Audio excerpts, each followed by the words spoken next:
Good morning everyone to Potchefstroom, JB Marks Oval once again. It is a lovely spring day on this, the 4th day of September in South Africa, coming out of our winter season. But it's exhilarating cricket at JB Marks Oval. The CSA inbound tours continuing and starting up our season. It is Sri Lanka A taking on the men in green and gold, South Africa A. As we see the umpires on the field, from the north side we'll have the umpires and also Nkuba, and then also Paleka taking on the south side. Third umpire will be Harris, and then also a match referee will be Shahid Vadhala. And it's almost a repeat of every single day except for the first day. South Africa won the toss in our first match and elected to field. But from there, it's all been Sri Lanka with the toss. They've won the toss once again and elected to bat first. It's been their go-to this tour. Thus far, it has been working for them. They are 2-0 up in this 3-match series. And South Africa A playing for pride here today. A couple of changes in the South African team. We see that Mutusami, Mokhakane, Mpongwana and Cody Yusuf all made way. Tony Dezorsi back in for this match, as well as Tristan Lees and Devil Brevis coming in for this match, as well as Luto Sepamla. And then for the Sri Lankans, Sunal Danusha, as well as Vanura Shahan, Mohammad Shiraz and Ishan Malinga is all making way for the batter Pavan Rathanyanka, and then bowlers Kulupana, Nadishan and Gunasekara. Starting up is Dayan Khalim. He's going to start up here from the south end. And it is SAA getting ready to defend their pride. Can they get one win in the Sri Lankan A Tour? Starting off with 2 slips we saw on that second match, his first match of the tour on Monday. He got a lovely away shape to the right-handers. As we see Leuru Udara, who played brilliantly in the last match. Average of 31, strike rate of 85, 318 50s to his name. Would like to make that conversion rate a little bit better for him. But that strike rate of 85 did a fantastic job with the bat in that second match. Only 5 in the first match, but a lovely 86 of 96 deliveries on Monday. Dayan Khalim into Udara.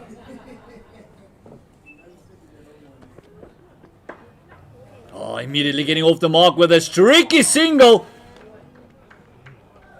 A direct hit. Simalani nearly causing an upset in the very first match. You could just see the non-striker looking up to his partner, Kamil Mishara, looking up to Leuru Udara saying, are you sure about that call? That was a bit tight to mention. Very tight run there for Sri Lanka, but it gets them off the mark. And lovely start there, a drop and go. Field is split in about 60-40. But as you look at the screen, the left-hander will have the biggest part to its offside. Mishara, who played a brilliant innings in that first match on Saturday. He scored a 71. Part of the 100 partnership with Fernando after they lost to Udara cheaply.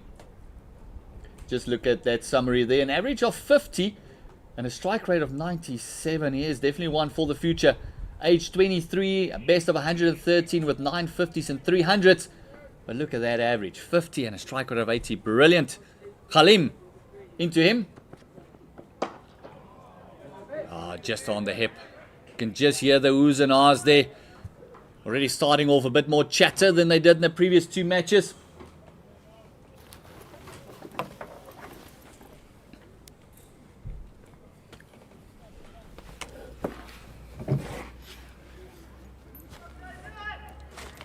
The encouragement of all the South African A players. Just 2 balls in. Hopefully this will continue. Khalim still getting into his strides. Oh, and very nearly a return catch right through the legs. And there's a big fast bowler, Ethan Bosch. Oh, he just could not get to it. A little bit of a teaser there for the big man. And nearly an opportunity created by the Dayan Khalim. Third delivery just through his legs. And normally we'll say that a little bit wider, not deterred by that first one. It went through him.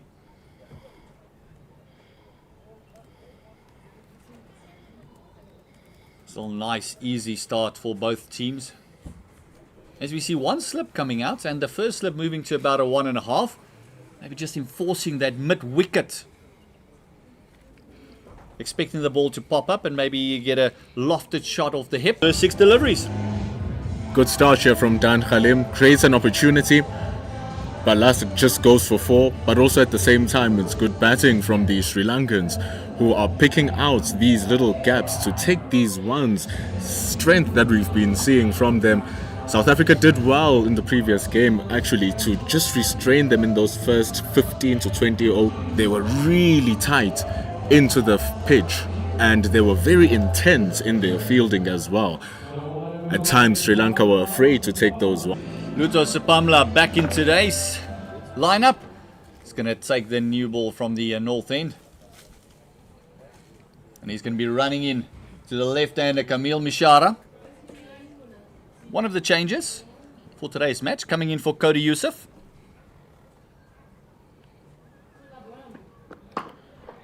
Bowled well, Luto Sipamla, on Saturday in the first game. And it was on this very strip that we're playing on today. On Monday, we played on the strip on the right two of your screen. And today we are back to the original strip, which we saw slightly slowed down and grip and turn later on in the day. Got baked on by the sun as well, yes, on Monday when it was being played on the other side. Be interested to see if that same turn still remains in this deck.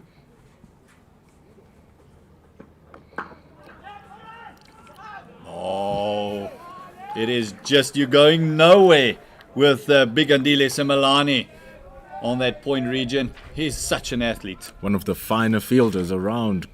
Andile Simelane is still young, 22 years old as well. Springing those steps. A true all-rounder in all sense. Very good with the ball. We're going to see him come back in later. Saw him play a couple of lusty blows with the bat as well in the previous match. Just couldn't get South Africa over the line. Luto Sipamla is just 2 wickets away from 50. A lovely shot through the covers and great fielding. Just could not stop the 2. Superb work that's been done. That's what they continually need here, South Africa. Throwing themselves around. Tristan Lees, one of the younger ones as well. The youngest player in the team, actually, at 19 years old. Another good prospect for SA. You mentioned 2 wickets away, Luto Sipamla, from bringing up that first milestone in his career.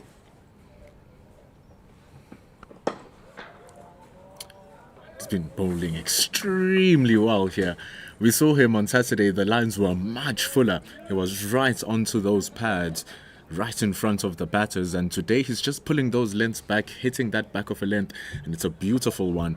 It's not just the fact that he has those 48 wickets, 18 of them coming in international cricket in those 17 ODIs that he played. So a return of a wicket per game. And then in his entire first A career, it's much better than that. Lovely average as well for a fast bowler. So where you want your strike bowlers to be is on around about that between 25 and 30 average. The exceptional bowlers go up to about 22. But talking about his figures on Saturday, it was 1 for 51 in his 10. There was one over that was a bit expensive, especially in the start spell. Like I said, it was a bit full. And after the fall of Udara in that first match, Fernando and Mishara kind of took a liking to him, played a couple of the pads. But today settled into a lovely length. But at the end of the day, it was that length in front of the pads that got the wickets of Udara. Oh, lovely shot. Just as we mentioned that Saturday was a bit too full. Again, pitching it up. And Mishara, just a lovely cover drive. He's shown that he's good on that drive, is Kamil Mishara. He played a bunch of those shots when he scored his scores in 73 on Saturday. It's a good length still from Luso Sipamla. He drove that on the up. We saw it coming when he drove it, but it was stopped by Tristan Luce. And that time, he was able to pierce the gap and got full reward. See the end of over number 2. It's 12 for no loss. Yeah, he picked that gap to perfection, didn't he? And again, another over that goes for 6. Dayan Khalim coming into Udara. Oh, there was a bit of lift in that delivery. That's something we haven't seen a lot of from back of a length. Udara not the tallest batters you'll see around, but that one definitely had some kick to it. Clearly a ploy here being worked on by South Africa in terms of the lengths that they're bowling, both bowlers in complete harmony in what it is that they're supposed to be doing. Udara and Mishara keeping the pressure back as well, though. Oh, Dayan Khalim, we saw this in his start off on Monday as well. Bowled very well. He did pull up, like I mentioned earlier, with a bit of a thigh or groin injury. He was the only bowler to bowl 2 maidens. In fact, Dayan Khalim only going for 24 runs at a run rate of 3.7, only matched by Andile Semelani, who went for 4, and that was in a pretty big score of 269.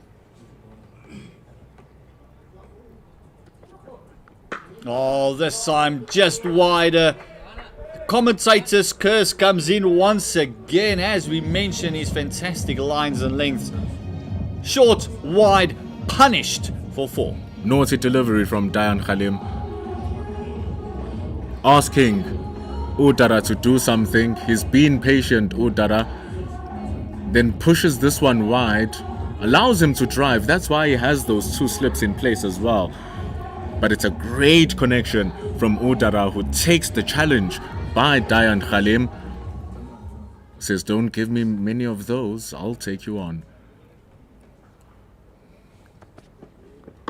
Oh, just going back to that straighter line. Bit more aggressive at the batter. We saw this on Monday, which worked a lot better. Where Dara played that previous one almost gives you a feel from where the bowlers were on Saturday. A bit wide, a bit full, not sure what lengths to bowl. Dayan Khalim just showing there, going back to the line and length that he knows, a bit straight, a bit more aggressive at the batter.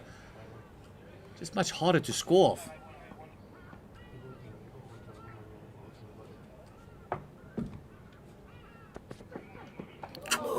Lovely rising delivery. It is another one, just does a bit more, and phenomenally played by Udara, and he just got the bat to it, and great placement to get it down to that 3rd man. And that's the thing here, Gert. It's not the fact that Dan Khalim is bowling poorly, that he's not getting his work done. It's the batting from Udara as well, where he's able to play and fend off these really good deliveries. He's able to fend them off, nullify Dan Khalim's threat, and then it forces the bowler to try something different. I mean, it was 9 balls in, bowling to Udara, and all of a sudden he says, okay, let me try push one, let's see if I can nab something off an edge. Gets hit for a 4, but then when he comes back to his original line again, Udara is just able to fend him off and pickpocket him, and even that one, very good delivery, but then Udara still able to guide it down to 3rd man. So it's the batter who seems like he's forcing the hand of the bowler to make a play, and it's really good start here from the opening 2. 17 for no loss. Yeah, and that last one where he played down to 3rd man, he just kept his eye on the ball brilliantly. You could actually see him looking at the ball as it hit the blade. Great batting. That over went for 5 runs. So good start, 17 without loss for Sri Lanka A. We see Luto Sapamla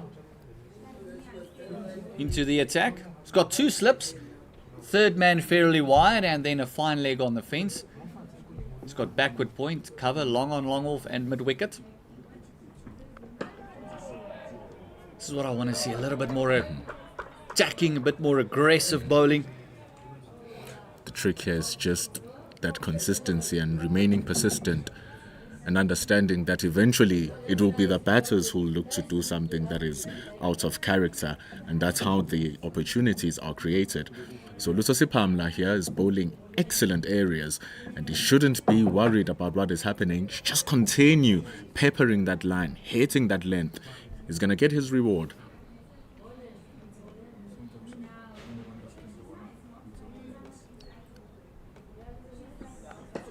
There we go, a lot more aggressive, a lot more attacking. And we saw Udara on a Monday. He was out for 5 in the first match, but his sensational 86 came off 96 deliveries with a strike rate of 90.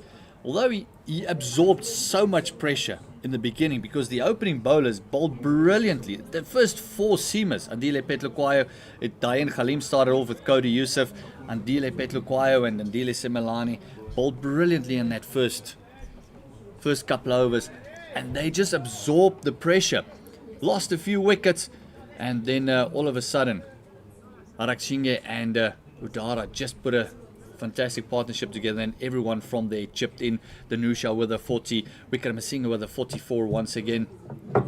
2 days away from his 22nd birthday is Wickramasinga.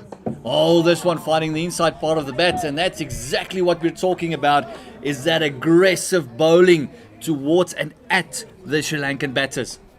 That's the one from Luto Sapamla.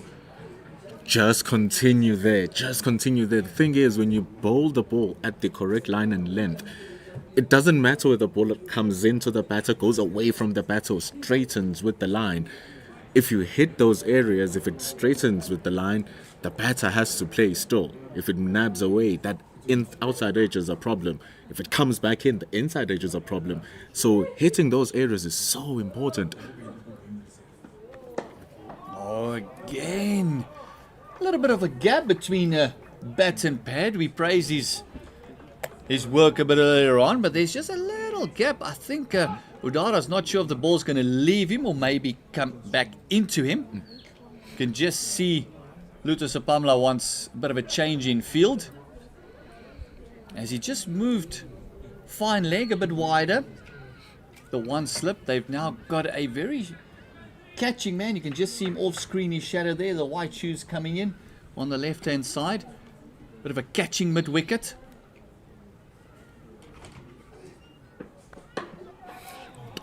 Lovely lines and lengths, and just settling into lovely rhythm here is Luto Sapamla.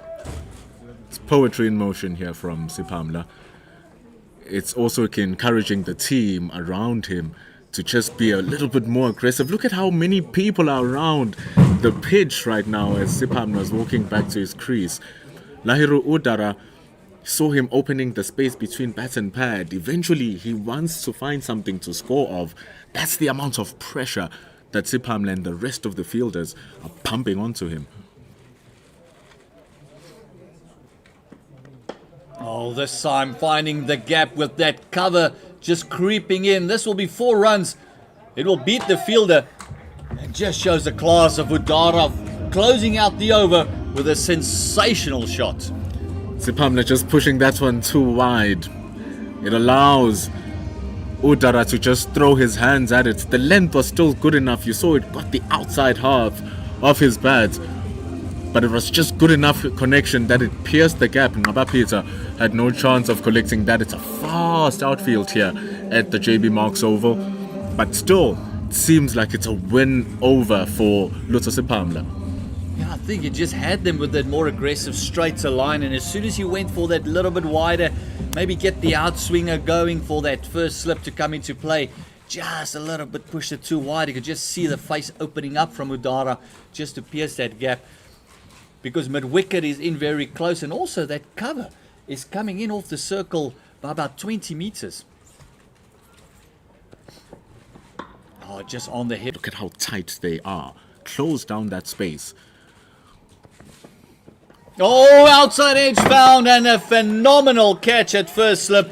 It's exactly what we've been talking about. It's that beautiful length that Dayan Khalim has been bowling, and a great placement by the captain, making sure that slip is about 1.5, and a sensational catch in the slips for South Africa, bringing their first wicket to Dayan Khalim's bowling. That is sensational bowling from Dayan Khalim, just peppering that length continuously. Eventually, they're gonna nab at one that they're not supposed to. And what a great catch from David Bedingham, falling down to his left. And it's all because of the pressure put on by Khalim. Excellent length. Just leaving Mishara in limbo. Gets the outside edge. Bedingham completes the job. It's 21 for 1. Phenomenal bowling. We've been singing his praises the entire morning. And what a great catch it was just dying on David Bedingham. But first strike, the very dangerous left-hander, Kamil Mishara, caught by David Bedingham, bowled by Dayan Khalim. As we see Fernando coming in, he scored a fantastic 97 on that first day. He's going to be joining Udara, who's been looking good this morning. Another threat walks in now for Sri Lanka. Those first 10 balls are going to be so important by the South Africans. Try to pierce the vulnerabilities, because once he gets going, he becomes a real pain to deal with. Becomes a free scoring player is Fernando.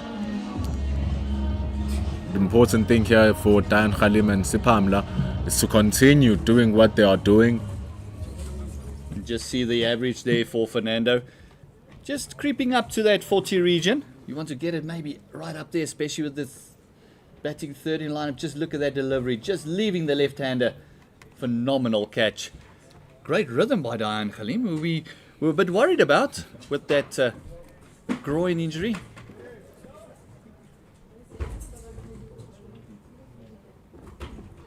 Oh, greeting the new batter, saying top of the morning to you. Hello, Whisper. Just giving him something to think about here. Fernando though dodges well. Good rhythm from Dayan Khalim. Just see if they can take away Fernando's feet here at the start.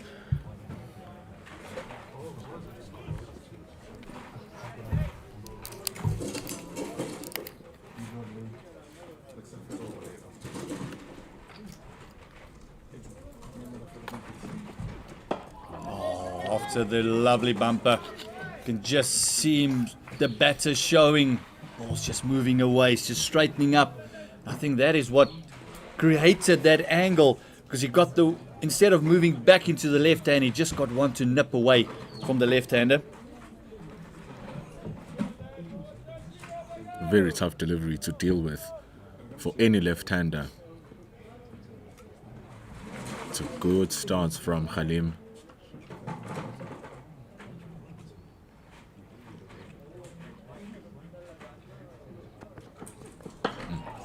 I love this bowling. It is nice and attacking right up to the batter. You can just hear everyone. And that movement away from the right-hander has caused Brzezinski to put in another slip. So 2 slips. A very wide fine leg and third man. Might just be interested in a gully there as well. They do have the short mid-wicket in. Cover is now moved back for Fernando. He's got long levers. He does hit it through the covers scrumptiously.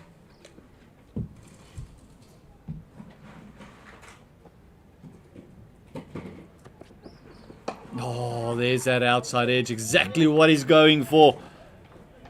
Lovely bowling here by Dayan Khalim. Closing out his over with just the 1 run and the big wicket of Kamil Mishara.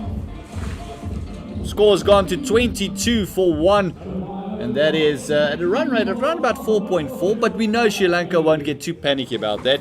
They were round about here, 4.4. at one stage under 4 on Monday as well, and then picked it up once again and then reached that 250 with ease. It's exactly why they shouldn't feel under pressure, even though they lost Kamil Mishara with that beautiful jaffa from Dayan Khalim. It will actually be South Africa who will be wanting to do more of that damage, because like you said, Sri Lanka were here before, and then it was at that over number 30 mark where they really started to pull away from South Africa, getting those singles going, getting those boundaries pushing. That score up to 270. So here South Africa will want to continue exactly how they've started. They've started really well, but we've been here before. Oh, Luther Pamla just getting it a bit too full. As we mentioned, very strong offside play is Fernando. Opening up that blade and beating point. That's another boundary, and the first boundary for Fernando. Silky wrists from Fernando. Ball is actually angling in from Luther Pamla, who's bowling really well. But like you say, the length just a little bit too full, allowing the ball to be met at its bounce. Even Andile Simelan, a greater fielder as he is, has no chance there. Neither does Tristan Luce, standing at deep third man. Oh, much better, much more attacking. Cannot give any one of these two batters at the crease now, Udara or Fernando, any hint of width. They will throw their hands at it, and they are masters of picking that gap. Really need to keep at it. That short mid-wicket seems like he's in the picture. If he continues peppering that line and length, just might pop one into the hands of Dewald Brevis.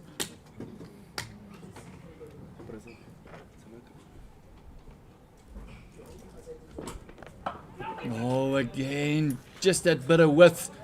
Credit to the batter, he created some of it himself, and a lovely four slap through that cover region. Like you said, any sort of width that you give these two, it's like pie served with absolutely all the cream. Because look how he created that length for himself, created that line, he went deep into his crease, hit it over the top, open gap. The difference between that and Khalim's short ball is apparent, because Khalim was right at the body.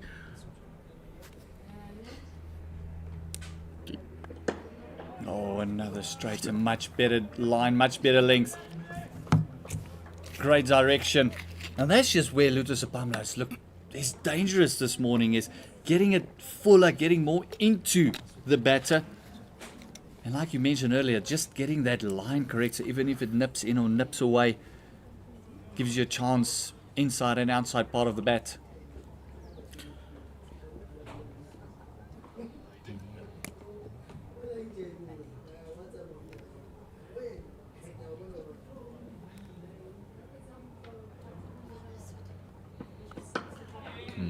Lovely play, just dropping and going into that offside. Communication with these two was pretty good. Yes, Monday as well. Didn't have a long partnership on Monday. Fernando scoring a 97 in the first match, and then only managing to face 13 deliveries. Had a partnership about 9 with Udara before he went out. But throughout this Sri Lankan batting lineup, the communication has been fantastic between the batters.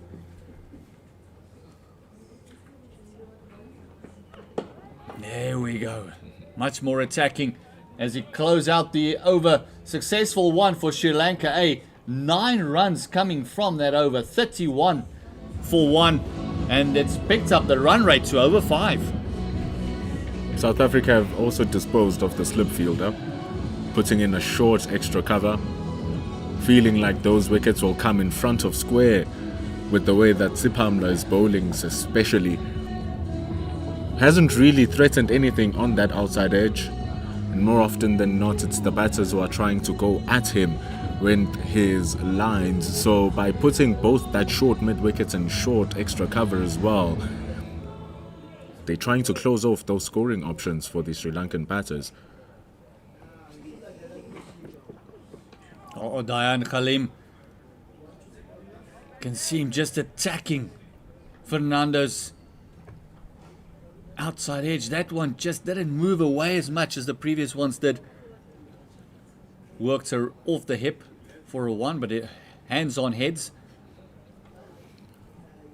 South Africa is still trying as much as possible to keep attacking sets playing here.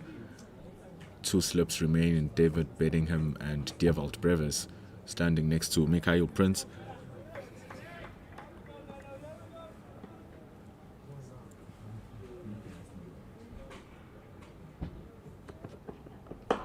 Oh, this one just leant on. It is a chase, but I think the field's going to give it up. Once it's past him, it was bound to reach the fence. A lovely shot, just leant on that. A lovely shot. Once again, Udara showing his class, 4 runs. And it's on the shorter side of the field as well. Matthew Bretsky had no chance of stopping that. It was excellently placed by Lahiru Udara. And once he gets going, he really gets going. Loving the patience and the composure of this innings so far. Absorbs the pressure. And then all of a sudden he gets his reward. Now all of a sudden 14 from 14. Just watching the ball onto the bat very closely. Knows there's a bit of movement in the air. And just with that one shot, it almost feels like the SA is doing a little bit of ball chasing. It's like the plan is there, but the batters are making the captain change the plan. They've now taken out that second slip, put back into a short, almost a catching cover.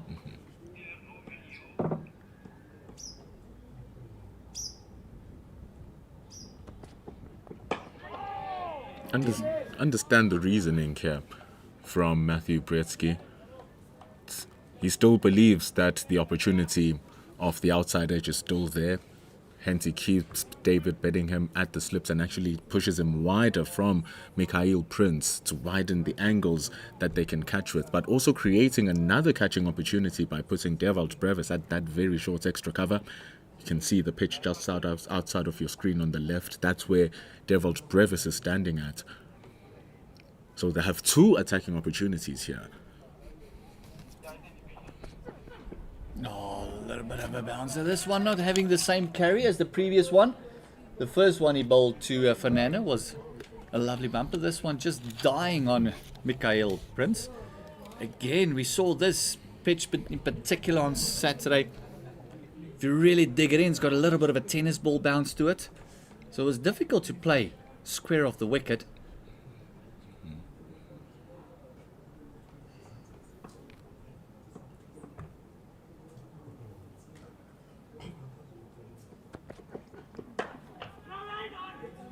Standing up, getting a little bit of a rise, playing it on the up is Fernando as another over comes to an end. 7 overs gone, and this morning it's gone quite quickly.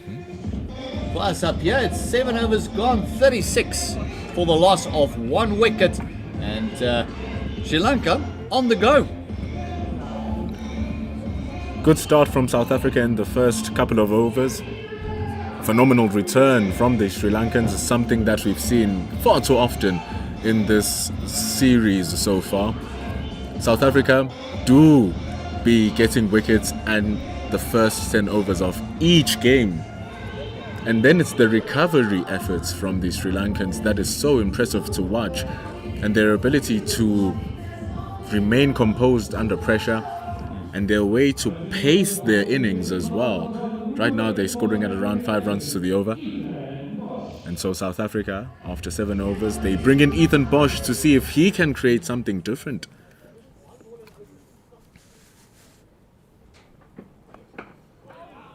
He's a bit taller than Luto Sapamla.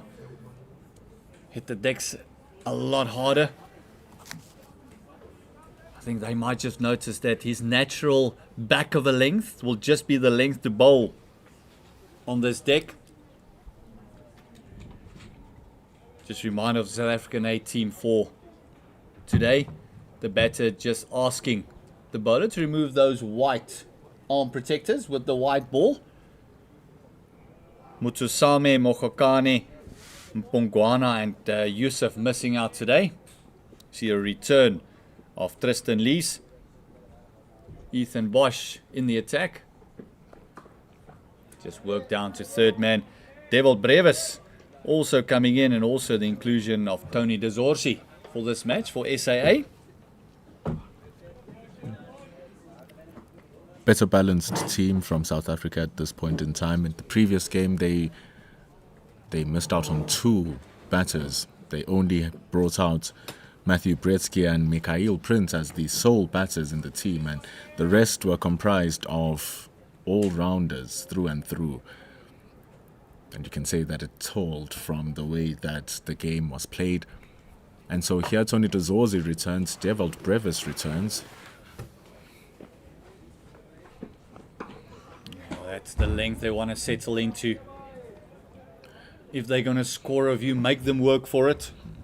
But again, fantastic work by the Sri Lankans, making sure that even the good deliveries, they try and get a one, always looking to score.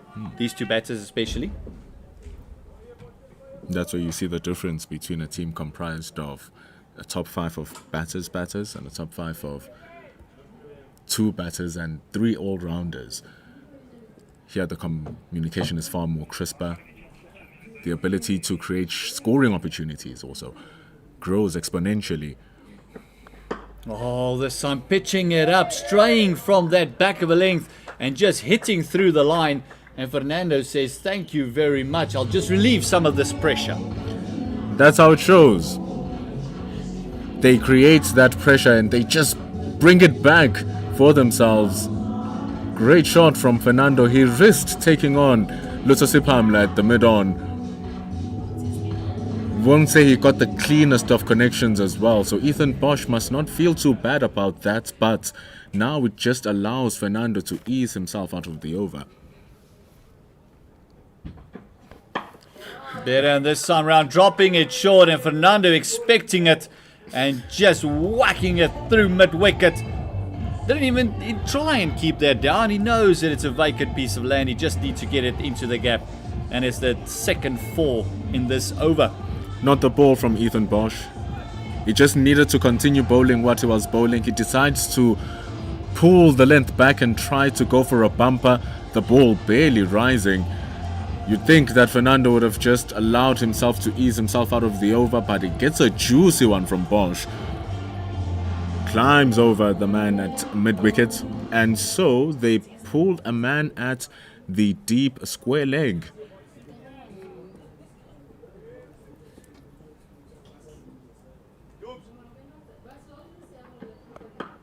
That's the line and length that he settled into that first couple of deliveries.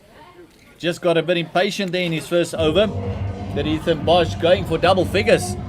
10 runs coming from it, and the score is rocked on to 46. And this partnership, 25 already between these two and just off 22 deliveries. Lots of action happening as these teams are preparing for what will be happening at the end of the year and what will be at the start of the year.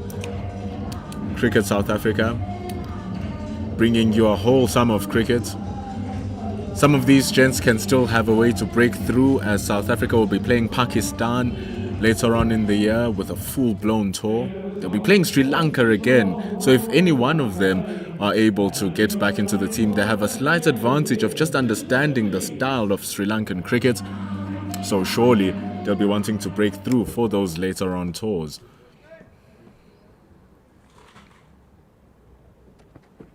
So we see a double change for South Africa. Tristan Lees coming in. And this was the combination started off for SAA on Saturday. It was Ethan Bosch and Tristan Lees. Very surprising that they took Dayan Khalim off. I'd have felt that give Ethan Bosch another over to settle in instead of doing a double change. Maybe changing ends with Dayan Khalim. Tristan Lees just a little bit wayward, maybe in his first over, forcing it a little bit too much, trying to generate too much pace in his first over, just get the rhythm going. You just saw what happened to Ethan Bosch from the other side. Can see also that there's still juice in the wickets. Ball is moving away from the right-hander after it pitches. It's carrying very well to Prince. Oh, what a delivery that was. There we go. Lovely carry to Mikhail Prince as well. That's the one. Once he gets it right, he also can reap some benefits from this movement the pitch is generating. It's not just movement sideways, it's also zippy movement. It seems like it's pushing the ball towards the batter even faster. Oh, there we go. That's that liner length that we expect, especially on this deck. We saw this on Saturday as well. Very important that he just continues in this fashion. Don't fall into the trap that the other bowlers have fallen in by getting too impatient. Sets onto a liner length. Let the batter score the runs. Don't give them freebies to hit. This one played on the up. Just makes it so much harder for them to time it. And Tony Dezorsi having a bit of a TV dive there at covers, just warming up the old legs. He's already bowled 2 deliveries which are way outside the off stump, which were called wide, so he's already gotten a feel of where his limits are. Now it's going to be important that it just remains tight to the batters, forcing them to play straight back to him. Oh, again, that lovely back flame. A chance taken. Tony Dezorsi taking aim. Feels like he was safe. He knew he played that with soft hands. Dezorsi right on the circle. Just found on his heels there, Tony Dezorsi. If he was charging in as the bowler was running in, definitely could have stopped a single. You see there, just caught on his heels, not going forward, and that definitely is superb awareness from Lahiru Udara. Nearly taking out Dieval Brevis there as well, in short cover. It's one of those instances where you ask, where's the sniper? And you know also, that is an instance that shows the importance of the fielding intensity. Making sure that you're not making the batters breathe, making them cloud their decision making, because as they think you're already at the ball. Oh, short, wide, and oh my word, drop catch. It was hit hard, but Tony Dezorsi just dropped a straightforward catch right into the tummy. And oh, heartbreak for the South African A's. Not the best of deliveries, but you need those to stick. It came as a flash to Tony Dezorsi standing at cover. And he is still on the ring, so he had just an extra second or two to actually cover the ball. And he did so. He did so. He was on it. As he was falling down, it popped out of his hand. He's going to feel like that was supposed to stick. He's a good fielder, but it just cost Tristan Lewis and South Africa A wicket here.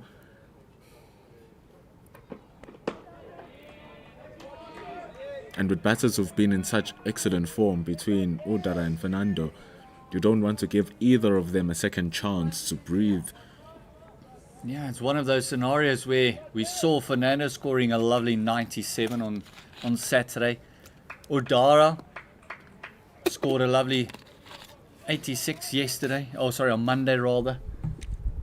If these two get going, 300 will be on the board. But it's going to require that level of discipline from the South Africans. Just being able to continuously hit their length.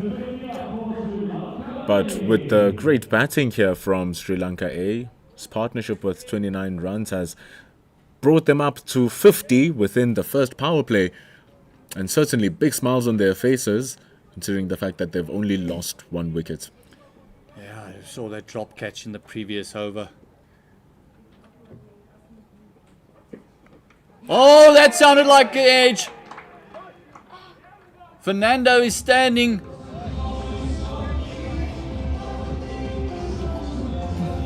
Definitely sounded like something. The umpire is just concluding the call coming from square leg that it was a bumble. Mikhail Prince says, hold on. We're just conferring. Fernando stood his ground from the start. Edge found by Bosch. Bottom edge looks like a lovely take by Mikhail Prince. He had no doubt that he took it. Strange to think what it was then, if it's not a wicket. We saw the standing umpire just showing that it fell short. And another life for Fernando. Going for his third inning.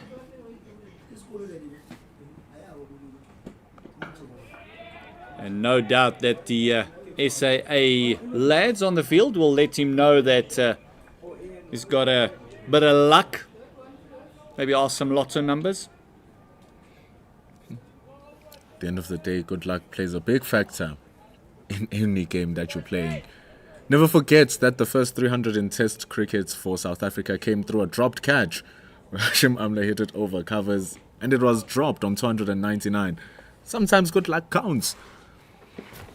Oh, this time bouncing it short. Got that man a deep square, but just swiveled around. Just got enough angle on it to get inside the line of the ball. And we saw that one racing away. And Fernando, after 2 lives given, scores a lovely 4. You have to make sure that those deliveries, which are a gift to you, you make them count. And so they've done so, Lahiru Udara and Fernando. Ethan Bosch just not getting those bumpers to work. Maybe put them in the shelf for a bit. Those are the areas where he got his purchase. It's a good way to end his over. Yeah, 5 runs coming from that Ethan Bosch over. With a bit of luck/confusion for the players. From our angle, you can't really see if the ball has dropped short. Mikhail Prince had no doubt that he's taken the catch. And we've noticed one thing from the Sri Lankan batting over the last 2 ODIs, that the only way to stop their flow of runs is picking up wickets. And that drop catch by Tony de Zorzi, and even that one that fell short from the keeper Mikhail Prince, might just hurt there. Oh, this one, another, the outside edge found once again. Third man coming around. Just a single. It might just stop their positive attitude by going at the batters. They're going a bit more defensive. 2 chances created. Just the luck going with Sri Lanka at the moment. South Africa still maintaining their pressure. It's the end of the power play. We're in over number 11 now. And even still. Oh, lovely work there by Tony de Zorzi at point. There we come. There's another opportunity. Oh, a better throw. Might have seen the back of Fernando. He was struggling. He had no doubt he's going to come back for the second, but it's almost like he turned blind. Just decided, I'm going to take on Tony de Zorzi. I'm going to ride this wave of luck.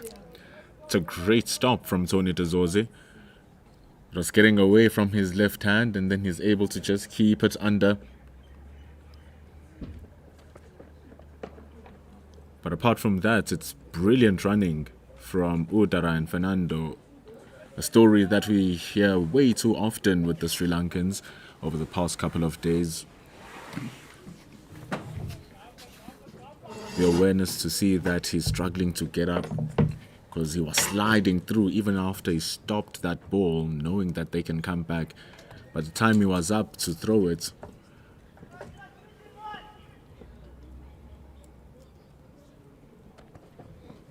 oh, there we go. There's a bit of a slash. Fernando would feel that it was short and wide. The shot was on. Just need to make connection. So we see that the field has changed slightly now with the ball. Nice to see that even though the power play is done and dusted, they haven't gone defensive, the SAA lads.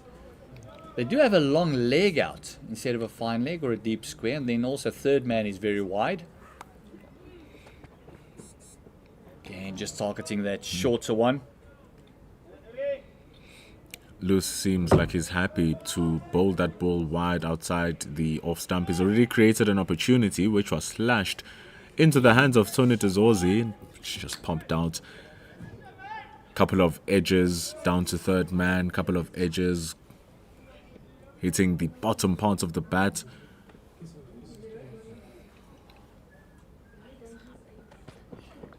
Oh, this time shorter wide, another phenomenal stop. He has had 2 in that area, and then you wonder how he dropped the catch.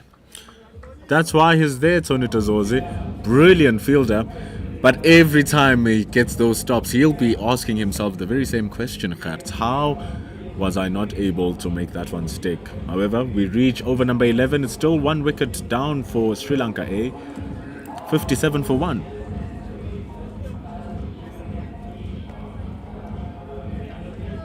A bit of a respite. Saw 2 chances for the SAA, just not taken. We see a summary there. Fernando is on 26 of 26. Lahiro Udara 18 of 26. Dayan Khalim, the only successful bowler, 1 for 17 in his 4 overs. Surprisingly, he got taken off so quickly. And Bosch going back to where he operates best. Doesn't want to stray away from that area.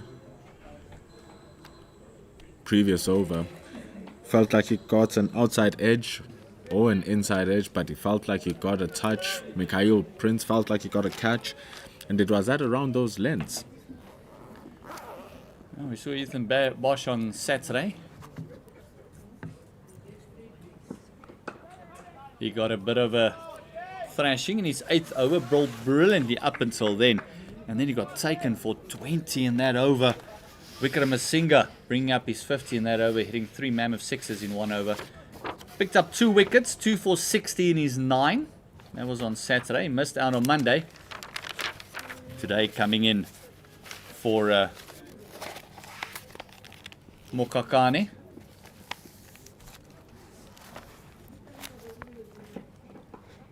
South Africa are also without Andile Phehlukwayo today, who's been their best bowler, you would say. He's just looked the most threatening, and he's looked to get the most out of this Potchefstroom deck over the past couple of 2 days. So now the responsibility shifts to the other gentlemen so that they too can raise their hands.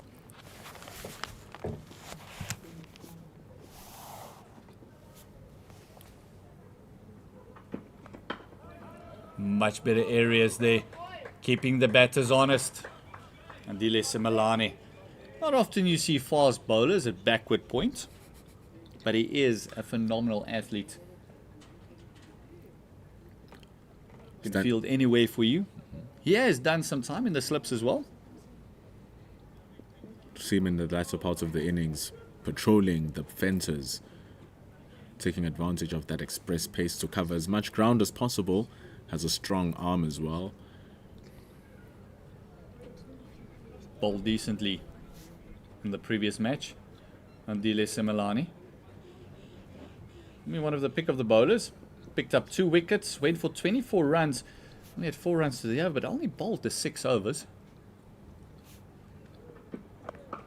Oh, much better. And Simelane coming in. Shine. Ooh. It's good work from Andile Simelane. We're just talking about him a couple of balls ago, Gert. Better be careful. But also, now with Ethan Bosch, this is what we're saying. Just remain where you should be. Look at the construction of that over. 3 dot balls. And a forced single, you might say. A bit of pressure brewing. Sri Lanka does not like to be bogged down. They do not let a bowler bowl at a particular batter for the entire over. They're doing it again. It's very well placed. Even the dugouts down below us is saying well done. They understand the value of those singles. And over where 1 run should have been scored, they find a way to score 3. And boy, oh boy, do those accumulate over time. It's 12 overs gone, 59 for 1. Better bowling by Ethan Bosch, just settling into a liner length. That first over went for double figures. He went for 10 in his first over. Now gone for 17 in his 18 runs in his 3 overs. Still only 1 wicket down for South Africa, and this partnership is now 39 as we reach the 60 mark. It's 60 for the loss of 1. Run rate exactly 5 to the over.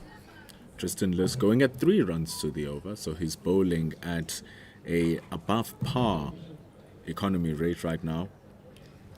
And it's a contrast to what happened on Monday when he played. Started off on Saturday rather, started off very roughly. He got his 3 wickets right at the back end of the innings. And today we saw him start a little bit wider, but that time saying, let's see what happens if I go straighter. Yeah, he's been a little bit more attacking.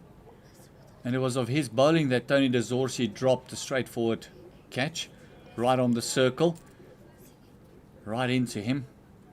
Since there, he's been brilliant in that cover region. He's now been pushed down to sweep a fence. Cracking shots from Lahiru Udara. Just that extra width being presented by Tristan Lewis. Eventually they're going to work you out if you present them a chance to expand their arms. Go over the field at mid-off, and it's 4 runs. Just look at that. Stand and deliver stuff for Udara. Oh, sorry, I beg your pardon. For Udara there.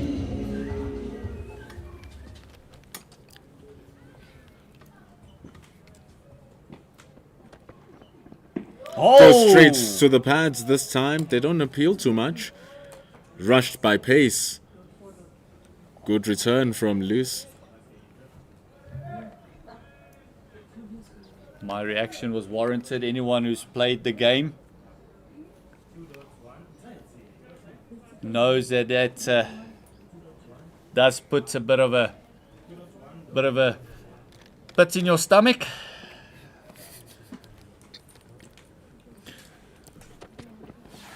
Goes a little bit shorter. They bring deep third man into the picture, but the ball bounces a couple of times.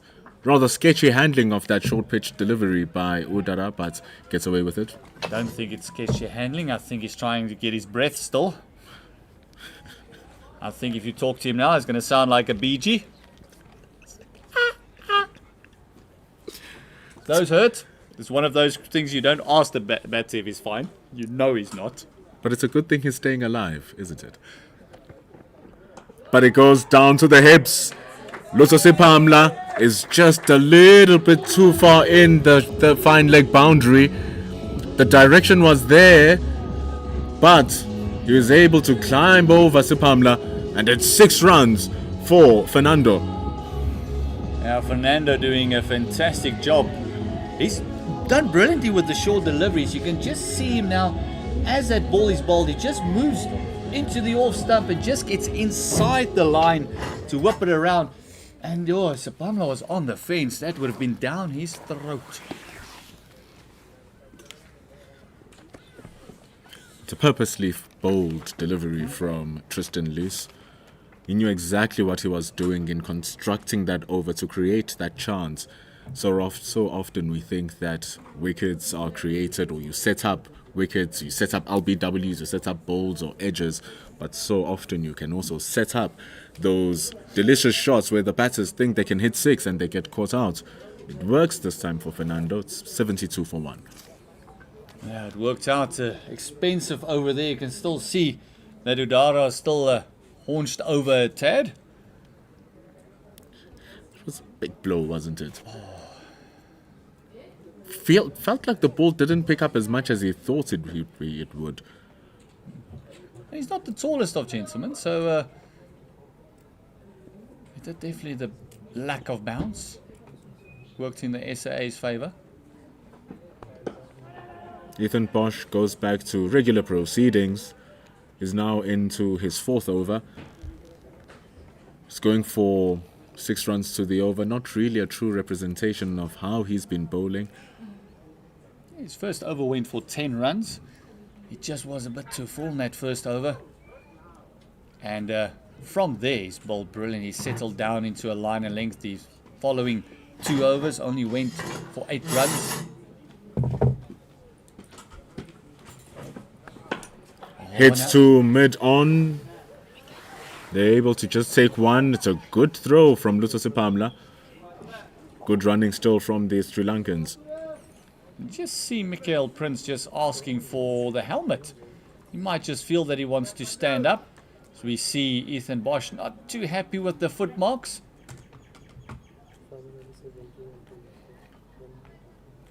Peter's also warming up, standing at backward point. Might be one of the instances where he says, "Come on, Skippy, I'm warm. Give me the ball." Ethan Bosch creating an opportunity with that line and length he's bowling. But it goes wide. That is not the line and length he's been bowling. He gets punished over the top, but the ball sticks on the ground. Lucky not to go over the boundary, but the Sri Lankans are able to steal 3 runs from it. The ball just plugged. It's almost like a wedge shot. You could see that Udara just got underneath it a little bit more than he wanted to. Just got more elevation. And the ball just plugged into that couple of spots of green there. Just a little bit too wide as well from Ethan Bosch. Gave them way too much width, and it's the thing you said right when both this partnership started. You give them any width, you're giving them 3 runs. And when you come back into a good length, it works well, but also they're so comfortable now, Udara and Fernando, that they're able to just guide those down. It's as if they're able to place the ball wherever they want. Yeah, that partnership has moved up to 56. And it's scored of 58 deliveries. So double quick time as well. Both the batters have faced basically the equal amount of deliveries, 35 and 33. They're now able to just dance around the crease and create opportunities. Those, a couple of overs ago, were front foot defensive shots for a dot, and now they are confident enough, they've assessed Ethan Bosch enough to just be able to walk around, parry it down for 1. And you can just see the movement of Udara. They're going way over to that offside, accessing the leg side. They know they now have 4 gentlemen on the fence. Got deep square, fine leg, third man, and then also a deep backward point. Goes wide again. Doesn't get good connection though this time, Fernando. Like you said, one of those men who are now out of the boundary. At deep backward point. Brings it back. Ngaba Peter. We end over number 14. 79 for 1 for Sri Lanka A. That'll be spin being introduced. Mikael Prince is asking for the helmet. Will we see the introduction of Ngaba Peter?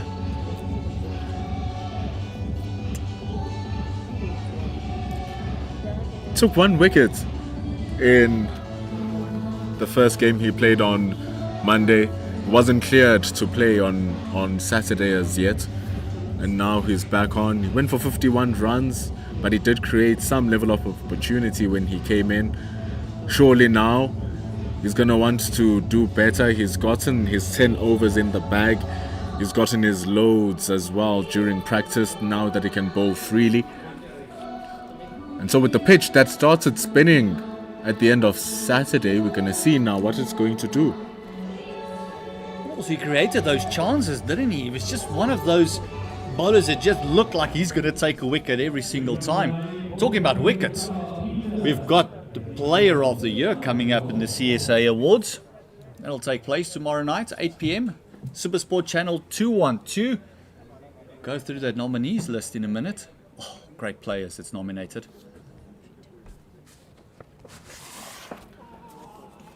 Peter starts off with a good line, a great length. Ball is being passed around back to Matthew or Dewald Brevis.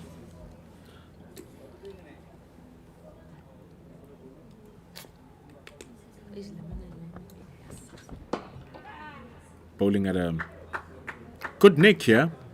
Pushing that one much quicker, Peter. And we saw in his first over as well when he bowled up. Just the change-ups, just want to get settled in the line of length. Talking about the Player of the Year in the CSA Awards. Gerald Coetzee, Marco Jansen, Quinton de Kock, Keshav Maharaj and KG, Kagiso Rabada, being the men's nominees for Player of the Year.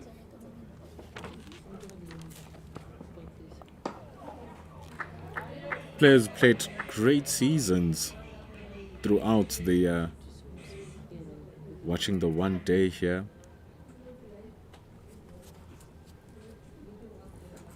Gerard Coetzee also part of the nomination list for ODI Player of the Year, not just Player of the Year. So it's a good find being found. He too also had to go through the South Africa A ranks before breaking through to the South Africa ranks. Just shows the passage is there for anyone to actually make it into and excel once you break through.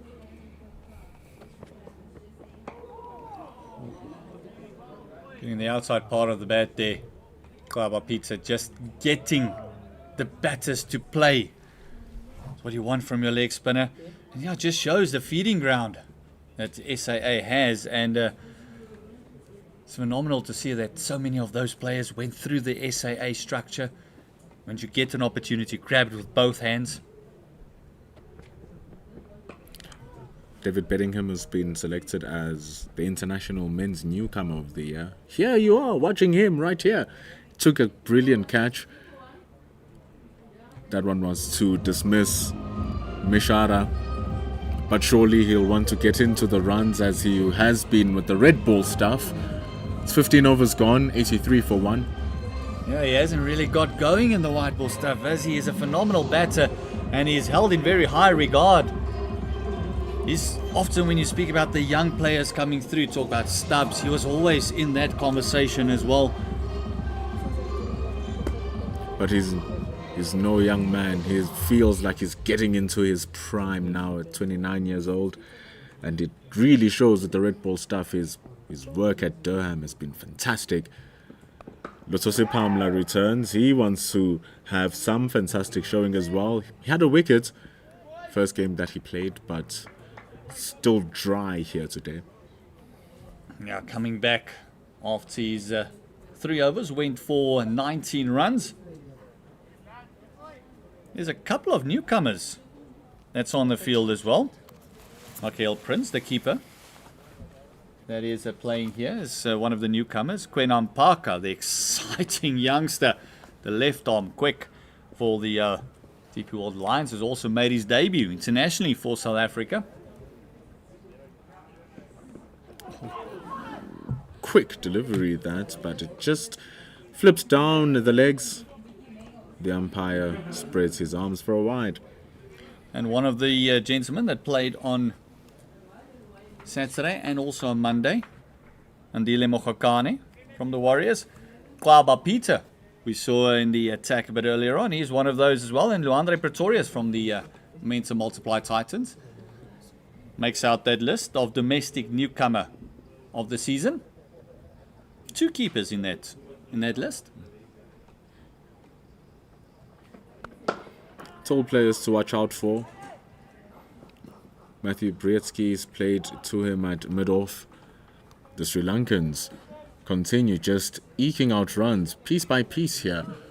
Their run rate now slowly creeping up to a run per ball, as they are getting runs per ball here actually. Making sure that Luto Sapamla isn't settled. These are also the prospects for Sri Lanka that's facing now. Hiru Udara, got an average of over 50. Oh. It's almost like he's trying to get into that block hole, is Luto Sapamla. It's the second one that he's fired into those legs. His fine leg is very fine on the fence. Seems like he's getting it at to the good length, but it's just the line that's not working on his favor. Luto Sapamla is pushing it too far down the legs. If he gets that onto the middle stump, he gets that onto the off stump, it's going to be big problems for Lahiru Udara. Something almost like that. Because at the end of the day, if he does get it off, he has the field set up to protect him. Yeah, some protection there. Just feel that it's gone a little bit quiet for Sri Lanka. Fernando is 40 off 39. Udara is 32 off 41. Both of them phenomenal batters. Great talent. Want to put their hands up maybe for that. Goes downtown, does Lahiru Udara. He's been patient. 32 from 41. Lurking and hunting for the one that will be just in his arc. And Lutso Sipamla delivers a treat. And he eats it up over the top for 4. Something that the South African bowlers have been struggling with is closing out good overs. It was a decent over up until that one. Just firing it right into the hitting arc and in the arc. And he went for it. One bounce into cluttering into that advertising boards. Udara has just looked sensational.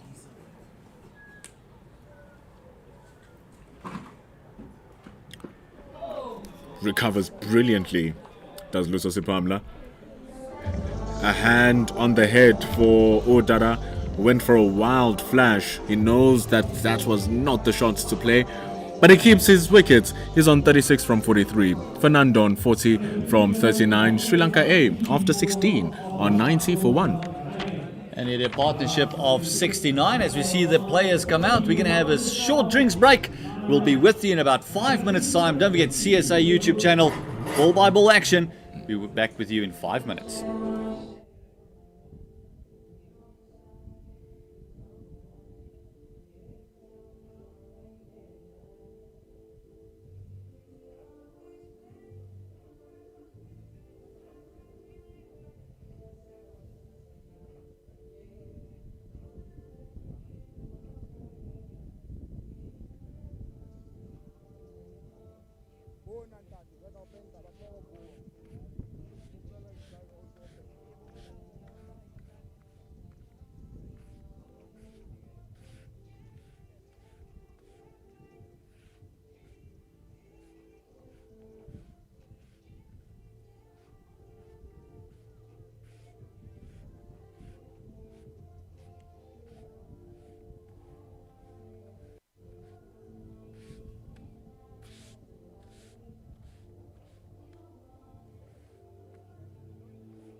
We return in Potchefstroom, the JB Marks Oval, bringing you the third unofficial one-day international between Sri Lanka A and South Africa A.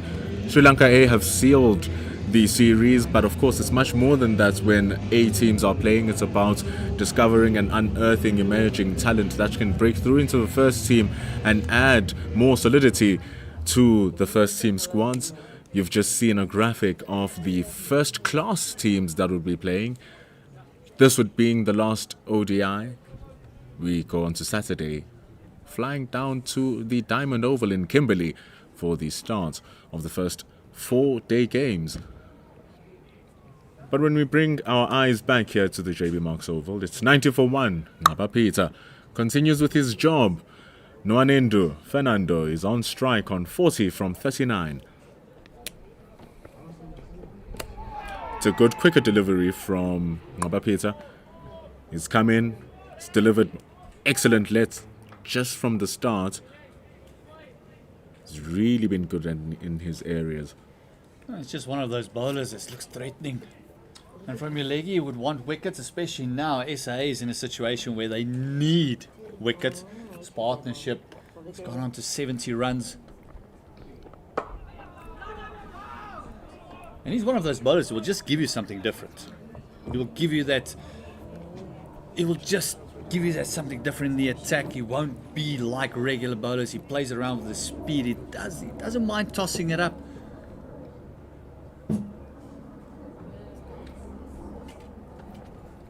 There's a lot of tricks that he can throw out in that right arm of his, Ngaba Peter. Has your standard leg break. Can give you the wrong one, which spins the other way. He has that one that darts down as well. Just like that one. Quicker one through the air, and it's that control that works in his favor.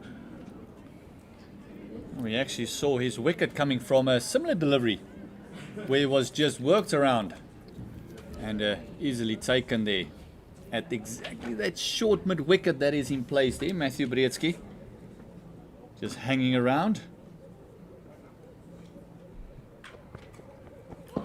Jumping down the track, it hits the legs. Possibility! Ooh! Andile Simelane would have brought himself into the game. It would have left the umpire with a big decision to make. Fernando escapes with yet another life. That's one of those where Fernando's really riding his luck. That's a second close run-out chance SA has created. If that hit, God, I feel it would have been very, very close. Udara, with awareness, he's just like, let's go, let's go. Close LBW shot. Just looked like might have been drifting down leg.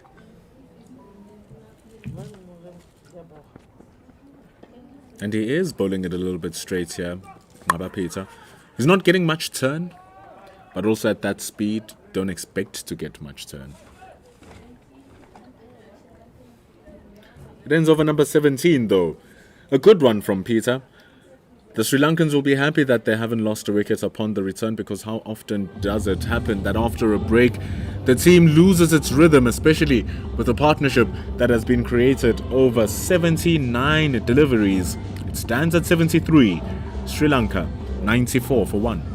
It could have been something that the SAA gentleman would have hoped for, is maybe getting a bit lucky after the break. Concentration not being there, as we see Luto Sapamla coming into the attack. Hopefully after the break, maybe had some electrolytes. It's been looking good, Sipamla. But the batters have been looking better. And it showed by that brilliant shot from Udara. Glancing down the track, meets the ball on its bounce, and he pounces it over the top for 4. Dara definitely had some electrolytes, electrifying us with a shot. First delivery really is faced, and they just love playing the seamers. NC and Potch dancing down the track, already standing outside his crease. See him just charging Luto Sapamla. Just hitting it into that big vacant landing to the advertising board. It's a lovely shot, 4 runs. Great way to throw the bowler off, who also was coming back from a break. Because of that dancing down the track, he decides to pull his length back, but another thing there was the line by Siphamla just pushing it a little bit wider, and with Udara dancing down the track and going onto the leg side, he opens up more width for himself. Bam! Over the top for 4. Yeah, 42 or 49 is partner in crime, and the other is 41 or 41 is Fernando. Oh, gorgeous shot. Right onto the pads, and what a stylish and fashionable way for the Sri Lankans to go on to triple figures. 6 runs for Lahiru Udara. What wrist work. Lovely pickup. Just a phenomenal shot. Just look at the replay. Getting into a great position, 2 straight, and bang, just lifted it up. As soon as he hit it, he knew it was going over the ropes. Just cluttered into that OFM hot spot. Both batters with flames in their hands now. Those blades have turned into weapons. Those bats are just timing the ball really well. By Sandile Simelane protecting his bowler equally as well. That was great work by Simelane. He was actually going the wrong way because he just eyed up playing that delicate shot down to third man to get himself off strike, and he went to his left hand side. All of a sudden he got more bat to it and just managed to get the big mitt out and grab that one. But take nothing away, Udara has looked phenomenal. Great batting by the Sri Lankans, really giving the SAA lads a bit of a lesson in batting. 83 of 83 this partnership. Good delivery from Siphamla. Seemed like it shaped back into the right-hander with good pace and good zip. But it's well dealt with by Udara, who now moves to 49. Just hasn't seemed any bit flustered, Udara. In complete control of his innings. Fernando, on the other hand, has given just slight chances here and there, especially being dropped. Just shows you when you drop players that's in form and players of class, they do make you pay. Gets the inner part of the edge. Lutho Siphamla replicates his delivery, but in the deep, Tony Tazorzi cannot retrieve. He got to the ball, but as he was throwing it back in, it continued with its momentum over the boundary. It ends the over for the Sri Lankans after 18. It's 109 for 1. 15 runs coming from that Lutho Siphamla over. And it was both the bats of Fernando and Udara. This partnership is now with 88. It's from 85 deliveries. They're going at better run the ball. This partnership, 49 for Udara and 45 Kaba Peter coming in. And SA needs a wicket desperately. And Sri Lanka just wants this pair to continue.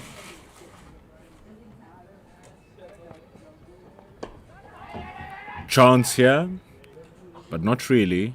It's a good awareness from Fernando. Matthew Prietsky is right up there.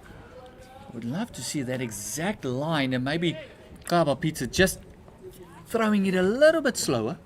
Giving a little bit. He does have protection down at the deep square boundary. Also, if they want to sweep for that top edge, he's got someone at fine leg. It's about 15 meters off. That exact same delivery, just a little bit straighter. Instead of the one that he fires into bad, maybe give them a bit of flight. See if they want to pick up against the turn. Hopefully getting that leading edge to that short third man or even backward point. And if they hit him through the line, he does have mid-off on the fence as well. So there is a bit of protection just to give him that one that's a little bit straighter, a little bit more flighted.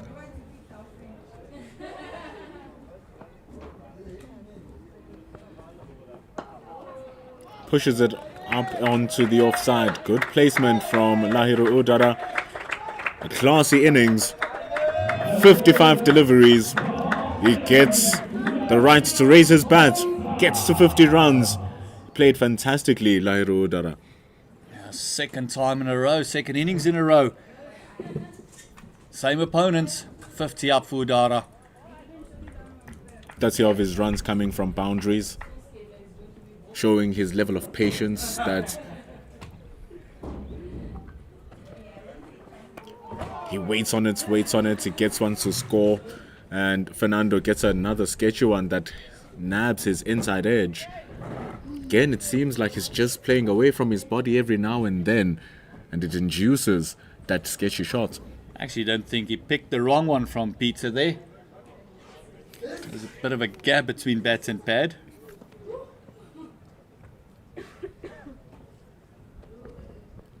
Deceptive from Ngaba Peter, but it goes to a conventional one. There's actually a very big gap for the right-handers to work with if they can be able to sweep the ball properly.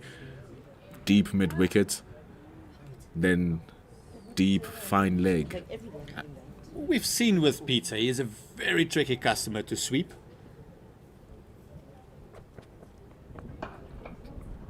As his most leg spinners, much easier for the batter just to play straight and down the line.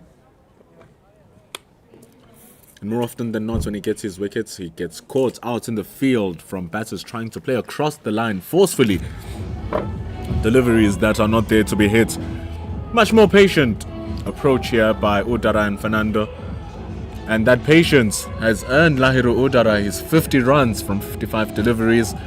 No one into Fernando. He's looking good on the path to his second 50 in this tournament as well. It's 110 for 1. Yeah, and interesting to see Luther Sapamla continuing. So many bowlers you haven't seen Andile Simelane into the attack. Good return from Luther Sapamla. But such is the batting from the Sri Lankans, they are able to spot the gap. But good work from Sapamla. Yeah, Fernando's looked like the one batter they kind of targeting to get a wicket. He's been flirting with his wicket a couple of times. Sketchy runs. He had 2 opportunities. One adjudicated to be dropping short of the keeper, Makil Prince. And then one dropped by Tony Dezorci. That was in a space of 3 or 4 deliveries. Like I said, sketchy running, inside edges, outside part of the bat. Well, this man Udara's looked phenomenal. Seems like it was slowed down by Luther Sapamla at that time, not reaching Udara on time. And this is the man that's been a headache for Luther Sapamla. First ball after the break that Luther Sapamla bowled, he just danced down the track to him and spanked him over his head. And then we saw that pickup shot in that previous over, just a phenomenal pickup shot for 6. Dynamites come in small packages. Not the biggest man, Lahiru Udara. But boy oh boy, can he hit a good one. And he can also construct a good one as well. His running between the wickets has been excellent. So has his partners in Fernando's partnership. A true exhibition of that fact. 93 from 93. And with your partners struggling a little bit, it's not the fluent innings we saw on Saturday from Fernando. But just to give you an idea how well Lahiru Udara's constructed his innings, after 58 deliveries that he's faced, 32 of those are dots. So he's been very patient, waited for the ball to be put away, and he still goes about 88 strike rate. You know, 50 overs is a long time. It's an endurance game. Unlike 2020 cricket, where the batters are looking to get into it, where you have such little time to find your groove. In 50 over cricket, you can build your innings up slowly, and a strike rate of 80 for a top 3 batter is somewhere where it's really, really good, because you know that at the back end of the innings, it's going to be easy to catch up to it and then really become a problem to the bowling side. I think if he loses his wicket, the platform is there, the foundation is there for the other batters, like we've seen Wickramasinghe can come in and really just play his game and attack the bowling team. Good looking shots from Udara. Pulls it in front of square. Tristan loses a little bit just in front. But great running. Really good running. Seemed a little bit risky, but there are bullets between the wickets. At the moment, it's almost like they're picking on Tony de Zorzi. Had 2 or 3 great stops in cover when he was in the circle, but since then he had the drop catch. Fernando gave him a life, and also that 4 just couldn't bring it back. Rash shots from Udara. Very first one we've seen from him really have a go at Luther Sapamla there. Probably knows that would have been his last ball in this 6 overs that he's bowled thus far. It's 20 overs gone here at the JB Marks Oval. 114 for 1.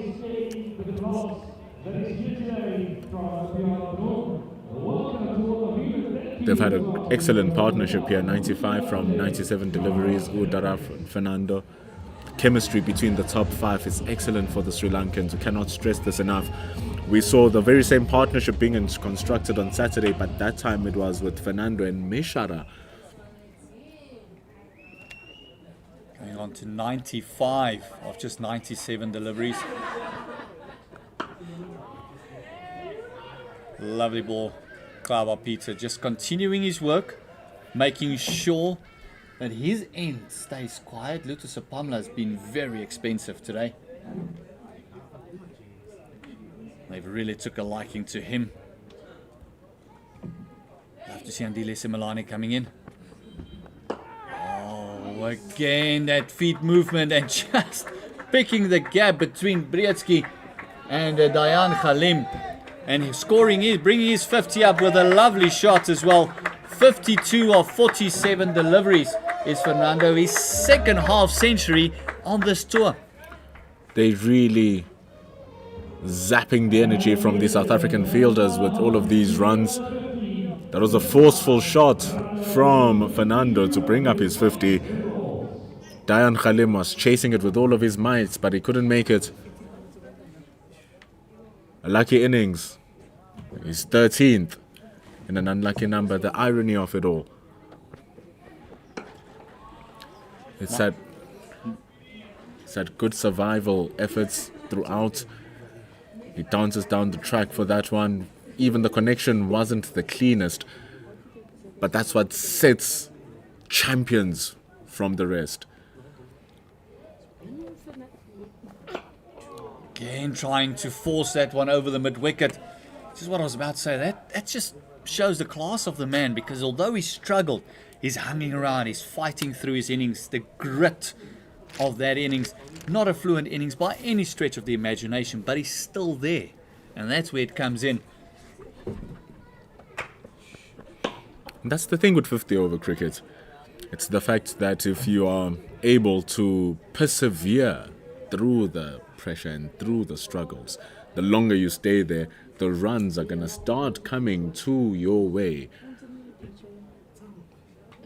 1 run shy of the 100 partnership.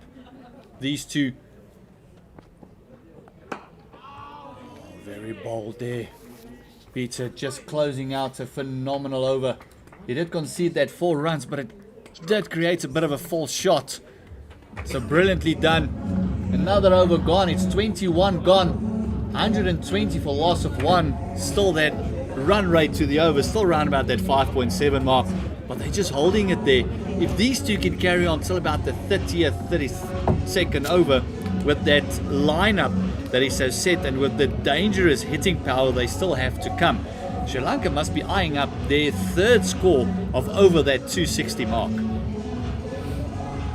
And if they're able to do that, they'll have South Africa not only just tired from standing there, but we know how the situation of the game feeds the team's energy. If you're in a strong position, you could be playing for 2 days and you'll still have energy of just continuing playing because you're in good form. But then when things are not going your way, you then try to find different ways to take wickets. Matthew Brietsky is doing just that now. Devil Brevis comes into the attack. Hopefully with a part-timer coming in, can do the part-timer thing of just the complacency, getting the wickets for the batters. As you see his record there, average of 102. Not known for being a strike bowler, but he is known for breaking partnerships. That is something that should be said from Devil Brevis. Does have that knack. He goes for runs, but he does break partnerships, and that's what the Captain Breetsky will be hoping for.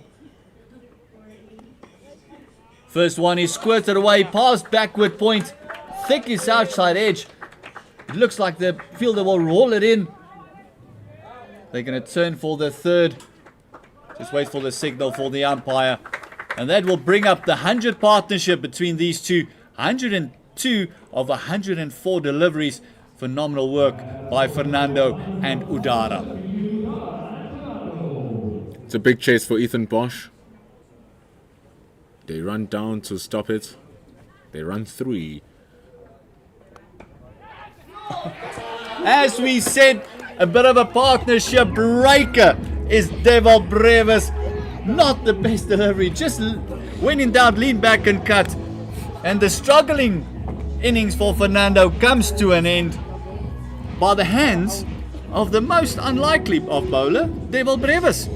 They needed something. Try something different. It felt as if they were going to get into a cycle of just waiting for the batters to make a mistake. Matthew Breetsky forcing the hand by bringing the part-timer in Devil Brevis.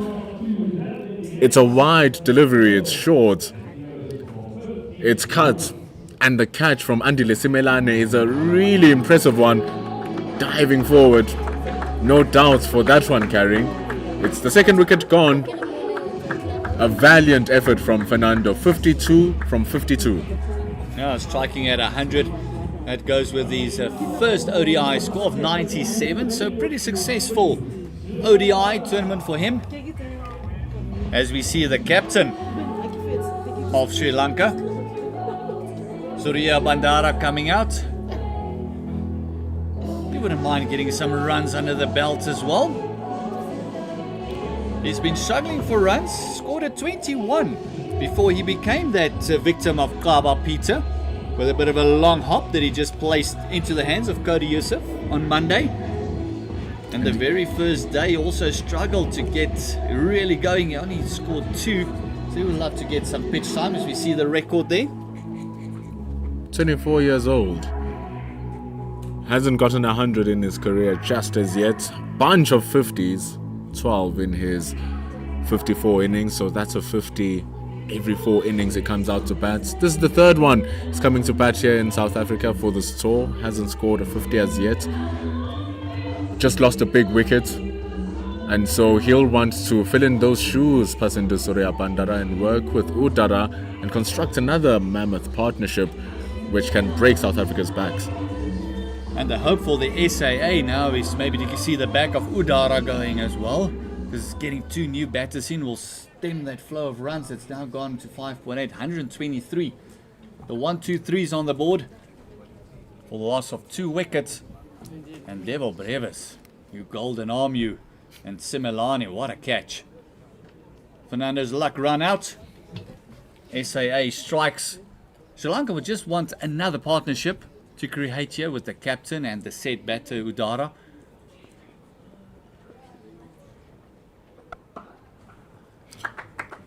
Actually, looks like Brevis is getting a little bit of turn as that one is just worked away to the man there at sweeper fence.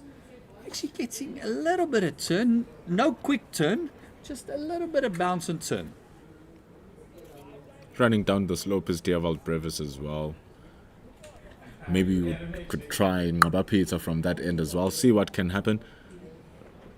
Oh, streaky shot going against the turn.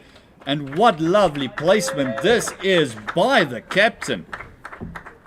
I beg your pardon, it's Udara that played that brilliant lap.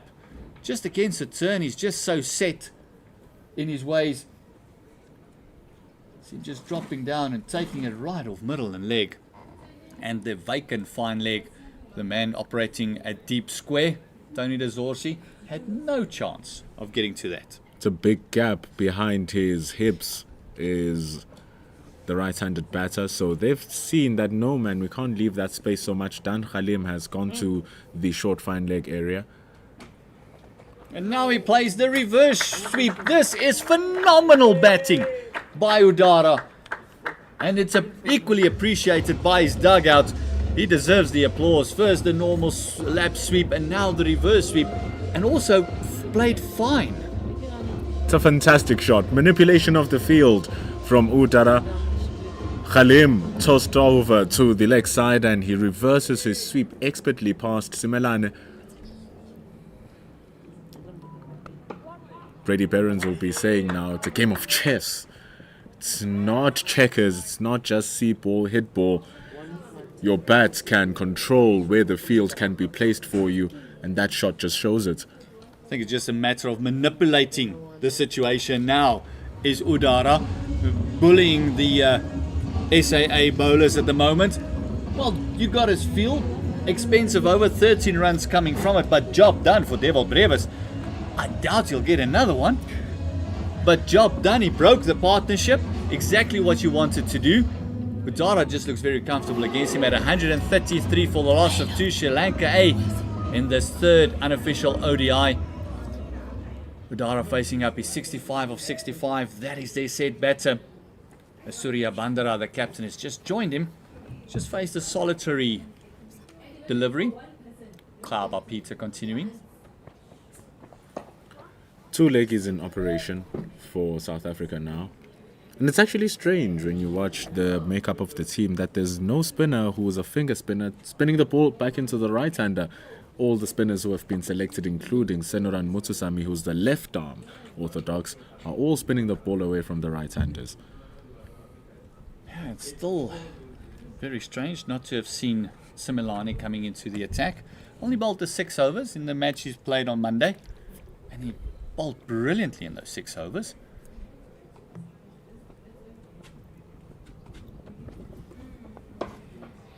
The back end of that innings, he came in, he got the good stuff, eventually got 2 wickets in his final over as well, Andile Simelane. All of his trickery and different variations count massively when it's time for the batters to go big. Oh, there's that leading edge we were speaking about an over or so ago. To sweep Klaba Peter it's a total different prospect to any of the other bowlers. And it almost feels weird to say when you're a South African supporter to have 2 leggies in operation together. That's why I brought it up. What an interesting time. Oh, just paddling it around the corner. Surya Bandara using the length and great fielding on the fence there. Fantastic slide and pick up and a quick release. Making sure that he keeps it down to the 2 runs. Surya Bandara wanting to assert his dominance over Ngqaba Peter here is not just playing any conventional cricket. A couple of times now he's looked to go down on one knee and just throw off Ngqaba Peter. But Udara now is on strike.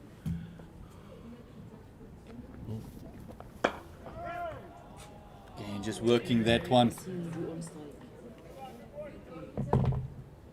I feel they shouldn't be too deterred with the lap shots and the ramps because that is high risk cricket being played.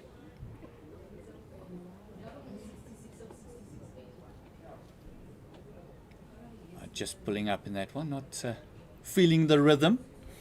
Is Peter has been bowling well, busy with his 5th over, only conceding 18 runs. Oh, this one is lofted. This will be looks like one bounce and then into the fences. That's his first loose delivery that Klaba Peter has bowled. And again, Sri Lanka finds a way to close out an over with a big shot. Overpitched that from Ngqaba Peter. Failed to even pitch the ball. It's freebies for Surya Bandara. And this is the effect of those reverse sweeps and all of these trick shots that Surya Bandara has looked to play right on the onset of his innings. You're forcing the bowler to find something a little bit different. There was nothing to find there for Ngqaba Peter. Over pitches, won't be happy with the end of that over. Sri Lanka though are moving swiftly now, 140 for 2. Just shows the power of the Sri Lankan batting, because their partnership has already gone into double figures as well. 17 coming off just 10 deliveries. And that's after a big 100 partnership with Fernando and Udara. Captain just picking up where Fernando has left off. As we see Devil Brevis getting another over. They might feel that there is an opportunity to pick up a wicket. As we see Fine Leg being dropped down to the fence. He's got a very straightish deep mid wicket out as well. It was Devil Brevis coming in, bowling to Fernando, who was also a set batter. Got complacent, cut it into the air, into Simelane. Hopefully that also little bit of an unforced error will come the way. There's the one. There was a bit of turn there. And it's ominous signs for South Africa, who has failed to play the spinners well in this tour. Not being able to bat. And that's the difference as well between the two teams, is Sri Lanka A has been batting their 50 out every single match. Oh, reverse sweep. Big appeal. Bit of wishful thinking on that one, I feel. Way outside the leg stump. Udara going for the reverse paddle. Just see him. He's standing on leg stump. Yeah, I was missing off stump by quite a mile. Dropping this one short, and that man at mid wicket, Thunder Zorsi, coming into play. Again, a lot of work, just a single. Much better over, economical wise, from Devil Brevis. We saw actually 1 or 2 getting a bit of purchase.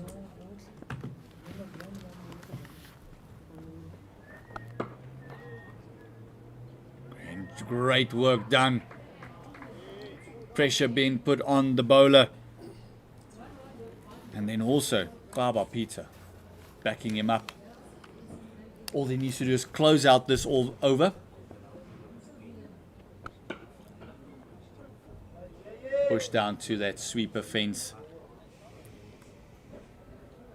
Just the one. And that brings end of another Devil Brevis over. His second one. 1 for 17. His figures 1 for 44 for the loss of 2. And this partnership has moved on very swiftly to 21 runs. With that being said, what a season of cricket is still ahead of us. Pendulo. It's going to be phenomenal. We got the Pink Day coming up in December with a full Pakistan tour coming to South Africa. We still have 2 test matches against Sri Lanka as well. It's going to be phenomenal. The 27th of September also starts the T20 Challenge. Domestic season for South Africa will begin then. But all of this is a prologue to that. The 8th to the 11th of September as you speak of it. First class games will be starting off. Sri Lanka have already clinched this 3-day series. But South Africa will want to end off with some confidence going into Kimberley. Sri Lanka will want to close off a whitewash. Tristan Luce comes back into the attack now. He'll be bowling to Surya Bandara. It's not completely ready. Just saying apologies there. No fast bowler likes to be sent back when he reaches the crease.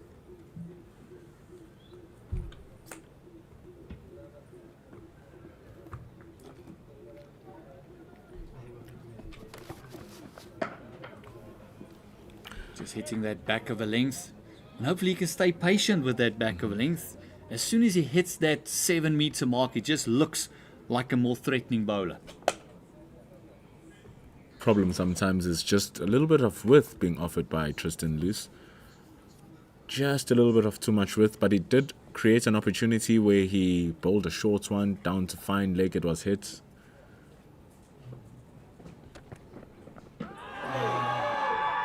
Was that pad first? Big appeal. Oh, it sounded like there was 2 noises. There definitely was 2 noises. The question would be, was it pad or bat first? There's that deceptive pace coming from Tristan Luce, really rushing the batter. The ball nabs back from the surface into the right-hander. Oof, that looked really good. Oh, that looked really good. Does look like it was pad first. But unlucky there for Tristan Lees. Good delivery bowled.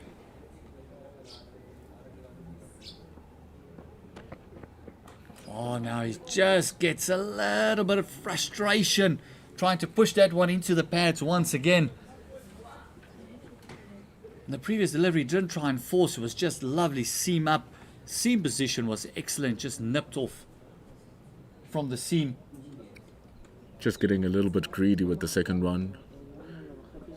Should be able to place it exactly how he did there. Easier said than done though. There we go. It was like he's going for that gap between bats and pad, and phenomenal running by these two. The captain Surya Bandara picking up a double. Saw it in the beginning of the match with Lusosi Pamla and Dan Khalim. It was their patience that just kept the batters on their toes for a very long time. So here with Tristan Lees having found an area where he can cause some level of problems, the key is gonna be continuing on that area and understanding that he too still has time to continue bowling.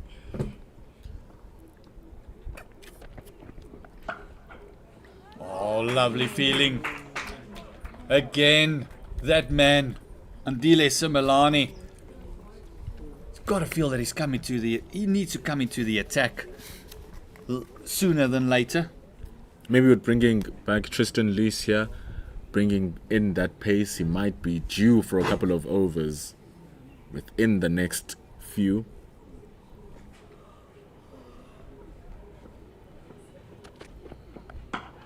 Oh, as we spoke, here he is, Surya Bandara. You said the extra pace is going to do it. It rushed him onto the pad, the second delivery of the over, and this time can't get around to it. Well directed, not the best shot he's played. Just cramped himself for space, and an easy take for short mid-wicket. Couldn't deal with the speed. Just bouncing from Tristan Lees. We saw that movement coming into him. Great delivery, just never getting on top of the ball. Surya Bandara. The ball was actually outside of that off stump as well, so he's trying to hit it across the line. It just weighs on his bat a little bit too much, and he pops it into short mid-wicket. He's gone for 11 after 14. Kaba Peter, the catcher. And it's one of those where we had spoken over the last couple of days about the direction of the bouncer, where it needs to be. It needs to be in front of the eye so you can drag it around. Just gives you the opportunity where the other short ones, you can just see this one just on that off stump, and he can't get the swivel around the delivery. So the angle is created there. Short mid-wicket comes into play. And again, South Africa just clawing their way back into this match.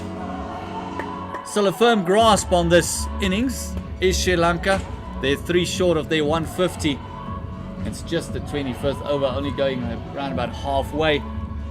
So Sri Lanka still in firm control, especially with their set batter. Udara still at the crease. Now they bring in Saha Narakchige, who too has been playing pretty decently. He's made his debut for Sri Lanka already, playing in a World Cup qualifier versus the West Indies. Sri Lanka eventually qualifying for that World Cup, so he was there in that World Cup as well. Was Saha Narakchige.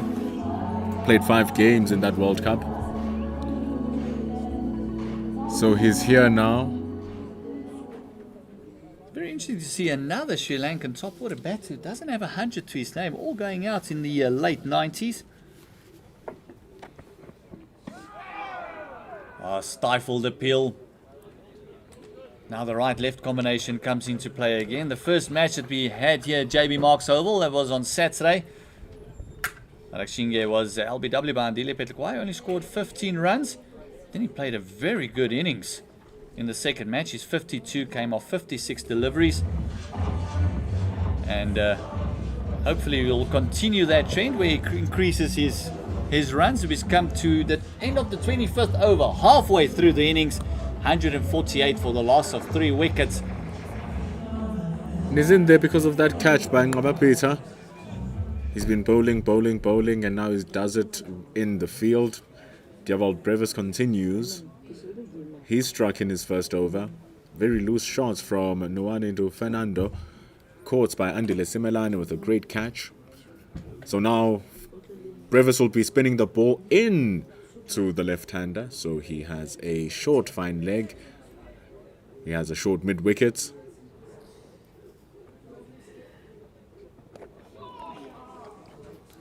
Two players will be standing on the boundary. As you can see, he's really targeting those legs because he has a deep backward square, has a deep mid-wicket as well. So a very leg-side heavy field for Brevis here. Just interesting to see again with the left-hander and Delbres attacking those pads that the deep square is about 10 meters off the fence. We have seen one already being misjudged by Luto Sapamla when he was not on the boundary, would have been down his throat. We saw the similar happening in the other 2 days where we just misjudging. Oh, this is another wicket for Dewald Brevis. We mentioned that he does have a bit of a golden arm. And Arakchinge goes back into the hut. And the easiest of catches for Tristan Lees. That was the perfect leg spinner setup by Dewald Brevis. You could see it written in the field that that's what they want him to do. Brevis is going to bowl straight. They're going to want him to hit behind square. That's why they have that short fine leg. We've seen also with the wrist spin of Brevis, he just gets that extra bounce, and that's what undid Sahana Rakchike over there. Went for a sweep. Tristan List didn't have to move much, and he's gone for no run with 3 balls. I said after Dewald Brevis' first over, I doubt he'll get another. And he's gotten 2 after that and picked up another wicket. Just show you Matthew Bretsky has seen something in the pitch maybe, and in the plans the Dewald Brevis is just a part of. The thing is, Gert, you also saw it too. A couple of overs ago, you spoke about how Brevis is now getting some level of turn. And even in that wicket that he got of Fernando, he did get a little bit of extra bounce and that turnover as well, which sent the ball very far away from where Fernando thought it would be, getting the top edge and caught by Simelane. So even there, an extra bounce coming the way of for Dewald Brevis, and he's still getting that turn. So there is something there for him to work with, and Bretsky will be happy that Brevis is actually tapping into it. As we see the one of the replacements for today, Pavan Ratnayanka coming in. Serious player, this guy. Only 22 years old is Pavan Ratnayanka. Was the second leading run scorer for the National Super League, and his runs come at a good nick. That strike rate at 90 and the healthy average of 42 as well. Yeah, he's a consistent run scorer.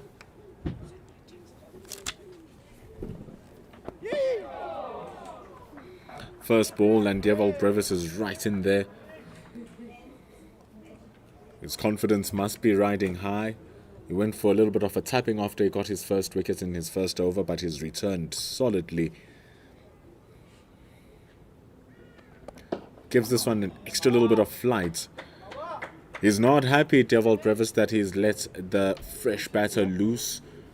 Pavan Ratnayanka just guiding it down to long off for a single. And also, with that single, Sri Lanka A bring up their 150. 150 up. Going at decent nick. Just under the 6. But very important for SAA. They're now making inroads into this batting lineup of Sri Lanka A.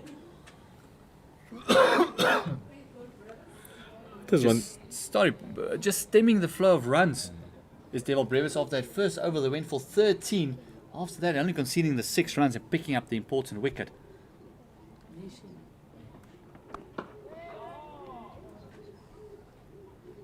Just look at that extra bounce that he's generating from that end.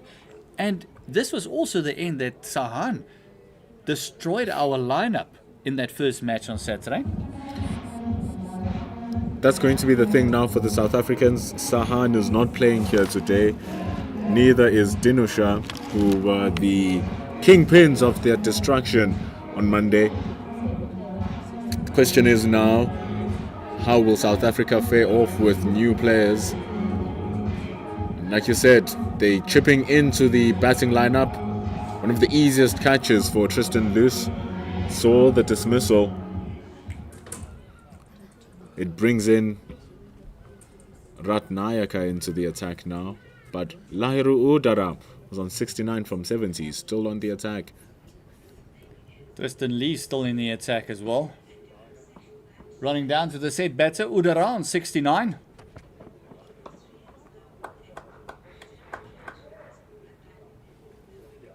Just working that one down to third man.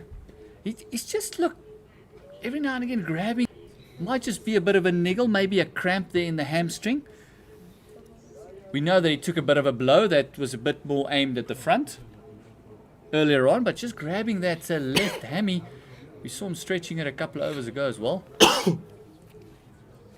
Might just be carrying a bit of a cramp there. See the old salt tablets coming out. Hopefully it's nothing to worry about for the 30-year-old. Sri Lanka have been running well between the wickets. Last thing they want to do is have a handicap where they've had an advantage over the South African bowling.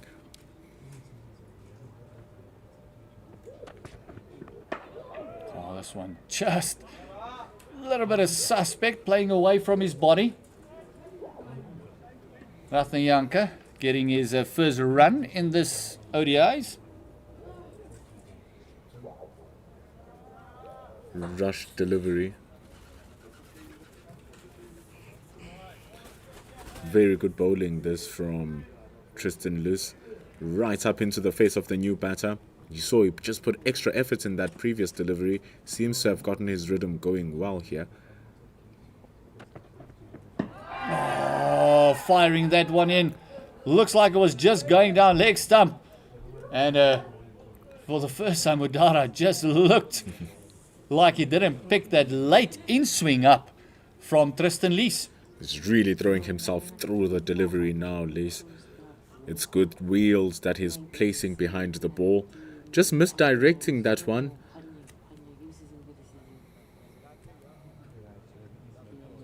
Oh, definitely missing leg stump. Great call by the umpire, but lovely movement into the right-handers at the moment. At wrist, you can just see breaking in towards fine leg, creating that movement.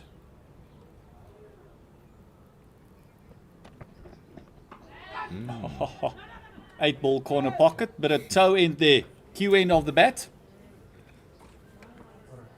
Udara is opening up those wickets for Tristan Loose, baiting him to bowl straight at him.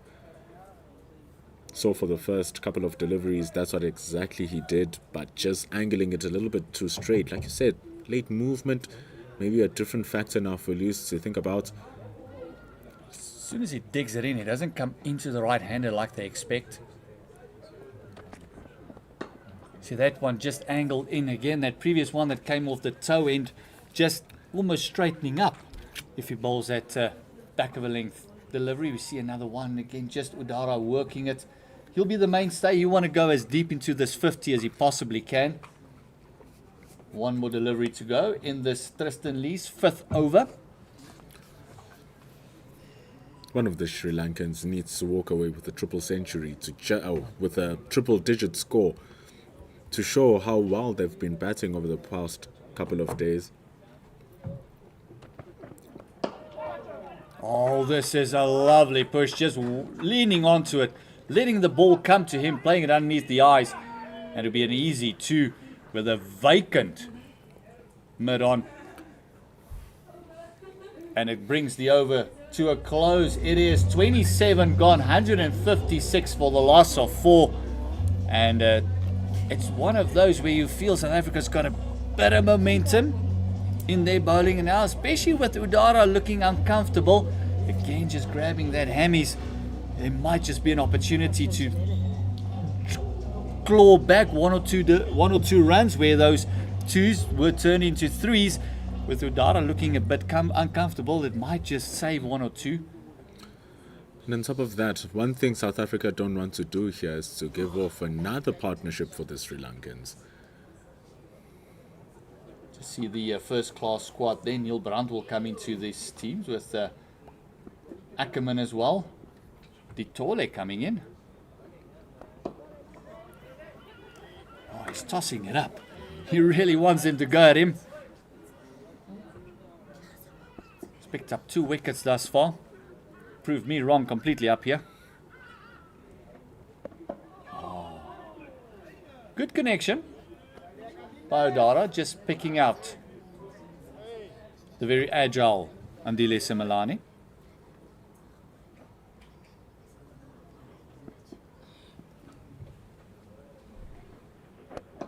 A little bit quicker, a little bit flatter. Well, Brevis actually settled into a nice rhythm. He's into his 4th over now, and for that reverse sweep you have that short third man and backward point. They basically brothers, Tristan Lusa and Andile Simelane.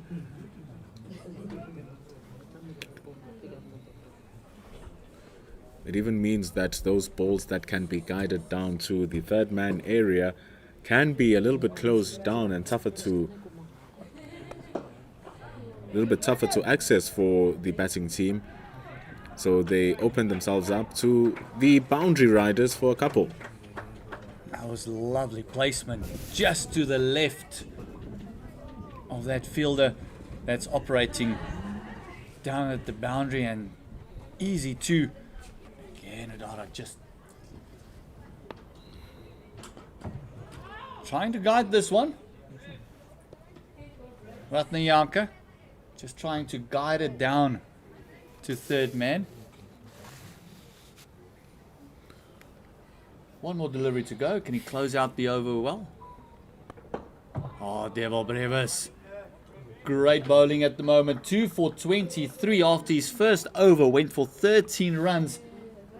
This is a brilliant comeback by the South African. More known for his batting than his bowling, but oh, he does have a bit of a golden arm. 10 runs in his 3 overs. He's also gotten a wicket since that 13 runs in his first. Dewald Brevis just being a little bit of a trump card here for Matthew Bretsky. Something that the Sri Lankans wouldn't have thought that Bretsky would back so much into Brevis. Looks like he might be bowling a couple of more overs the way he's going. I also feel that you mentioned that Kaba Pizza might come in from that end as well. As we finally see a change in seam as Andile Simelane comes in, bowled brilliantly here on Monday. Only bowled the 6 overs. He only went to 4 to the over. Then Andile Simelane also picked up a couple of wickets at the back end of that innings, conceding 24 runs.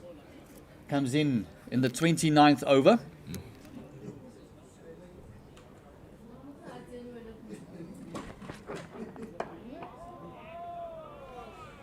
And he starts of the run-up has got a very interesting little spring in his step. We saw the same thing with Wickramasinghe from the Sri Lankans. It's got a bit of a start to it. It's almost like those old Lister engines, just needs to wheel the willer before he can get going. Sometimes that little scamper got him wanting in Zimbabwe, where he'd lose his run-up every now and then.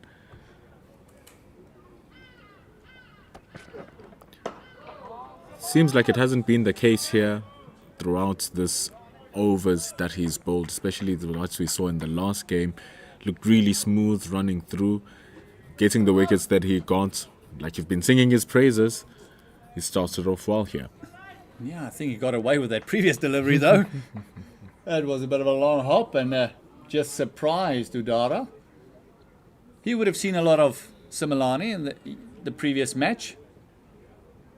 Was one of the batters who faced him, scored 86 from 96, did Udara in the previous encounter.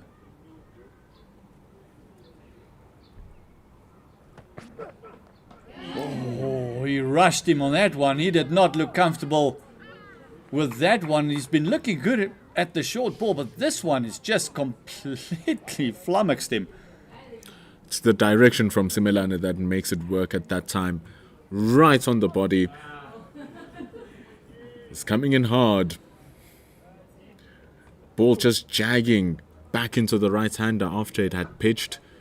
Closes off the space for Udara. He's lucky that it's actually not even lucky. He played it well to ensure that it doesn't go into the air and get caught out. Did roll his wrist on that one. Very lucky didn't clutter into the face guard there. Oh, Simelane, was there a nick? Simelane was interested. Michael Prince at the on the other hand, he was not interested whatsoever. He's almost asking him, what did you hear? Fending at that one, Pavan Ratnayaka. It's his first game. Really good batter with sensational numbers. But that time, just fending at one. Extra bounce from Simelane. He thought he heard something. Ratnayaka still lives though. 6 from 9 deliveries. Just making Simelane wait at the top of his run-up. The only one that was excited was the bowler. Oh, getting the outside part of the bat. Playing around his pads a little bit. Is Pavan. Getting some little bit of assistance as well from the deck is Simelane. And that's where hitting the right areas becomes important. An area where if the ball comes in, it's just as dangerous as the ball moving away. So that away seamer just probing the outside edge of Ratnayaka's bat. Simelane has one more ball in his over.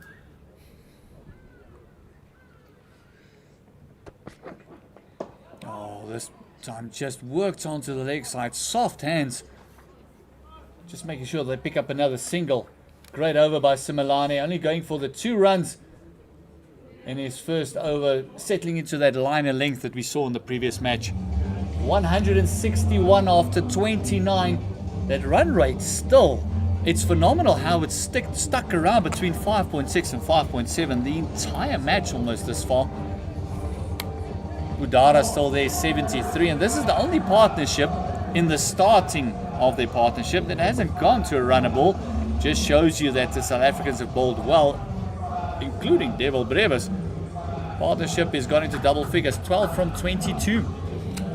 Still have to work hard to set yourself in here. That partnership between Udara and Fernando, though it might have gotten to 100 runs, but it too started pretty slowly. At a point in time, they were batting at around 5.3 runs to the over and then steadily bolted up as they got their eye in. Surya Bandarat failed to get his eye in. Arachige couldn't get his eye in either. Ratnayaka will be wanting to do that. A little bit flatter, a little bit quicker by Brevis. Got protection down at sweeper fence. Then he's got a man at a squarish deep mid wicket. And then also a very wide, fine leg.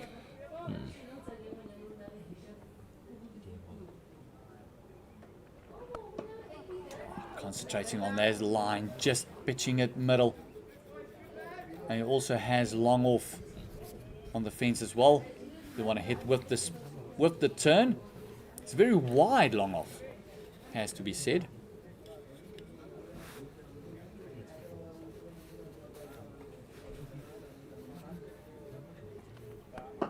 A bit of foot movement coming in. And that man picking it up. Dayan Khalim down at the fence there. These two are on opposite sides of the fence during the National Super League final. Lahiru Udara playing for Kandy and Pavan Ratnayaka playing for Dambura, who were the eventual champions. They set 332 runs on the board. The man who's batting right now, Ratnayaka, scoring 118 from 108 deliveries to set up that score. Udara on the other side, well, you see how well he's been batting. He scored 86 from 50 in a chase that just didn't reach out for Candy. So it just shows the quality that Sri Lanka have in their disposal, that is brimming up in their development systems. And here it is now, experienced Udara at 30 years old. Oh yes, that is a wicket. That is the one they've been wanting for an old golden arm, Brevis. Another breakthrough, and it's another set batter that he's got, and he's now gotten rid of Fernando, who was set, and also the other set batter in Lahiro Udara, 75 of 83, who's just over the last over or two has looked unsettled. Stable Brevis all of a sudden now, who is really become a golden change for Matthew Brzezinski.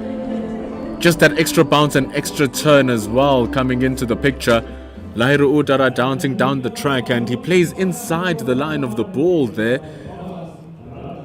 because you saw as he was dancing down, he also opened himself up going down to the leg side. Great take from Mikhail Prince. Quick hands. No decision to make that was difficult for the square leg umpire. 5 wickets down. Pavan Ratnayaka fails to make too much of an impact. He's gone for 9 from 14. It's one of those where you feel that Devil Brevis is just doing a phenomenal job. My mistake, I thought it was Udara on strike. I got a bit excited there for the SAA lads. It just created a lovely scenario. But this man walking in has been in a rich vein of form, scored a lovely 53 of 36 deliveries in the first match that they've played, and a 44 on Monday. 2 days away from his birthday, the 22nd birthday, on the 6th of September, is Wickramasinghe. The batting all-rounder also opens up the bowling for Sri Lanka A. Look at those numbers, a strike rate of 101, best of 83. Age of 21, like I said, 2 days away. At the end of the day, the game is all about confidence. And he's been bowling brilliantly, just like he's been batting brilliantly, Chamindu Wickramasinghe. And coming into this game, he'll surely want to close off what has been a good series with an equally brilliant performance. He's out there because Pavan Ratnayaka decided to dance down the track. Like we said, you have to earn your way to play your shots in the surface. Don't just get there and get runs. And Ratnayaka learnt the hard way, with Devil Brevis being the hot hand. Andile Simelane though started well as well. He bowls to Lahiro Udara, well stationed on 75. And continues with his good start here, Simelane. I did mention when I mistakenly gave him out in the previous over that he has looked unsettled. We saw Tristan Lees getting him on his knees with a ball that swung in. We saw Simelane almost hitting him right on the grill. So here's one of those little patches where you feel if Udara's going to lose his wicket, it's got to be now. If you're a SAA supporter, if you're a Sri Lanka supporter, you want him to kick on and get that first 100 of the tour. This is where the game really started making a difference on Monday. South Africa up to this point had bowled well, just like they have done here today, getting 5 wickets in the first 30.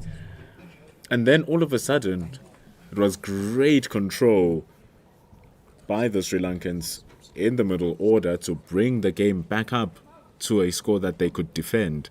So these are the danger times for the South Africans, where they need to play differently than how they did on Monday and try to force a wicket out of this. Coming around the wicket, Ndile Simelane. This didn't go too well for the SA bowlers in the previous match. He loves hitting it over that mid-wicket boundary. Strange then that there's no one at the deep in mid-wicket. It's because it's going to push it outside the line, but it's got to be careful with the width that he's offering. He has no protection in the deep. The furthest fielder is the cover, who's on the ring. Only 3 fielders outside of the circle. Talk about pressure from the South Africans. You can have 4 outside, but it's a new batter, so they're trying to close down as much space as possible. And not just close down the space, that mid-wicket is in very close, as well as that short catching cover. Even mid-on and mid-off is about 10 meters off the circle.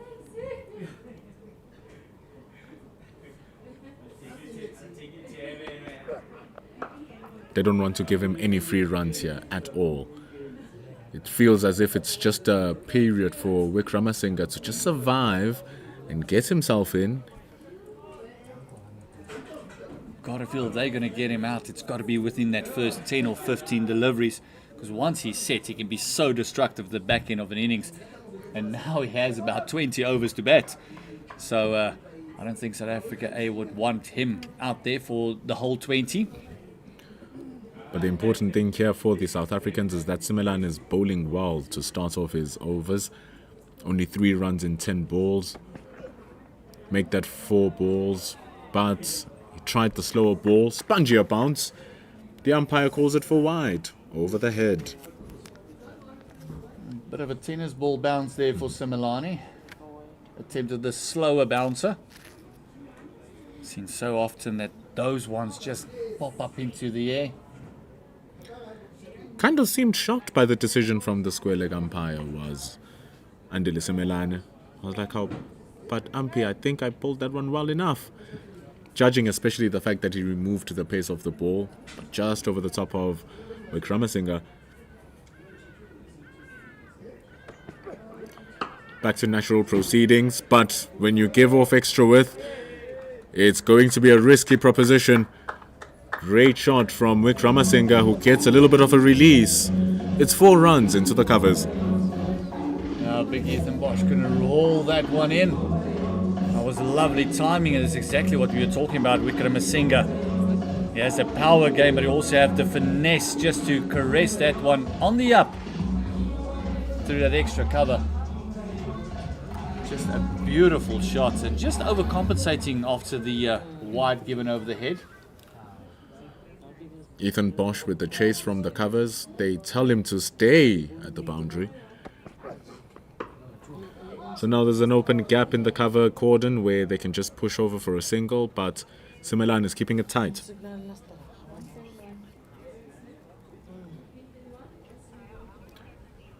It's a good over this from Simelane. Bowled it well, just a little bit loose because width is such a dangerous thing to give as a bowler, especially to these Sri Lankans who we've seen bat exceptionally well. It's the end of 31 overs. The JB Marks Oval here in Potchefstroom. The players will be taking a drink. So will we up here. It's 171 for the loss of 5 for South Africa, or for Sri Lanka A. Lahiru Uda on his way to a well-played century, but he's still a long way to go in 24 runs. Wickramasinga just soldiering on 4 for 4 with their partnership on 6.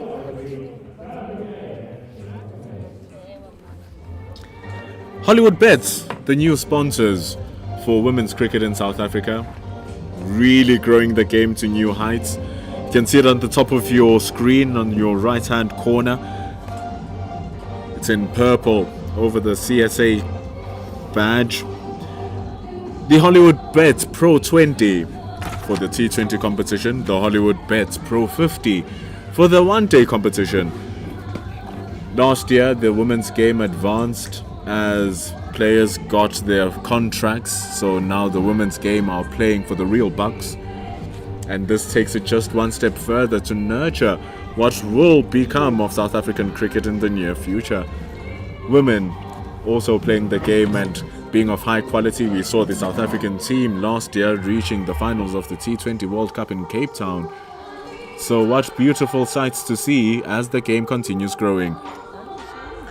On the 4th of October, the Hollywood Bets Pro 20 will begin alongside the Pro 50. Make sure that you visit cricket.co.za to find out more information and to get whatever extra goodies that you need to get. That's the Hollywood Bets Pro 20, Hollywood Bets Pro 50, nurturing women's cricket and growing it to new heights. It's 171 for 5 here at the JB Marks Oval as we take a drink.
We see that immediately after the drinks interval, there's runs for Sri Lanka A as Devil Brevis just drops this one short.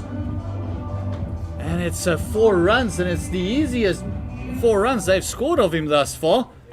All the others have come from sweeps. Just a lovely swivel and 4 runs. That Manudara again, that just looks like he's going to be a thorn in our side, the sides of the South African A's. 81 of 87, and his partner Wickramasinghe just got going in that previous over from Similani with a lovely cover drive. Pendula, ominous times for SAA. It looks like it's going to be a long innings, and Sri Lanka wants to go deep into that 50 again with half their team back in the hut. In the 32nd over, SA desperately needs more wickets. If there's anything that the South Africans have seen, it's that it's not over until it's over.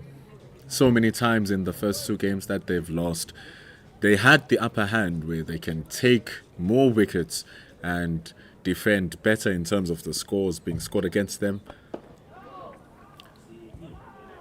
See, they've really upped the intensity in terms of their fielding throughout the course of the tour, which is good news. But it's at these points of the game where they need to really strike over number 30 to 50s, where Sri Lanka have been dominant.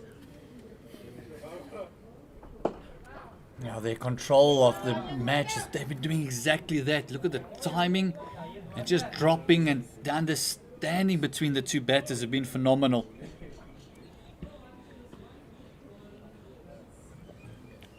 Chamindu, like you said, scored a 50, has a 44, very close to a second 50. He's in good touch. He's bowling excellently as well. Mabapita is throwing himself. Udara calls for the run. Superb, superb, superb awareness.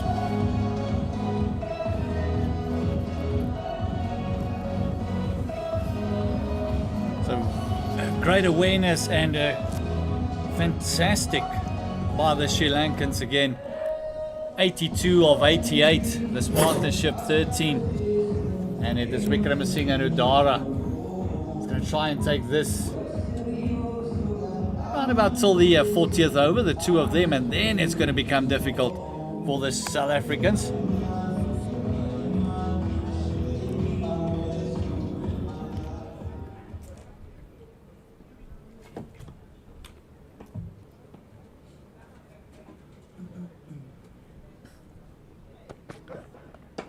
Simelane back into the attack. It's dropped a little bit short. Worked away as the man at the deep just bounces a couple of times. And we spoke a lot about the timing of Udara, and this time his timing actually, the fact that he didn't go through with the shot saved him. He hit it right down the throat of Ethan Bosch there at the fence. Brzezinski just asking Simelane if he's happy with the field for the left-hander. Ethan Bosch there, sweeper fence for the left-hander. Also got deep square, third man and fine leg.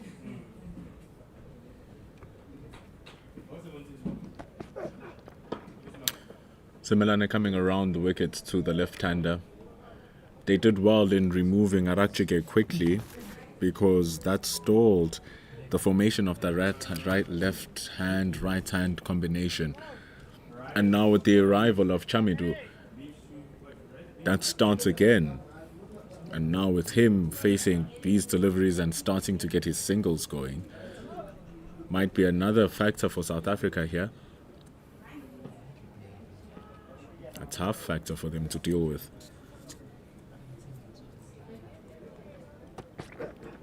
So Simelane drops it short. It's pulled brilliantly from Udara. Man on top form, smashing it in front of square. Ngabapita had no chance at mid-wicket. It's 4 runs. Ngabapita had no chance at mid-wicket and no chance for Ethan Bosch down at that deep square either. He struggled with one or two of the short ones from Simelane, also Tristan Lees, and this time around just getting right on top of the delivery, smashing it into those advertising boards. Udara 87 of 90 deliveries.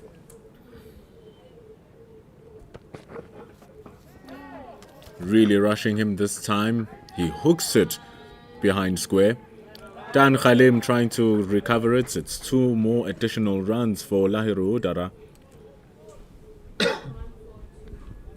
And still, even in this 33rd over, that run rate is 5.7. They're just keeping it there.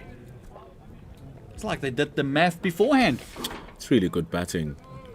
And we'll raise this issue again about the pacing of the innings throughout the 50 overs. Once you get a strong partnership, you have the capabilities of pushing the rates further than a run per ball. Good slower ball, chance for Ngabapita. Just not getting to him. Wonderful ball from Simelane, just fooling Udara, who's not happy with himself. Tough chance for Peter. That's one of those that you don't expect because it's not where the batter is aiming it. Wanted to play it down leg and just got the back end of the bat, and oh my word, that was so close to the hands of Ngabapita. Lack of pace undoing Lahiru Udara there. He was through the shot before the ball even arrived at him. By the time it arrived, the bat was just dangling. Gets a healthy piece of it as well. Just that Ngabapita's a little bit further inside the square.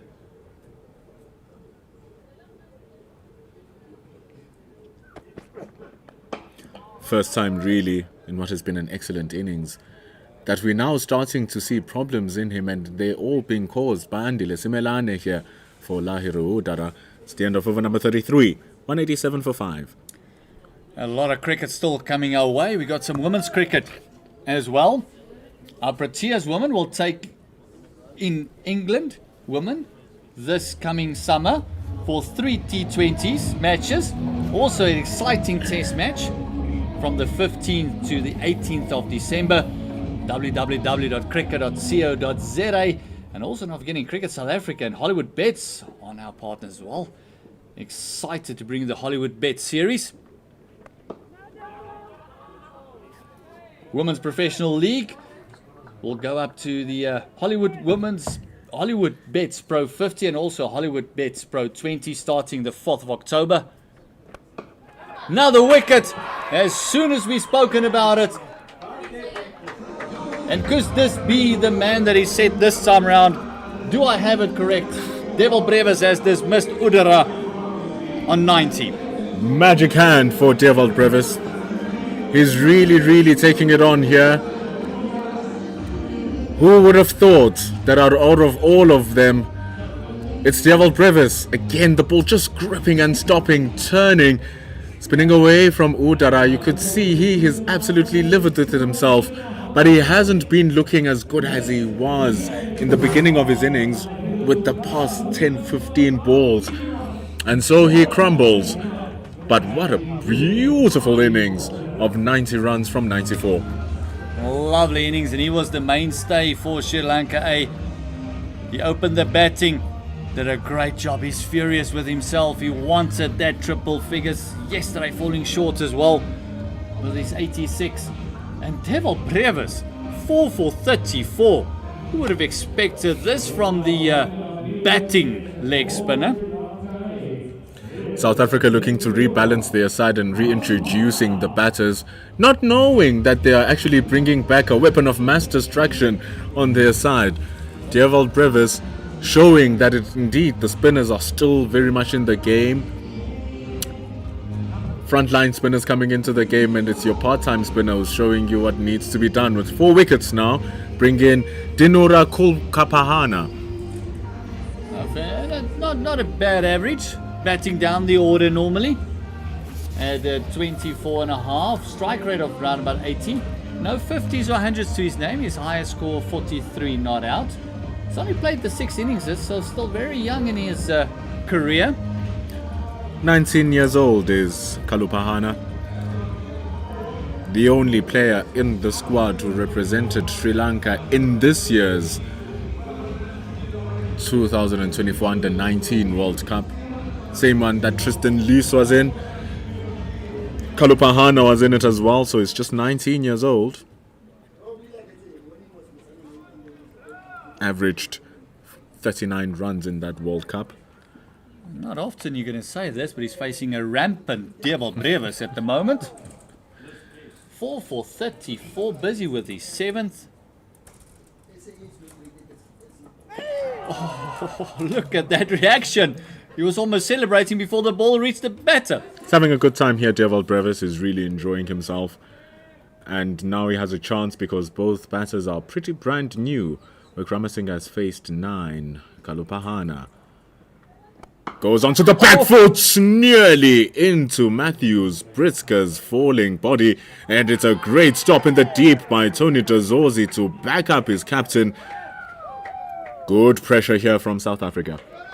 You can just hear the owls are out, the oohs and the ahs are going. All of a sudden there's a bit of chatter when it comes to the SAA team, especially with that fall of Udara. Look at that reaction. Oh. They thought they had something there, but it's good areas now from Brevis. He's getting much straighter, bringing his mid-wicket into the picture. The extra bounce, just something to be wary of here for Kalupahana. South Africa needs to close out this innings. Oh, much quicker from Brevis. Good adjustment. Very variable here from Djawald Brevis. And he is bowling like a man on the charge. He has 4 wickets, so close to a fifer. It's 189 for 6 for Sri Lanka A. Yeah, and let me just continue my thoughts on the Hollywood Bets Pro Series that's starting up. Cricket South Africa and Hollywood Bets are excited to bring you the Hollywood Bets Pro Series Women Professional League, made up of the Hollywood Bets Pro 50 and Hollywood Bets Pro 20, starting the 4th of October this year. For more information, go to www.cricket.co.za. It's our time. #Hoza Nawe. Sri Lanka with double figures at the top with their 4 opening batters. two 50s and two scores within the 10s. And then in the middle order, where they've been strong, Sri Lanka, over the past of the series, yet to see double figures. Of course, a changed side. Pavan Ratnayaka, brand new. Kalupahana, also brand new. But right now, it's Wickramasinghe, who just pedals us off his pads. They run quickly for the first. Tony Tazozi keeps it to 1. What we've seen from this Sri Lankan A is that exact man that you just mentioned there, Wickramasinghe, is a bit of a key for them in that latter part, but now he's almost got to take over because he's always had a set batter on the other side, a top order batter on the other side. Now he's got to take the senior role. Be interesting to see how he plays because he loves throwing the bat at it. He can hit a long ball. You saw mammoth 6 of his on a Monday. And also took Ethan Bosch to the cleaners in the first match, hitting 3 sixes in 1 over from Ethan Bosch. So it'd be interesting to see how he approaches his innings from here on in. And the thing is here for the South Africans, if they get a wicket now, they are basically into the tail where there's 2, or rather new batters going to be Kavindu Nadishan, who hasn't played. You're going to Dushan Hemanta, who has been ripping it apart with the ball, but not really with the bat. Chamika Gunasekara is also brand new, who will be playing here. So South Africa will be getting into raw meat that hasn't been tested. But in order to have access, Tristan Luce will have to continue putting pressure like that, hopefully bring up out a wicket. And it's almost the first time that Sri Lanka A is in a threat of not batting their 50. What we've seen in this ODI is they've done a great job to go deep. Didn't kick on until they're in that 40s. When it comes to the overs, and now in the 35th over, 6 back in the hut and 2 fairly new batters at the crease. It's almost new territory for them. Tristan Lee's just misdirecting that one. He is trying to swing it back into the right-hander. You can just see the way he's breaking his wrist, just trying to angle it in. So brilliant Yorker against Udara that took him off his feet.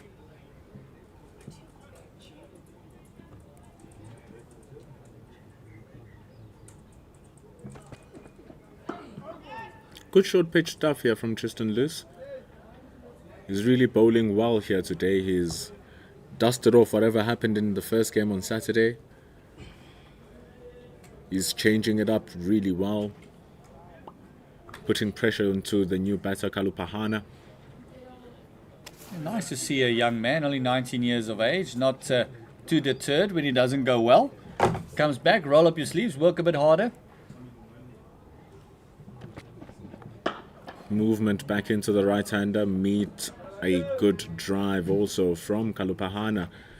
Briatsky brings it back from mid-off. They take 2. Just doubling up. This is what the new batters will do. An opportunity for SAA to make sure that that run rate actually maybe goes under 5. And Sri Lanka A will just want this partnership to start taking a bit of momentum. Happy with the 1s, happy with the 2s. Reach that 40th over and reassess your situation from there. 6 wickets down.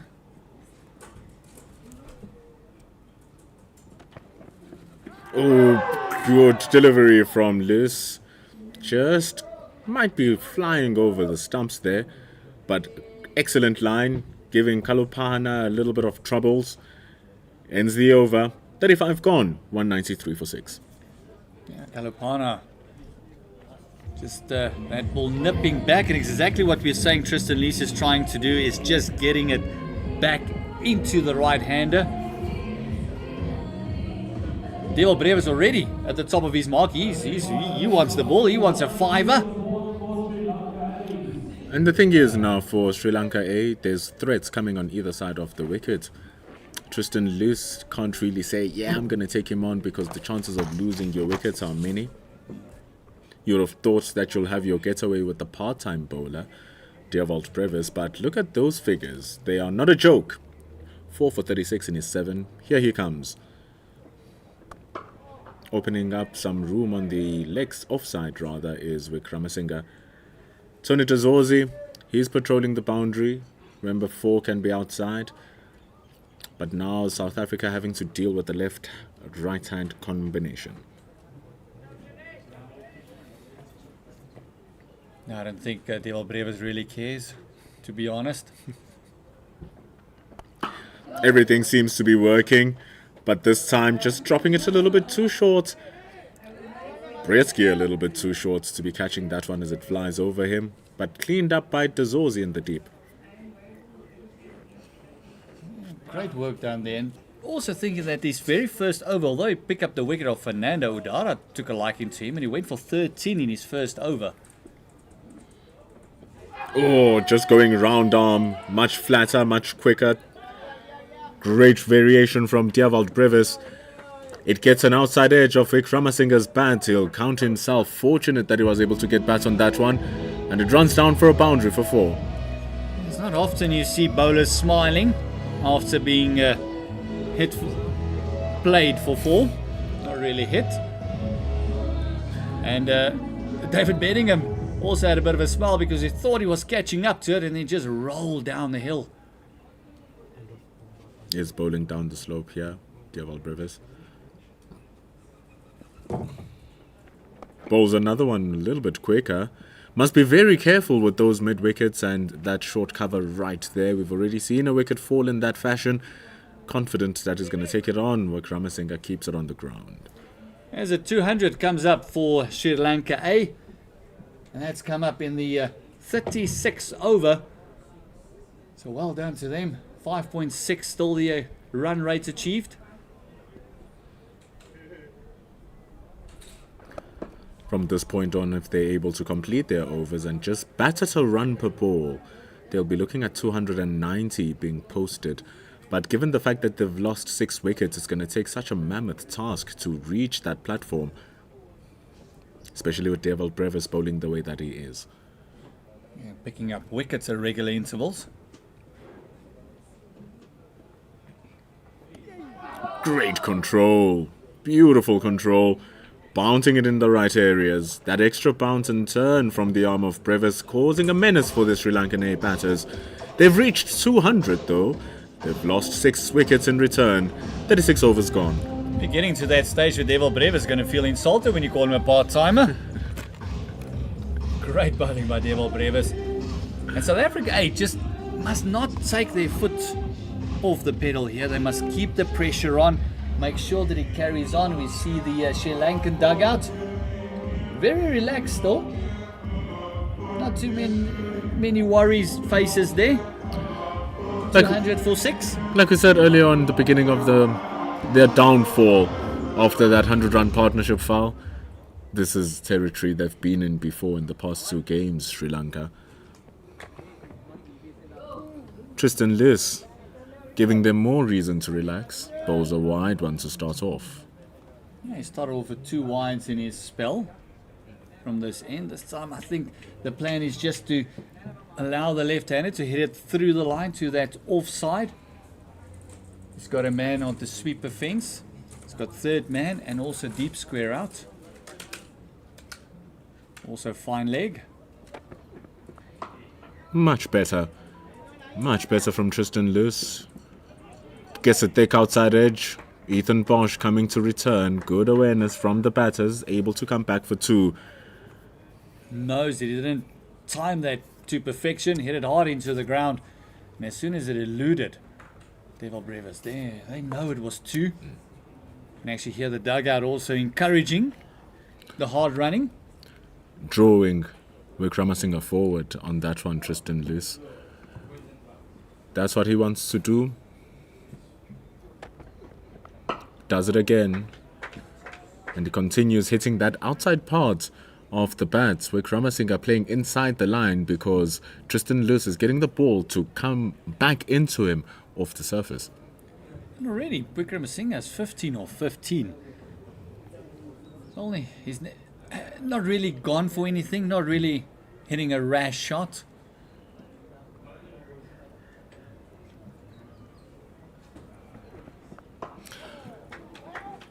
The ball continues to come back into Vikramasinga here. So an interesting variation that he can throw on. apart from going wider from the creases, throw in an off-cutter every now and then, a ball that will turn away from the batters. You see, Wickramasinghe is playing inside the line, trying to cover that movement into him. So if you fool him and get the one to move away, you can open up wicket-taking opportunities. Exactly as you saw the delivery there, just straightening up on the left-hander from around the wicket. Does allow the one, but it does make it very dangerous for Wickramasinghe driving. If he hits it too well, hit it into the hands of that short cover. Klaba Peter just lurking around in that area. But one thing he did well, he was able to just keep Wickramasinghe on strike for a while and not just making him feel comfortable. He was giving him tough deliveries to deal with. They were right on his pads, asking him questions. His timing wasn't on the money on those balls. Iposo Kalupahana, who hits the toe end of his bat. They have a slip in place just in case. Oh, very interesting shot there. Tried to go over mid-wicket. The ball that was very wide on the off stump. It's almost around about that fifth stump area. They try to work that through mid-wicket. Look at that, all very wide. Just almost be happier to slap it over. Extra cover. Lee's in once again. Oh, gorgeous ball. Right in there. After that short-pitched delivery, taking away the legs and feet of Kalupahana, he goes for the block hole, but the batter survives. Kalupahana is on 5, Wickramasinghe on 16. 37 overs gone, 204 for 6. Fantastic bowling. That ball swung in late. Nearly snuck through. Look at the summary of the match thus far. A beautiful partnership between Fernando and Udara. Udara eventually falling again just short of that triple digits in the 90s. His 90 of 94. Fernando had a toiling innings. 1 or 2 chances given to him. His 52 of 52. And the pick of the bowlers, Devil Brevis, 4 for 43. And he's going to carry on with his 9th. Talk about a surprise package. He's the first one who's going to bowl out his overs and is bowling them on a trot, not breaking his stride. Well played from Wickramasinghe, but great fielding. Fantastic work from Brietzky at the covers. Can you imagine the chat in the change room if he picks up a 5 in this innings? He will never let the bowlers forget that. I did it better than you. Imagine.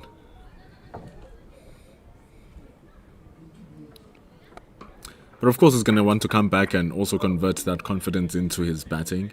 He wouldn't want to let his bowlers go get the runs. He'll rather get those runs for himself. But yeah, he's really showing his all-round capabilities.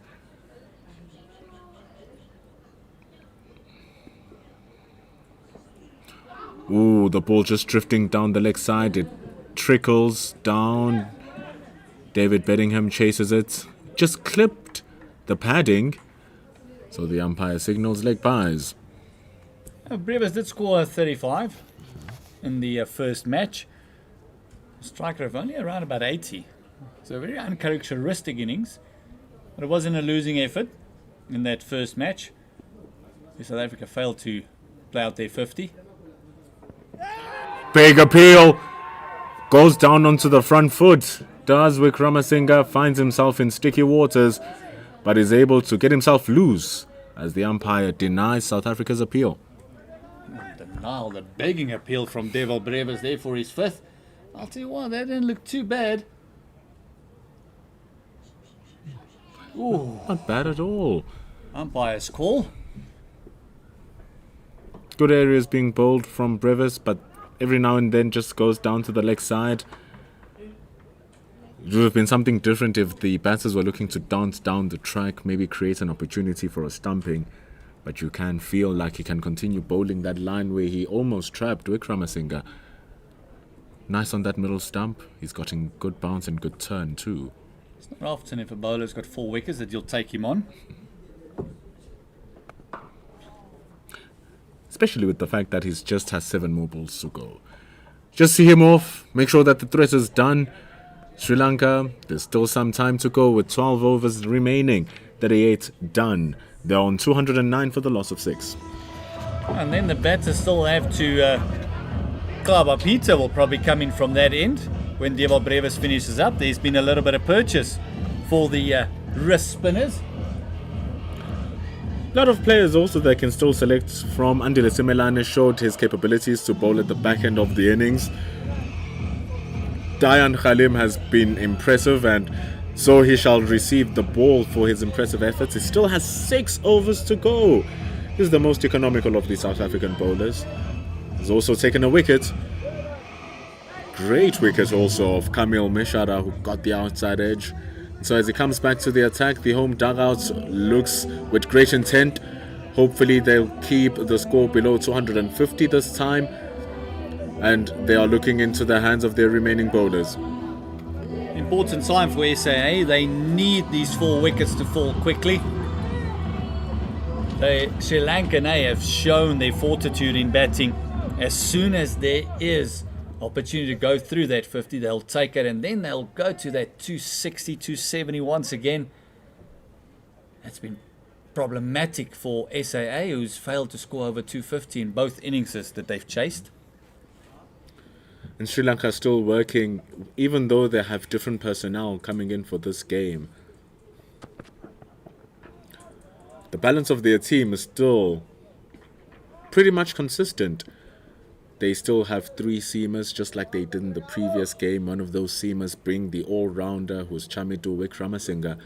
So even though they've made those changes, they still have Hemanta there, who took the 5-wicket haul in the previous game. And they replaced the other spinners with a new set of spinners.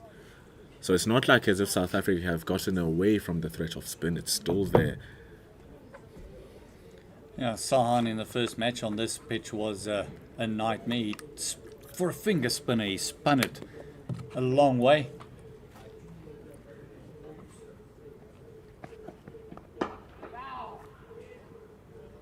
Dayan Khalim is just trotting in a little. Still warming up. Only 2 deliveries in his return spell. That could be a reason why he's only bowled the 4. We saw him pulling up in his 5th over in the previous match with a bit of a groin issue. See, as he walks back, he's walking back very gingerly. So it might be a little bit of stiffness still in that groin. But the important thing is that he's hitting his areas here, Dan Khalim. Can't let anything affect the job that needs to be done. He also batted quite decently. Just never got going, got caught in the deep in the previous game. But he's bowling to a man who's on form.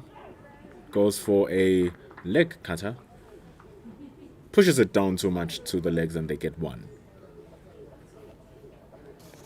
He has looked the part as Dayan Khalim, especially with the new ball. Movement, nice aggressive bowling, didn't give anything away. Kulapana is 8 of 17. And Wickramasinghe still settling into his innings as well, 18 of 23.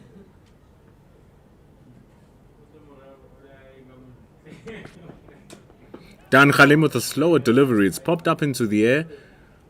A little bit of excitement for the South Africans with Ngabapita stationed at mid-wicket. But the ball is played a little bit squarer than that. The Sri Lankans get 1. Maybe just love to hear that intensity in the South African fielding picking up like they did after those couple of wickets that Deval Brevis took. All of a sudden there was chatter, there was laughter, there was a bit of enjoyment. It's almost like they've just gotten back into their shells a little bit.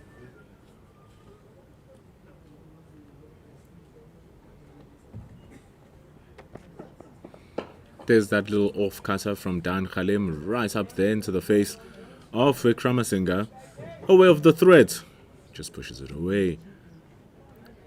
I think they want Wickramasinghe to maybe play a rash shot, maybe go for the big one. He loves that mid-wicket area. He goes against the off-cutter. They've got a man and third man, and also deep square, and also long on the fences. Bowls a little bit wider. There's a big task for Andile Simelane in the deep. He concurs with the task at hand, brilliantly stopped. It's just 2 runs taken for the last ball of Dan Khalim's over. It goes for 5 runs. It's 215 for the loss of 6 for the Sri Lankan A side. The Proteas men will be taking on the current ICC T20 Men's World Cup champions India in November for a thrilling 4-day series. Make sure that you get your tickets at cricket.co.za. And it's not just that for the Proteas men. They too will be taking on Sri Lanka for a 2-test match series followed by a Pakistan full-on tour, which will also include a pink day match on the 22nd of December. How's that for your Christmas? CT hashtag, it's our time. Hashtag was an hour. Get your tickets at cricket.co.za. David Brevis comes in for his final over, searching for that fifer. Bowling 10 in a trot is Devil Brevis.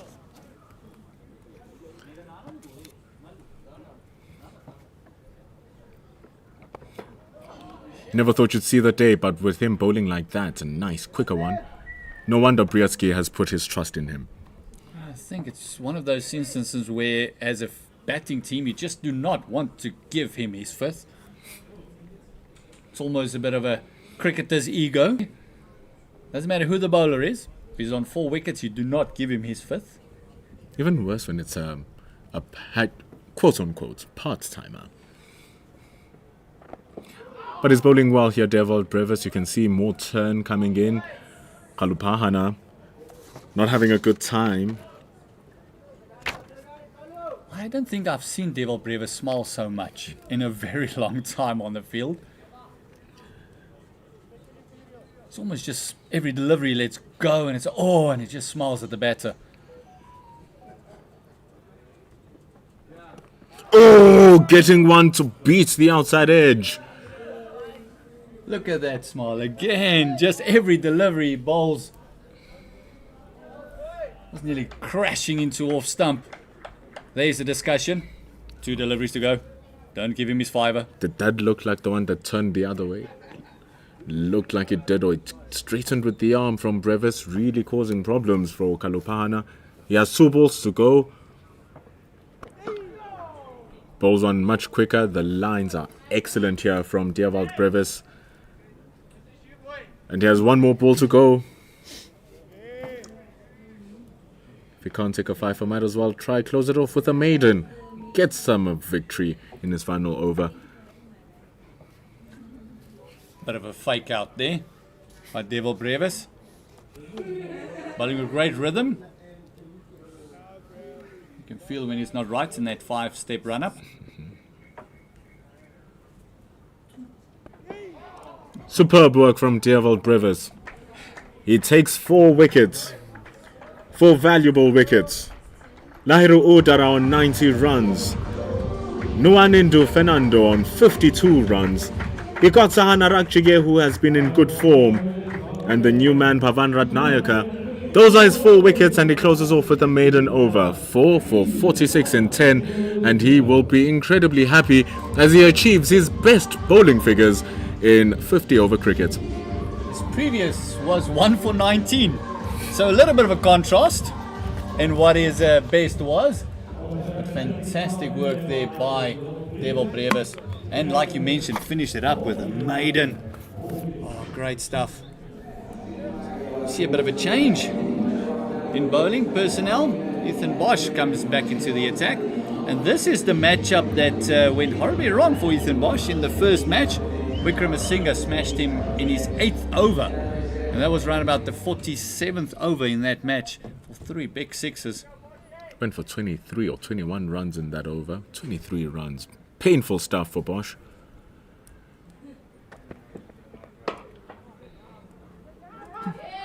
But now he returns. Non-striker Kalupahana was browsing the web there. Had no idea that a run was being taken. Nearly found himself in no man's land.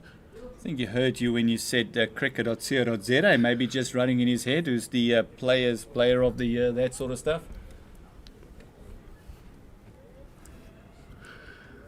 With this partnership, 29 already. Sri Lanka over this tour has shown us, and it's ominous signs for that 4-day series that's coming up in Kimberley and Benoni, that they know how to build partnerships. The patience, the composure, the understanding of where their scoring options are, all key things in first-class cricket.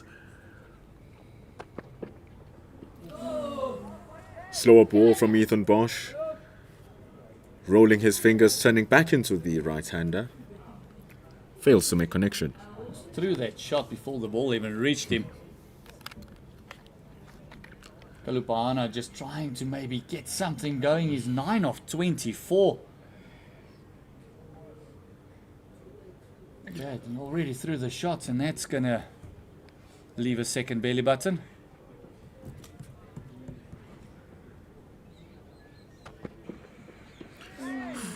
Ethan Bosch has found a place that works here for him. And he's swinging big here, Kalupahana. He must be careful. Deep square leg, Andile Simelane, one of the finest fielders around, is just lurking. He can cover so much distance. We've already seen a great catch from him. So he's swinging as if he's targeting Simelane at deep square. It's almost like he's going for that mid-wicket area. Over the ball not reaching or pace on, it makes it very difficult. Maybe a proper bouncer here coming from Ethan Bosch. Flicks it. Andile Simelane is called into task. He's running around, but he splits the gap fantastically, Kalupahana. Give him some cheers for that. Just pedals it off his hip. Simelane thought he was in the hunt. Khalim thought he was in the hunt at deep fine leg. Neither of them was. The ball wins the race. Brilliant placement by the Sri Lankan batter. Kalupahana has struggled for timing, and just that was just beautifully played off the hip. And it's, that dissection of those two players have been brilliant.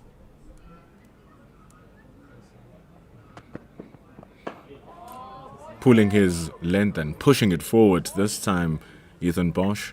But you see, first couple of deliveries, back of a length, pushing the batter back. That one much fuller, but still not much feet for Kalupahana, which shows that it's played onto his mind that the ball is just pushing him back on his feet. We've gone into the 41st over. One delivery to go to complete the 41st. 220 for loss of 6. There's that short ball, but it's adjudicated to be a little bit too high for the batter's reach. Wide ball. Really dug that in short, did Ethan Bosch. And he walked back and didn't even look at the umpire because he knew that was sailing over the head. He's bowled 3 short deliveries in his spell, and none of them have reaped any dividends. The other 2 went for boundaries, this one going for a wide ball. So it goes back to his fuller line, indecisiveness between the batters, which is finally said, no! Devil Brevis really is on fire. His fielding just hitting the stumps there. It's the end of over number 41. Sri Lanka, 221 for 6. A bit of a backhanded flick there by Devil Brevis. Says, I don't know why you guys are missing the stumps. I know exactly where they are. His chatter will be up. Ethan Bosch, 5 overs, gone for 31 deliveries. 221 for loss of 6, 41 gone, 9 overs to go. Pedulo, what do you think the SAA will be happy chasing down this match? It's hard to tell given the fact that they've gotten scores in about the 270, 290 mark, and they haven't been able to score above 250. And at this way it's been looking, this partnership has now grown to 34. If they fail to break it, Sri Lanka looking good for yet another score of 270, 280. I don't think South Africa will be too keen on chasing that much. But it seems as if that's where it's going. Now just look at the batting lineup there. The outstanding batting of Lahiru Udara. 90 of 94. Fernando's 50 of 52. Great support. Klaba Peter coming in again. Replacing the wicket taker, Devil Brevis. Completed his 10. It's time to see if Peter's going to get the same type of purchase that Brevis has been getting, coming from the JB Marks end.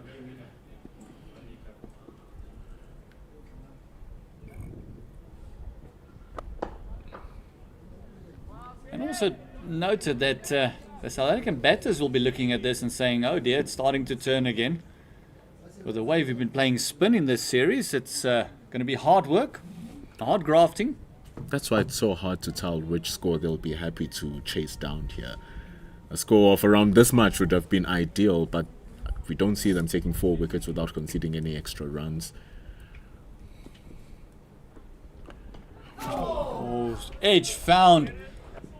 And that's just rolling away. Is David Beddington all it in? Oh, fantastic fielding. Saved 1 run there for his team.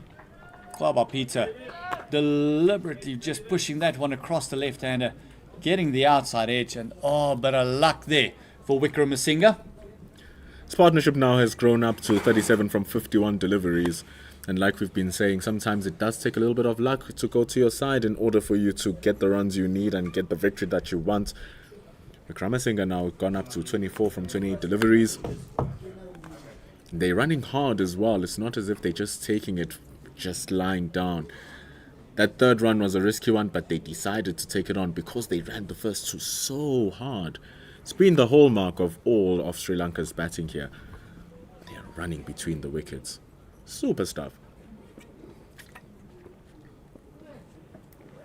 Oh, past the outside edge again. There is definitely a bit of turn from that end. That was quicker, and it looked like a little bit of a quick turn for Klaba Peter. He threw himself onto that one, Klaba Peter.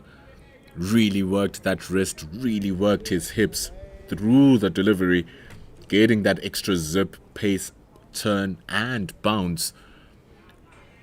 He can be a dangerous customer, Klaba Peter.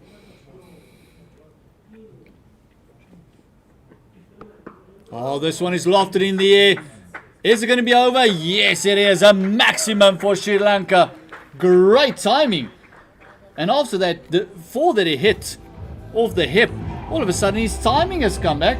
Kulupahana, maximum for Sri Lanka. He's been out there for 30 deliveries. Eventually, he's going to feel like he has to accelerate. He takes on Klaba Peter, hitting against the spin, but he shuffles across the off stump to get in line with the ball, and all of a sudden, it's much more easier to dispatch.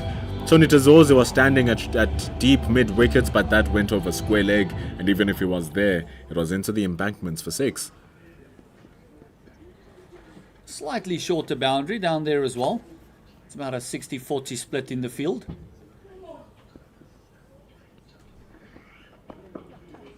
Great batting by the Sri Lankans. Are they going to come back for the second? Happy for the 1. Going at 5s and 7s. As soon as that boundary is hit, they look at that 1. Partnership has gone up to 44, and all of a sudden catching up to the deliveries as well. Painful over this for Peter. It's already gone for 10 runs with an over to go. Ending it with a dot ball will be good damage control. Ending it with a wicket cancels out those 10 runs. And he still has 4 overs to go, and you question with the spread of overs given the runs he's going at if he is going to come back for another over actually. That one just again the wrong one with the angle around the wicket, through and around. Beg your pardon, just pushing it into the left hand and then straightening it up. As we come to the end of the 42nd over, 231 for the loss of 6. And the Simelane still has 7 overs to go. Dayan Khalim still has 5 overs to go. That's already 12. You make it 16 overs with Lusa Supamla, who still has 4 overs to go. And then Ethan Bosch, who currently has the ball in hand, has 5 overs to go. So not short of options to go to Matthew Bretsky in his last 8 overs. He can mix and match up whichever one of his bowlers he wishes to. And even if he continues to use Klaba Peter, he himself has 4 overs to go. So good management of his bowlers here, Matthew Bretsky. Would feel like Andile Simelane should just get a couple of few more. He's only bowled 3, and he was kingpin in the final 10 overs in the previous game on Monday.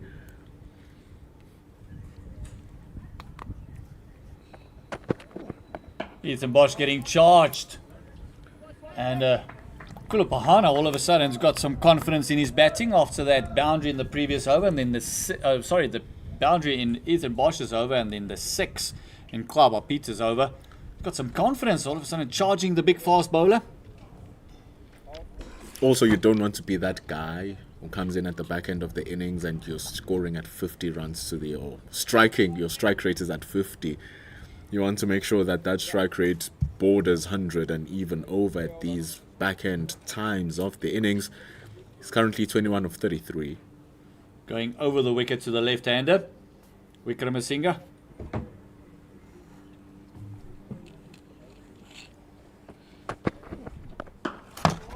Going into the body is Ethan Bosch. I'm sure what you're saying is you don't want to be the guy leaving dots on the field, especially in the back end, setting up. And that boundary and that 6 that he hit has just pushed his strike rate up to 64. So he does need to do a little bit more work. So it might have been a discussion between him and Wickramasinga and say, listen, let's push the run rate on your end, or the strike rate rather on your end. I'll just go through because I'm going at 25 of 30. I'm going at around about the 83, 84 mark.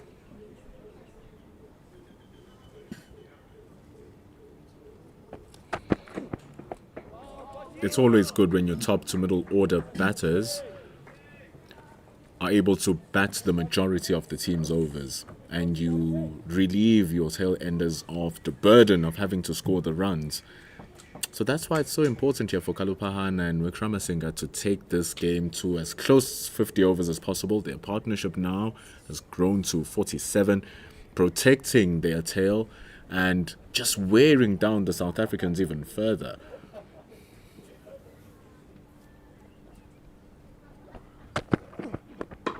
Oh, this time rushing. I think he was expecting the slower off-cutter again. Wickramasinga. But South Africa are doing actually well here in these final 10 overs. They are preserving those boundaries. They're keeping the batter's strike rate to a minimum so that they can feel pressure of trying to score big, which can induce those mistakes. Well, this is what you feel Sri Lanka A just needs to do, is just milk the ones, milk the twos, around about, with only 4 wickets in hand. Around about the 46th, 47th over, then go hard like they did in the first match. 235 for the loss of 6. One more delivery to go, and that will close out the 43rd. If there's one thing we've seen is that it's not easy going to just go out and bat out there, shown by how Wickramasinga and Kalupahana are approaching their partnership. Oh, this one up in the air, but no timing. Ayan Khalim has no chance there at the deep long leg. Couple of runs closing out Bosch's 6 over.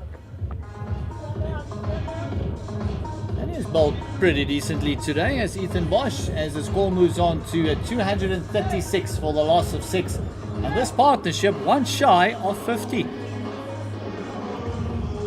Coming in good time where South Africa was starting to get an upper hand in the game, and then just these two are able to reel it back for the Sri Lankans. 49 from 61, and if you're looking on as a Sri Lankan dugout with 7 more overs to go, you are happy with the score that's on the board. 250 a minimum to be guaranteed if South Africa don't go on a pillage of wickets. And then anything after 250 will just feel like a bonus they can continue working on.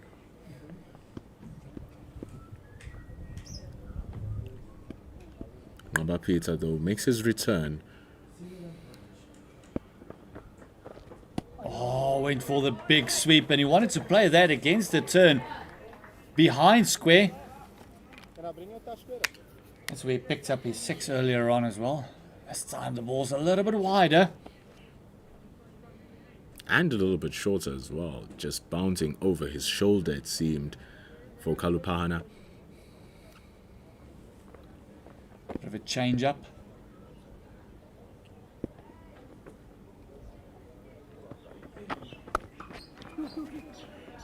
Man on the fence, Similani coming around. Oh, look at the intensity in the fielding. Might just want to show the captain, still got a bit of juice in these legs. Give me another over or two. That single brings up the 50-run partnership as well from Kalupahana and Wickramasinghe, coming in 63 deliveries. Very well worked. Just when their team needed it the most. Can they take it through to the end?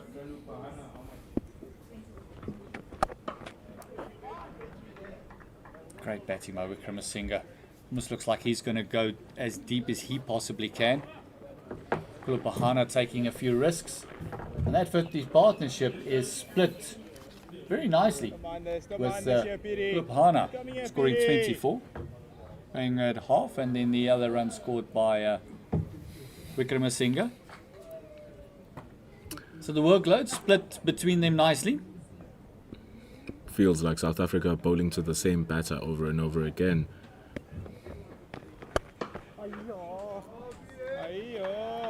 But indeed here, Kalupahana is looking to be a bit more aggressive. Not finding the gaps though. Yeah, he really wanted to hit that hard. Wanted to smash that through the offside.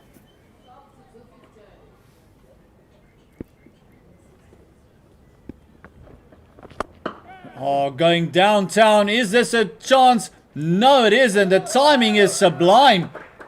And Kalupahana, lovely six of Kwaba Peter. Looking to go big.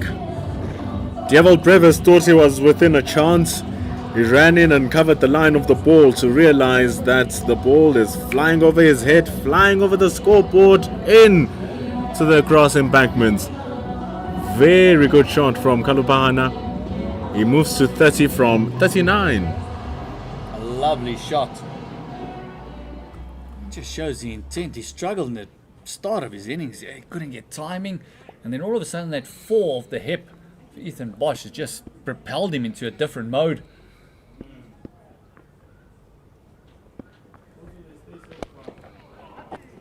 He bought his time, did Kalupahana. He didn't just go out there and went guns blazing. At a point he was batting at a strike rate of less than 50. He gets his guns going though now. He's on 30 from 40. Sri Lanka after 44 on 244 for 6. Yeah, Kalupahana going at 75 now. Catching up to Wickramasinghe's 81. Ethan Bosch going to continue here from the south end. It's just one of those things where you feel that SAA, just with the lack of taking wickets again, is going to that 50 overs and allowing Sri Lanka to bat the entire 50. Big over here, the 45th. You can now see the intensity from Wickramasinghe as well. He knows his partner on the other end is striking it nicely.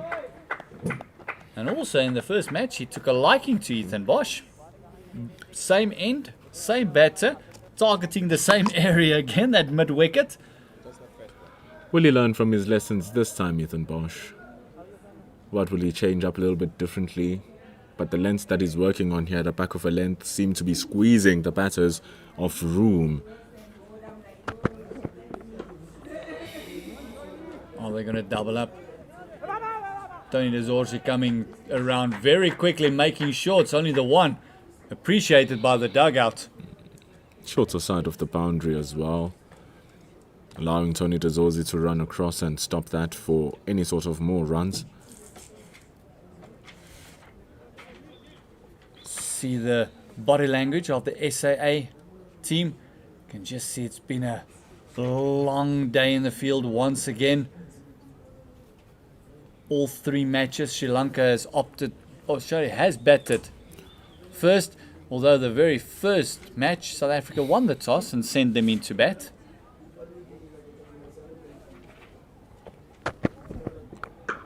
Oh, taking off the pace and a Trying to flat bat that one. Kulupahana. And they've used their chance of batting first really well here. Have Sri Lanka. South Africa coming to bat, having the benefit of knowing how many runs they need to score off their 300 deliveries, which means that they can work around better strategies to pace their innings. When you're setting up, you don't know what the pitch is worth. Oh, this time a bit of pace on by Ethan Bosch. Previous one, Kulupahana, didn't look too convincing, trying to flat bat it. This time again, trying to access that offside, because it's only Tony Dezorsi there at sweeper fence. That's on the boundary on the offside. Even third man is in the ring.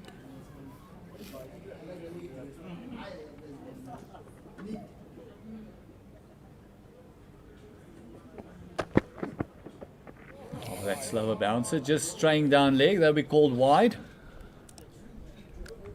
It's always unlucky when you're able to bowl the ball that you want and just miss out on that line. Off cutter from Bosch, which spins into the right-hander. So easily, if your line is too straight, you push it down the legs, which is the case.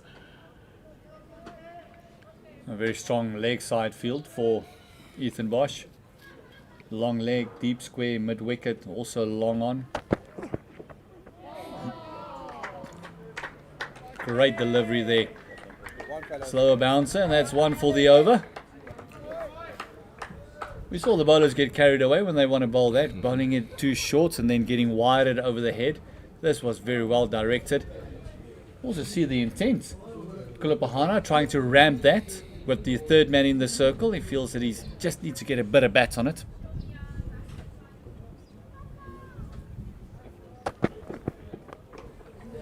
This one again, really getting to it. Are they going to double up? And they are going to take the 2 runs down to that man that picks it up at a deep fine leg. Brings the end to the over. It is now 45 gone, 250 up for Sri Lanka A. And great work done. It's 250 for the loss of 6. 5 overs to go. Ethan Bosch bowling really well at the end of his overs. It seems like he's learned his lessons from the previous game. Matthew Bretsky backing Ngabapita that he might do something here. Would have thought that he would have changed it up, but the fans, they are here, they are watching to see what South Africa will do. It's springtime. Now the gentleman in the orange hat doesn't seem too bothered what's happening up. He's doing a bit of light reading. It is exam time for some of the students, so it might be a bit of studying at the cricket. Best way to remember it is Ngabapita coming in. I'm at chapter number 3.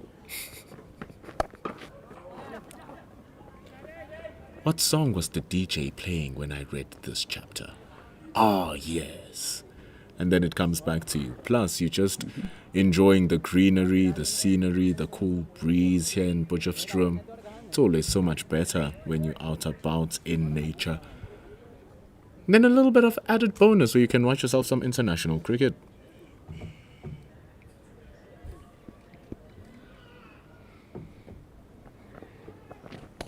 Oh, big shot coming again. Kulupahana, previous over, spanked Ngabapita for a big 6 right over his head. Oh, he was lining up again, wasn't he? It's good stuff from Peter. Can't blame Kulupahana for trying to go again. Peter to go a bit straighter, saying if you miss, I hit. Let's see.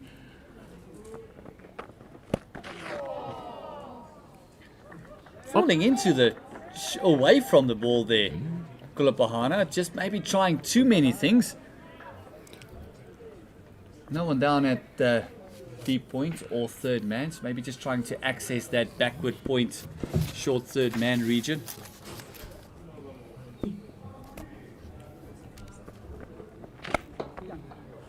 He was trying too many things, trying them a little bit too hard, and sometimes it's the simple stuff that gets you the runs. Yeah, just knock it into the gap, get the left-hander on strike, maybe Wickrama Singhal will go for 1 or 2 now. Got to feel around about the 46th, 47th over, with still 4 overs left. They will go a bit harder. On top of the fact that they still have 4 wickets in hand too, and the fact that both these batters can say are pretty well set, they should be able to try and get more in the bag for Sri Lanka.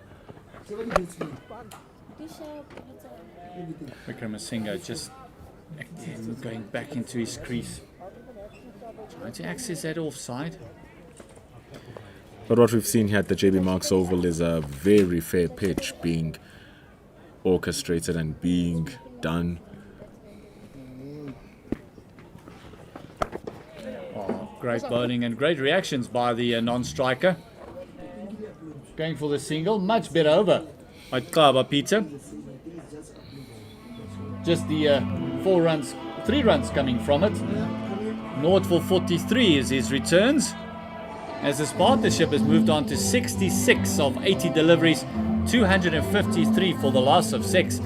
4 overs to go, again eyeing up that 270 mark. Truly a pitch where both teams still feel like they're in the game. This is the time where you, as a Sri Lanka fan, like, yes, time for us to go, it's time for us to go. But then the surface is showing that if you are still continuously hitting your marks the way you're supposed to be, the batters won't get their timing clean. And so it's been the case here for South Africa, really restricting Sri Lanka back. But it's 4 overs to go, nothing to lose for the Sri Lankans. They've already won the series. The 2 batters are well set, they're on 33 and 32.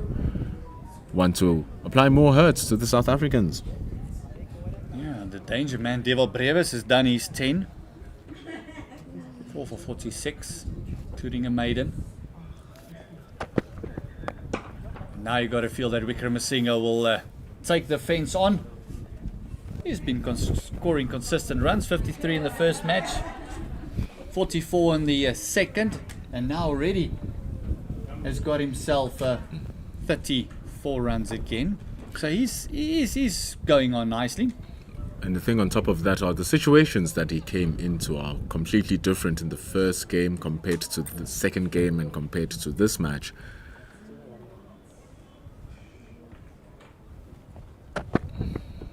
Oh, change up. Is this an opportunity? Oh my word, Devil Brevis, who's had a phenomenal day, has just dropped a dolly. You can see him just hiding his face there in his hat and just maybe using 1 or 2 words of encouragement to himself. Out of all the fielders, he's one of the finest, Devil Brevis, and you can see why he is pretty livid with himself. He ran in very well, he got in under the ball. It is a regulation catch for a fielder of his standards, a regulation catch for this level of the game, if you're getting into that.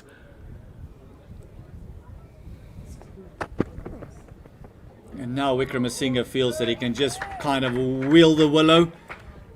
We saw Tony Desorsi also dropping a straightforward opportunity to him on the circle. That was when Fernando was still in his teens. Now we see this one, Wickramasinghe, the danger man at this back end for South Africa A. And the key man for Sri Lanka A being dropped. An absolute dolly. Devil Brevis still on your screen there. I don't think he'll look around. The dugout is just behind him. I don't think he'll make any eye contact whatsoever. And plan working well for the South Africans, just not being executed by the fielders. A couple of runs were costed by the drop of Fernando.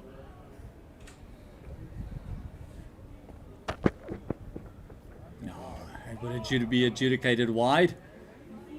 Then Bosch wanted to prey on the fact that he might have moved over to that off stump. No, these innings not have been the prettiest, but it's always about being effective. It's always about bringing what the team needs. Wickramasinghe, Kalupahana, they haven't been timing it, but when they do, they get it well.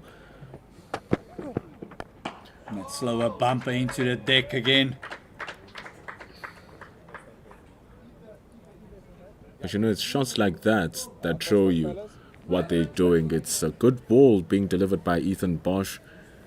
He saw that Wickramasinghe threw himself into that, working hard to generate power, but it still got runs. That's the key.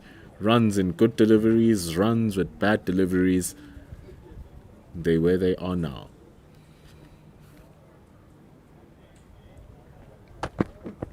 Kulapahana going hard. Is he going to... Oh, Breetske doing a fantastic job. Great work by Matthew Breetske. That was on its way to the fence. It was a good hit from Kalupahana. Opened that offside up. Munching up the length that Ethan Bosch is giving. However, Matthew Breetske knew that if it goes past him, it'll be going over the fence. Really well fielded. Oh, he wanted to ramp that. He knows he's missed out. Again, just finding the back part of the bat with the ramp going through the shot too early. And that's the end of a 47th over that could have brought a wicket. But a drop catch by Dewald Brevis. As we see Tristan Lees just going to leave the field. Looks like he's spasmed up. Scores moved on 258 for the loss of 6. There are 3 overs to go. Oh, 258. Gotta feel, we said earlier 270. That 280 becomes a possibility with Wickramasinga still at the crease. He's set at 34 and Kulapahana on 35. Going hard with this partnership, 71. Here's Ngabapita now, who is being asked to show his death bowling. They will be looking to score, so now he's becoming more effective. Simelane picking it up. It's going to be one of those scenarios where they're going to look to play straight, because if you look at the field, the mid-on and mid-off is very wide.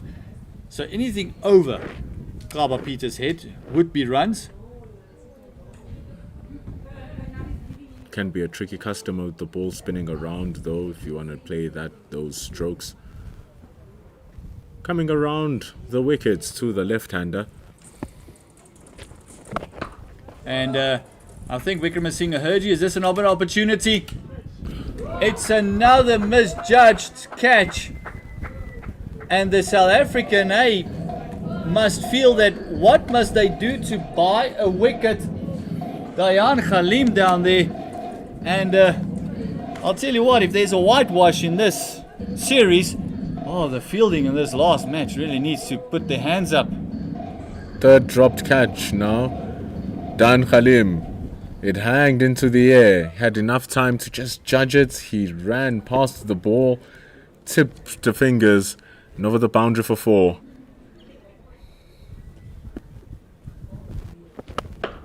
Now he's accessed that mid-wicket, and I'll tell you what, give me another chance, I'll thump you over the fence for a maximum. Sometimes they don't connect, and they still get runs from it. But when they do connect, they fly, and they fly hard. There's no ambiguity at all. A wrong one from Ngabapita, just a little bit overpitched though. Able to get under it as Wickramasinga. Good shot, very good shot. Oh, controlled shot, you could just see the way the blade came through the line there. Nice and controlled, know exactly where he wanted to hit it. Going over the wicket again to the left-hander. Oh, Wickramasinga making them pay for 2 drop catches thus far. And he's gone again. Is this now going to be taken? Another drop catch. Another. This is so. And it's a Dewald Brevis again. He's nearly dropped as many as wickets he's taken. What is going on for SAA in the field? Just not working out. Ngabapita will feel absolutely disheartened. Not more than Dewald Brevis, after a fantastic bowling performance, is put 2 down.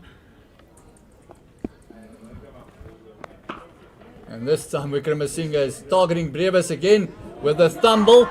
Is this going to create a double? Yes, it is. Oh, falls like a magnet when it's not going well. It will find you anywhere on the field. Really being put under the pressure here, Dewald Brevis. Not happy with the standards that he's been showing over the past couple of overs. Ngaba Peter, he's been going for runs. He felt like he needed that wicket, but he's not salvaged. Oh, and naughty and no ball that has been thumped over the fence, and it brings up the Wickramasinga second 50 for this tour. And oh, what a beautiful shot that was. Lovely flow of the bat. That's a sixer. Like you said, if they hit it straight, they have a lot of purchase. They've already almost made a mistake being caught, but great connection this from Wickramasinga. That's his third. Let's say 50. He's really getting into his own, loving what South Africa's dishing up for him, because 2 of those 350s were in this series. 53 in the first match and a free hit now as well. Where is Kaba Peter going? Free hit. Wickramasinga is on 54. Uses his feet and he goes downtown once again. Clutters into that advertising boards there, or that house that is set up there. And that suite gets a bit of a thumping in that over. And how unlucky with Kaba Peter. 2 catches down in the over. Goes into a very expensive over. The dropped catch, it cost South Africa a lot of runs. A lot of runs. Over 20 runs in that over. Ngaba Peter just seemed to lose his head after those 2 dropped catches, and it's 2 chances in the same over. You cannot put too much blame on him. He did what he needed to do as a bowler, but he got punished for the ill discipline in the field by the South Africans, and now his figures have been damaged, and the South African score that they need to chase now has grown exponentially, with Sri Lanka still having 2 overs to go, 286. If they go at a runner ball, 14 runs brings up that 300. Saw them getting close at first match in 298.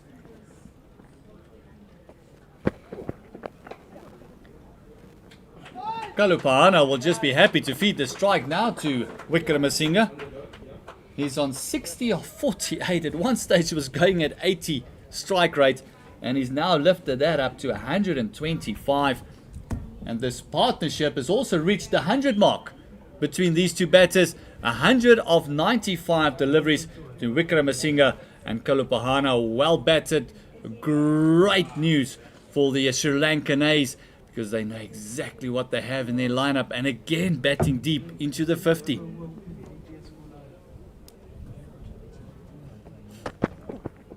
Wickramasinga taking a liking to Ethan Bosch once again. We saw this in the very first match. Length is detrimental, and he's absolutely murdered that one over mid-wicket. It's Sri Lanka again showing their powers at the back end of the innings. This is where they dominate the last 20 overs of the game, and this partnership cementing that dominance for the Sri Lankans. It's reached the triple figures through those big hits now coming their way. That one over the cow corner, it almost entered the football field. 293. Just brilliantly timed. Didn't try and force that, just a lovely swing of the bat. It's gone to 66 or 49.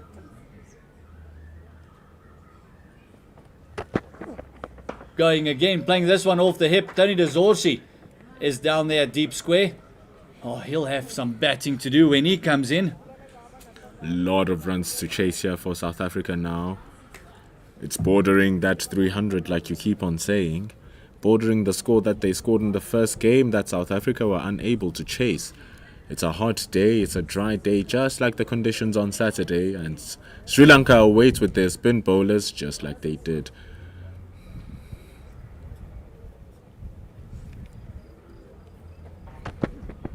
Going for a bit of a cheeky shot. Kalupahana being called through by Wickramasinga.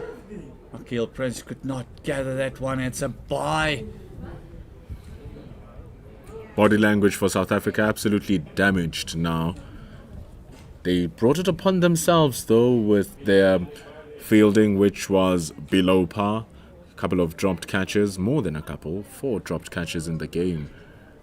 And not just drop catches. That man on strike now, Wickramasinghe, was dropped when he was in his 30s. Now he's on 67 or 50 deliveries.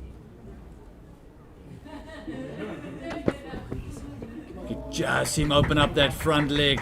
Great comeback by Ethan Bosch. One more delivery to go.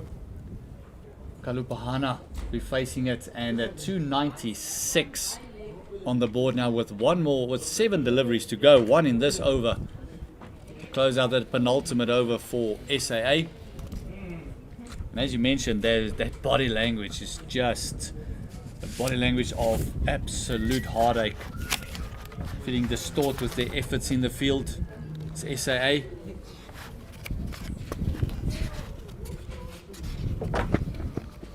Kulapahana picking the man there, deep long leg to close out the Ethan Bosch over. His 9 overs have gone for 55 with no wickets. And this over alone, there was a big 6 by Wickramasinghe. Even the DJ is taking some time just to take it all in before he plays a bit of music. That's almost the silence that you hear on the field now with the SAA team. But as you mentioned, Pendulo, they brought it on to themselves as the final over is about to start.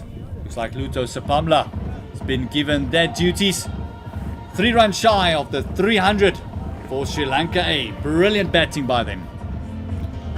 That partnership also now, it's over a run per ball. They've really hurt the South Africans here. They met up just at the beginning of over number early 30th overs. They've worked it up expertly. South Africa short of answers. They could have had some, but they rather not take their chances. They met up in that 34th over when Uru Udara went out on 187 for 6 is where we were.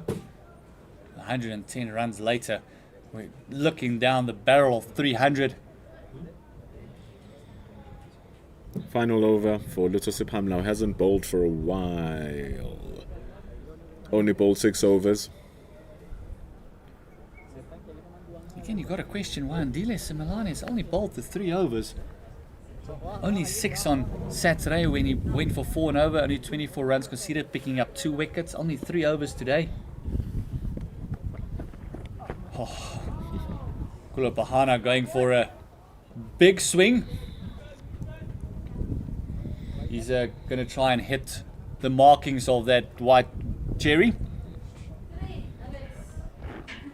Can't help but feel like Simelane was a bit underbowled, given how he has been performing.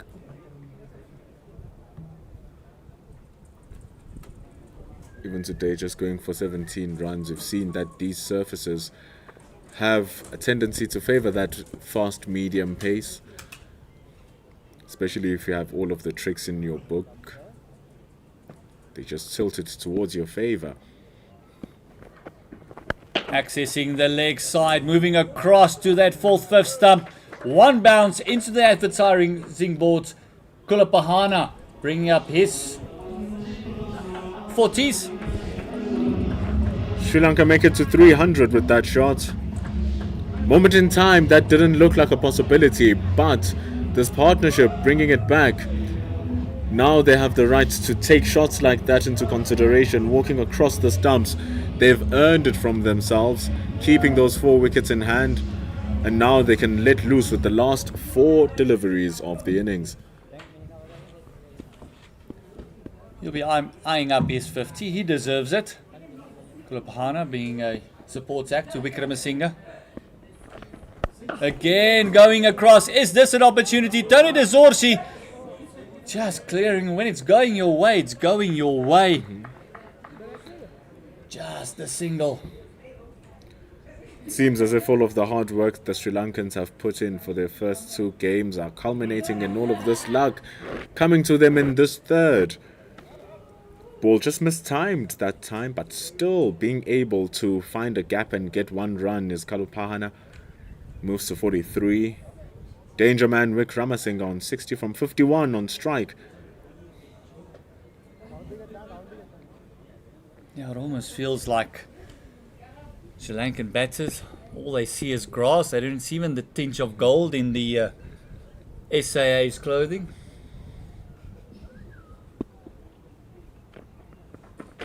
Wickramasinghe whipping this one off the legs. They're going for the second. Is this an opportunity for Simelane? Oh, fantastic running. No hesitation. Immediate call of two. Knows exactly what they want to do. Fantastic running by Wickramasinghe and Kulapahana. As good as Simelane is on the field, as quick as he is, the placement from that was really good from Wickramasinghe, pushing it in front and to the right of Simelane. Had to cover a lot of distance. They get those 2 runs. They've already taken 7 runs from the over. 2 balls remaining for the innings.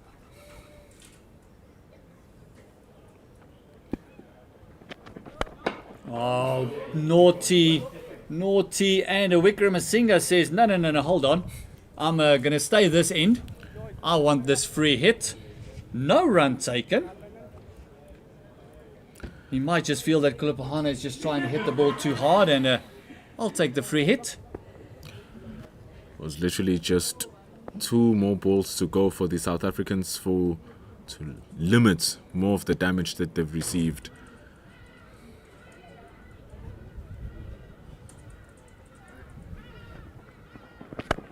Wickramasinghe, great comeback by Luto Sapamla. Kulapahana must be asking, I could have done that. Hopefully 1 delivery to go to close out the 50 for SAA. Oh, fantastic batting by this duo especially. 119 of 106 deliveries. Kulapahana's 50 now has gone to the dust, though he did play well, getting 43 from 56. Luto Sapamla with the final ball of the innings. Just being played into the offside. They will come back. No doubt Wickramasinghe will come back for the second. Dayan Khalim throwing to the keeper's end. And that brings the 50 to a close. Oh, a partnership of 121 of 107 deliveries. 308 for the loss of 6 when they were on 187 for the loss of 6. Phenomenal partnership. But you also got to feel that SAA let it slip in the field. Quite literally, with the balls coming to hand and then putting it down. And for that reason, you see a multitude of scores in the double figures for the Sri Lankans. Udara starting well with Nwanindu Fernando nearly getting his 100. Lahiru Udara just falling short. But fantastic for Sahan Wickramasinghe, who's just having the time of his life here in South Africa. And Kulapahana on his first game in the tour, he's shown his worth with 45, 308 for 6. South Africa have a mammoth total to chase, having not scored 250 in the tour so far. They now have to score 309. That's going to be a mammoth task for SAA. If you look at those scores, 90 for the opening Udara, and then also Wickramasinghe 70. Bowling figures, Dayan Khalim bowled very well, picked up a wicket, only going for 4 to the over, 5 overs bowled. He does have a bit of a groin issue. And then the pick of the bowlers, Devo Brevis, he's 10 overs, only going for 46. And Andile Simelane, 3 overs for 17. And the other wicket taker was Tristan Lees, who also only bowled the 7. He's gone for 34. Summary of the Sri Lankan A innings. It is Aliru Udara's 90, but the Wickramasinghe 70, the 3rd match in a row where he's just swung the momentum back into the Sri Lankan A's favour. And also Fernando's 52. It is going to be a tough chase for SAA. 309 runs to win as we set up for the 4-day series, which will be starting this Saturday on the 8th of September. Make sure that you keep your eyes glued to the CSA YouTube channel, where we will be bringing the games live. But if you find yourself in Kimberley at the Diamond Oval, entrance will be free, so make sure that you make your way there. We are taking a break here in Potchefstroom. can take a look at the first class teams that will be playing in that game on Saturday, or have the potential to be selected as we go on to lunch. It is 309 runs to win for South Africa A.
Welcome back to JB Marks in Potchefstroom. It's going to be a very interesting run chase to see what the SAA team has got to do to get this mammoth 300 plus score.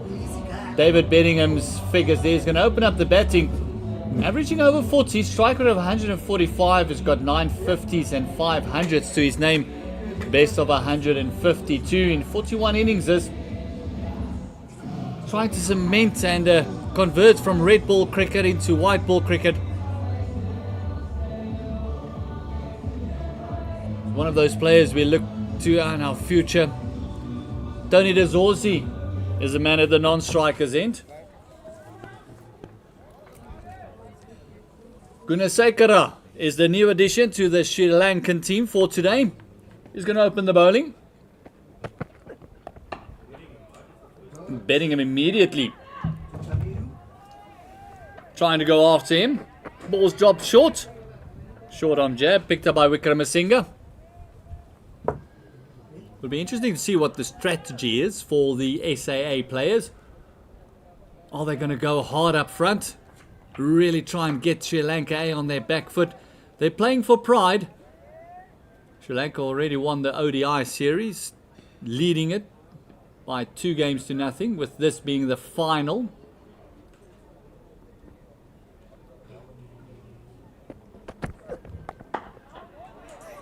Gunasekara has got some lovely shape in, angling it into the right hand and just straightening it up.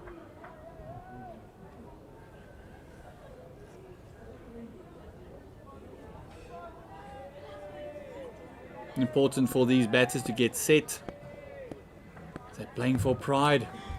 You want to construct your run chase, make sure you don't fall behind too much. It's only a required rate of 6.2.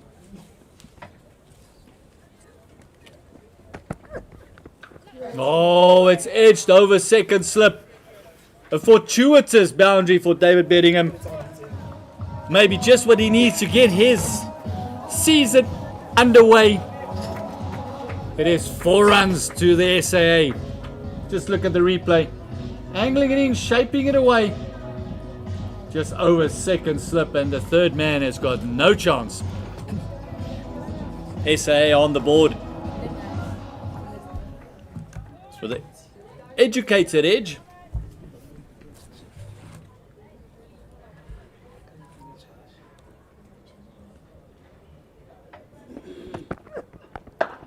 Oh, this time just leaning back in that shot.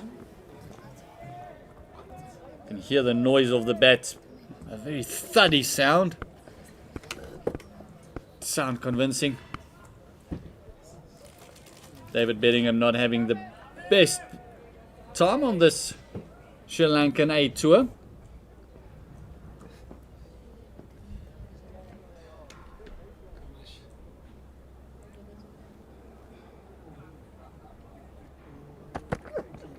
Gunasekara beating the outside part of the bat of David Beddingham with an absolute jaffa. Again, just in his action, falling away a tad, angling it into the right hand and then just straightening up as it reaches.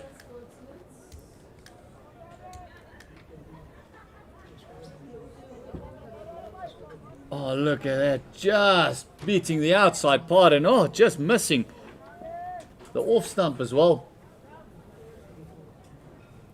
Last delivery in the first over in the South African run chase. Oh, this one played gloriously through the covers. David Beddingham just leaning onto this one and just playing a scrumptious drive. 4 runs closing out the over. 8 without loss. Good start here from the South Africans, taking 2 boundaries in their first over. Excellent start. That's that scoreboard pressure that asked them to keep pushing right at the beginning of the innings. Tony Dezorzi got on to it. David Beddingham is on 8 for 6 runs. Tony Dezorzi now will be taking strike for the first time. Now look at his figures. Strike rate of 85, 1850, 600s. We would like to have that conversion rate a little bit closer to one another. 143 is best, an average of 40 with 150 and 100 in his 5 ODIs, averaging 69 for the Proteas. That's why he's here. He wants to solidify his place in that South African side. Here in the SA, he looked good on Saturday. Scored that half century. Didn't play on Monday.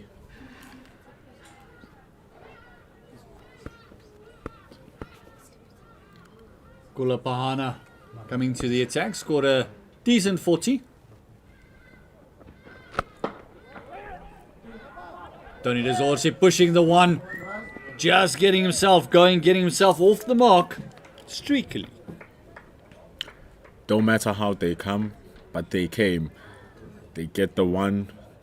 Tony Dezorsi not going to be bogged down. It's going to be important here for the South Africans to be able to run properly, to be able to run clearly. But the problem is they've been losing early wickets, especially that of David Bedingham. Losing his wicket for 13, then losing his wicket for 5. This is his chance. Kulapahana only picking up the 4 wickets in his 9 matches. Oh, this one played off the hip nicely. Great timing. And misfield gives the South Africans an opportunity and a bit of hope. Just going through the legs, but also bowled to the legs by Kulapahana. Of course, a man of David Beddingham's class is going to be able to just tuck that away. Good timing. Should have been stopped. Really should have been stopped, but failed to do so. Gunasekara just doing the duties there at fine leg. It's his first match of the series. Chameka Gunasekara. He's being brought up into a short fine leg as they bring out a deep backward square.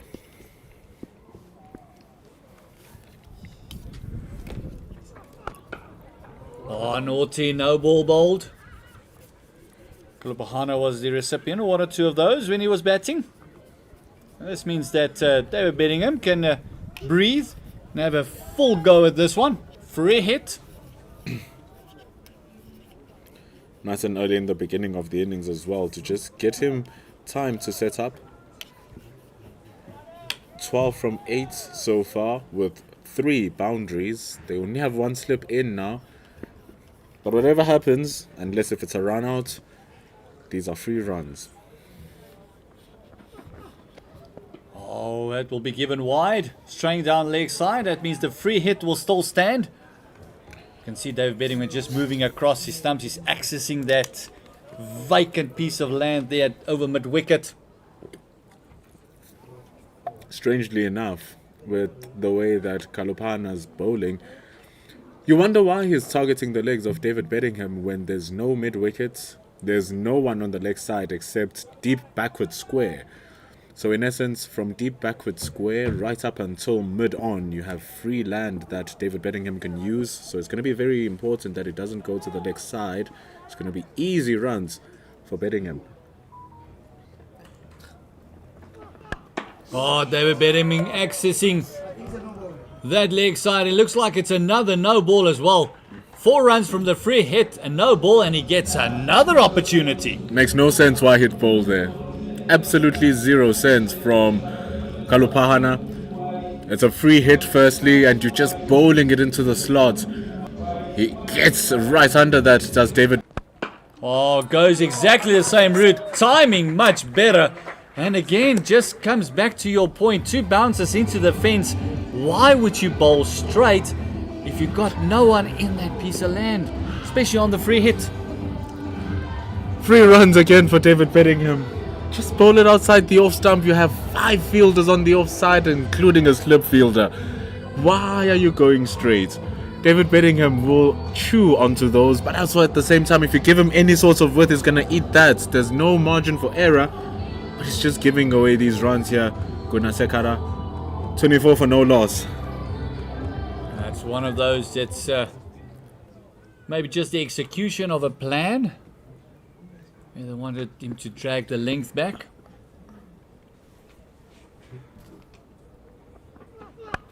Oh, this time going where he should have gone with the free hits. That's much better from Gunasekara. First time he's playing here today, so maybe he's just acclimatizing himself with what needs to be bowled.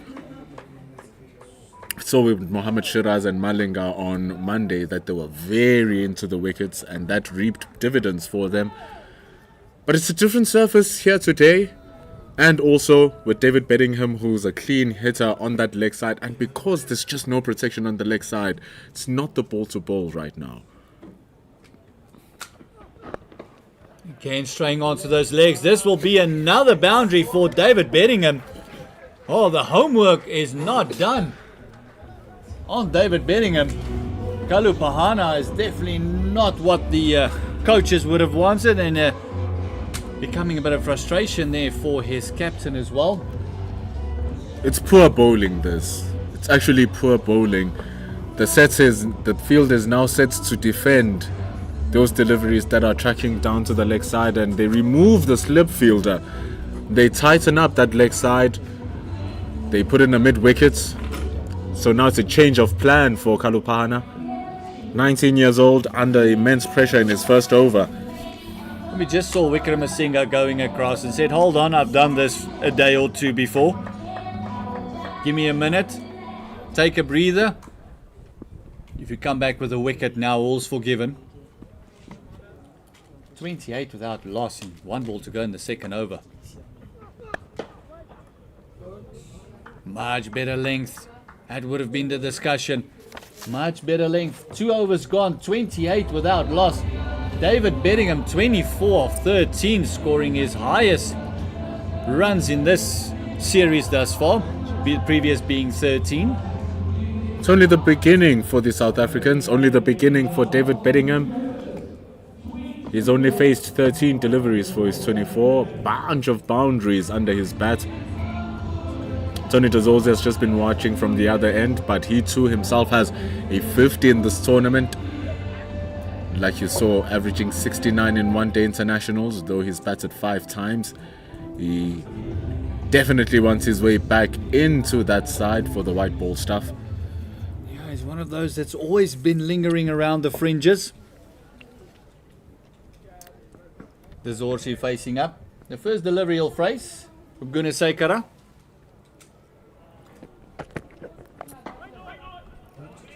The opening pair for Sri Lanka, also both of them playing the game for the first time here in South Africa. Gunasekara, Kalupahana.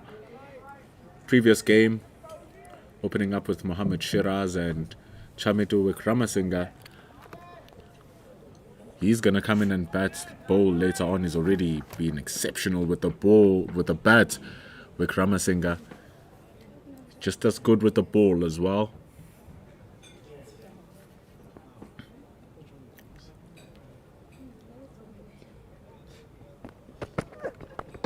Oh, going downtown, it's Tony Dazorzi. There'll be 2 in this, as there's a big chase. Done by the captain, Surya Bandara. Not completely timing that well, was Tony Dazorzi. He'll be grateful as well that the ball just squirted to the right-hand side of Surya Bandara, away from any threat of being caught. In the bowler's defence, not a bad delivery. Was a very good ball. Very well played. Just see a bit of aggression here from South Africans. You can just see with that shot as well. Very forceful. Coming down the crease. Complete contrast to what we've seen with the first half of this match for the Sri Lankan batting innings. Almost look composed, always control, very patient. I think South African nature is let's go hard. Let's see if we can take this power play away from them and then start building from there.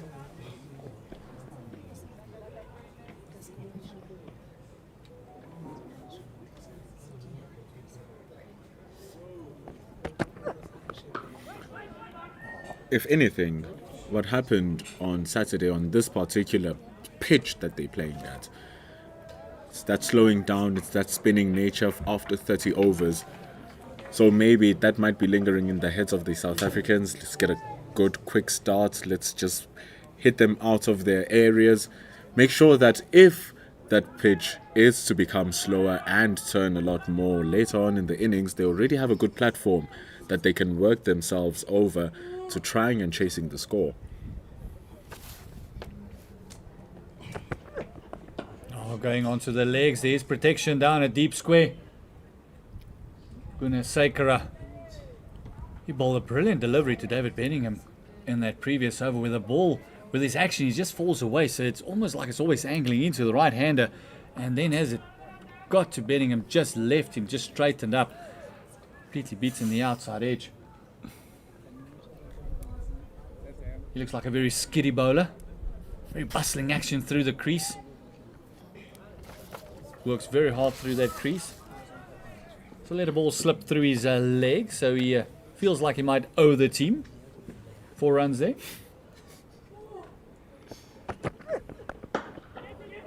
Lovely shot. Good call. Immediate call by David Benningham. As they close out the over. 3 overs gone, 32 without loss, and by far one of the best starts that SAA has had. It's the biggest opening partnership thus far in this series. One of the reasons why Sri Lanka have had a composed start is because they are prone to losing their first wicket rather quickly in their innings. And when they lose that wicket early, there is no choice but to just get back into your shell for a little bit, play yourself out of that wave of pressure, and then you'll be in for a good score, which is exactly what Fernando and Udara were able to do after the first wicket was gone. They eventually brought up that 100-run partnership. But here's Kalupahana. I think the chat with Vikramasinghe was, give me another over. Maybe Surya Bandara also feels that they got to a decent start, but they got such a big total. Maybe give 1 or 2 overs here. He can gamble with 1 or 2 overs, even if they're pretty big overs. His first over went for 20 runs. It's by far, I think it's the second biggest over we've had. That one with Ethan Bosch being the biggest. Oh, David Benningham just picked that one up. And he said, pick the bones out of that one. It is a sixer. Again, Kalupahana being naughty. He's not allowed to bowl there. Of course he can bowl there if he wants to, but the punishment he's going to receive should tell him that that is not the area to bowl. It's on David Benningham's arc. Just steps across the line of the ball. He meets it in front of his pads and over the embankments into the soccer ground. 6 runs. And also it's the short end of the ground. It's about 10 meters to 15 meters shorter than the other side. So I didn't really want to give David Benningham too much free rein on that leg side. It's all the reason why you question the lines that are being bowled here from Kalupahana. You have to use that new ball to its biggest advantage, and right now he's not supporting what Gunasekara is doing on the other end. Gunasekara is going at a run for ball. He is being torn apart this side, Kalupahana. I say again, if you can pick up a wicket for Sri Lanka A, all will be forgiven. It's just now with that big shot again, going for 6 already in 2 deliveries. Just making sure that there's absolutely no damage further if you're a Sri Lankan supporter. Just close out the over.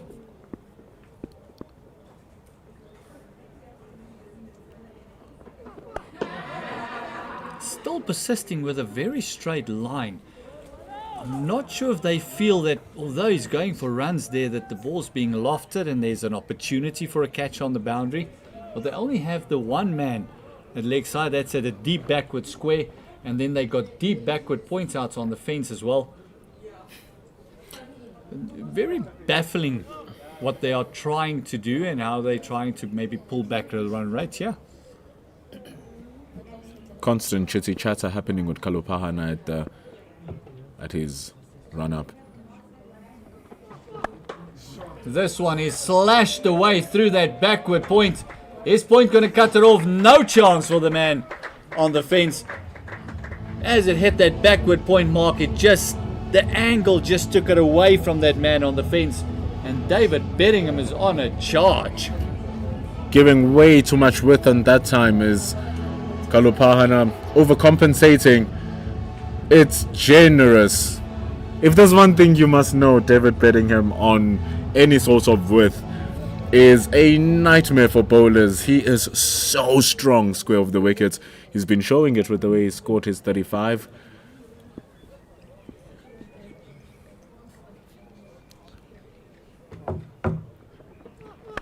Oh my goodness, and he went for it again. Didn't time that, lofted it a bit more than he wanted to, but it's another 4, and David Bedingham feels that there are still a delivery or so to go in this over. I'm going to take him down. He's had a good start here, David Bedingham. It's going to be important that he doesn't throw it away now. 39 from 19 is a great platform, especially if you're playing shots like these. You're going to put the bowling team into a corner here. You're going to continue pressing them down. If you're just able to hit on all sides of the ground. So we're seeing square of the wicket, both leg and offside. Now we're seeing him hit straight over the top of the bowler. And once he really gets going, Sri Lanka might have a very big problem in their hands. Great news if you're a SAA supporter.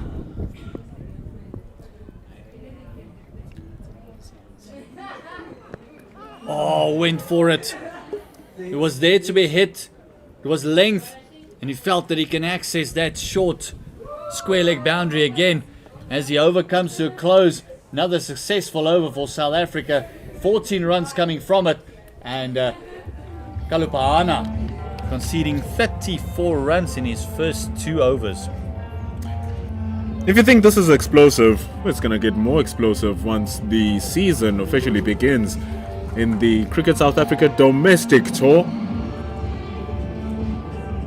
on the 27th of September.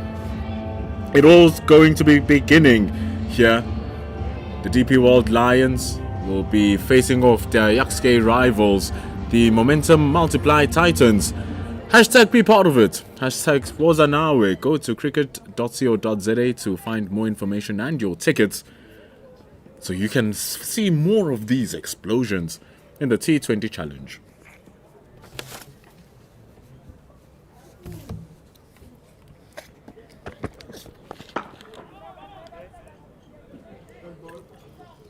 The man that's been keeping it quiet on the other end. Gunasekara. Going for a runnable. David Bedingham also played a lovely drive through the covers. The close of his first over, and also very lucky edge that flew over second slip to start off his innings. So 8 runs in that very first over, only 4 in the second. Oh, naughty, another no ball. They're going to double up. David Bedingham wants the free hit. And it's a front foot no ball. That means free hit. David Bedingham is on charge. 39 from 21. It was a bit of a headache for the captain, Surya Bandara, because it's not the start that he's used to with Malinga especially, and also Mohammad Shiraz. No ball brings up 50 for South Africa.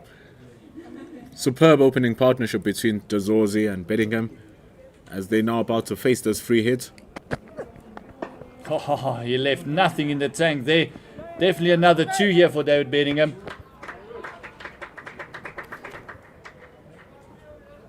And as you mentioned, 50 up for SAA. First time they've gone past 50 as an opening pair, these two.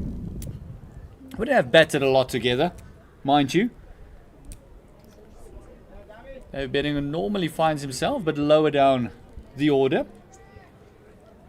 Now trying to cement his place as an opener in white ball cricket. He's 43 of 23.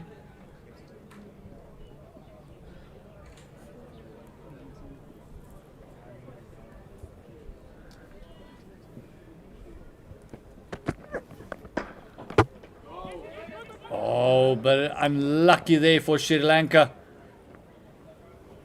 Hitting the stumps and is ricocheting away from the fielder. That unlucky for the bowler. Conceding the 1 run. Tony Dezozia has been a spectator for the whole time, but he's been a spectator to a brilliant show here being exhibited by David Bedingham. He's hitting the ball through all corners of the JB Marks Oval. Tony Dezozia has only faced 6 of those deliveries, but Bedingham is taking them on like a champion, almost scoring 2 runs per delivery he faces.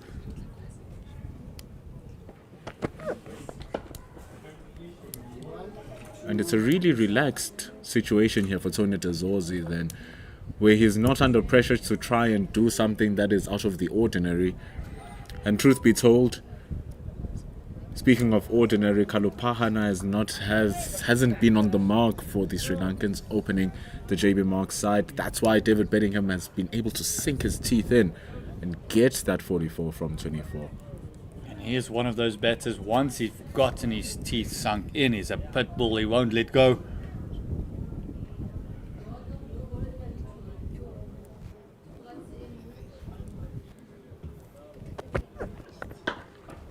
Again, they're targeting those legs of David Bedingham.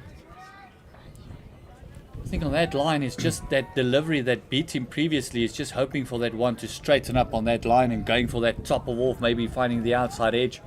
But now they've made way with the slip. Third man still very wide, and then they got the deep square out with a bigger part of the boundary for that pickup shot that David Bedingham plays. We saw Mikael Prince in the previous game clearing the stand.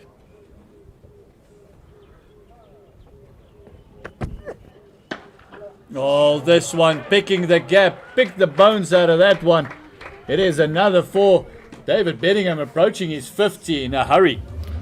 So what I wanted to say, that having that short mid-wicket there is not a bad idea at all for the Sri Lankans.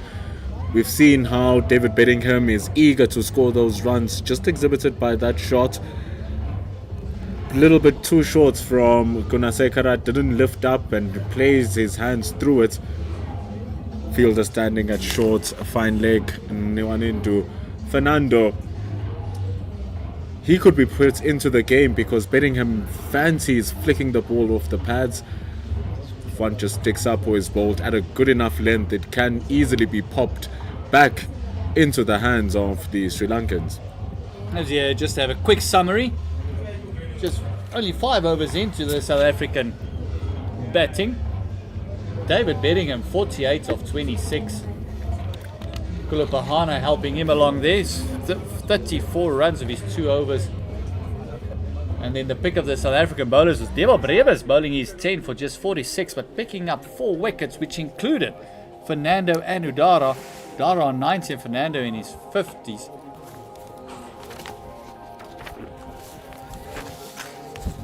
Change of bowler, unsurprisingly for the Sri Lankans. Kalupahana was not having a good time, so they bring in Sahana Rakchige. Spin option within the first 5 overs of the game. And the man that took a 5er.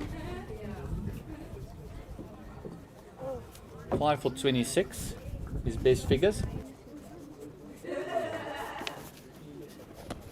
Oh, Tony Dezozzi just swinging across the line.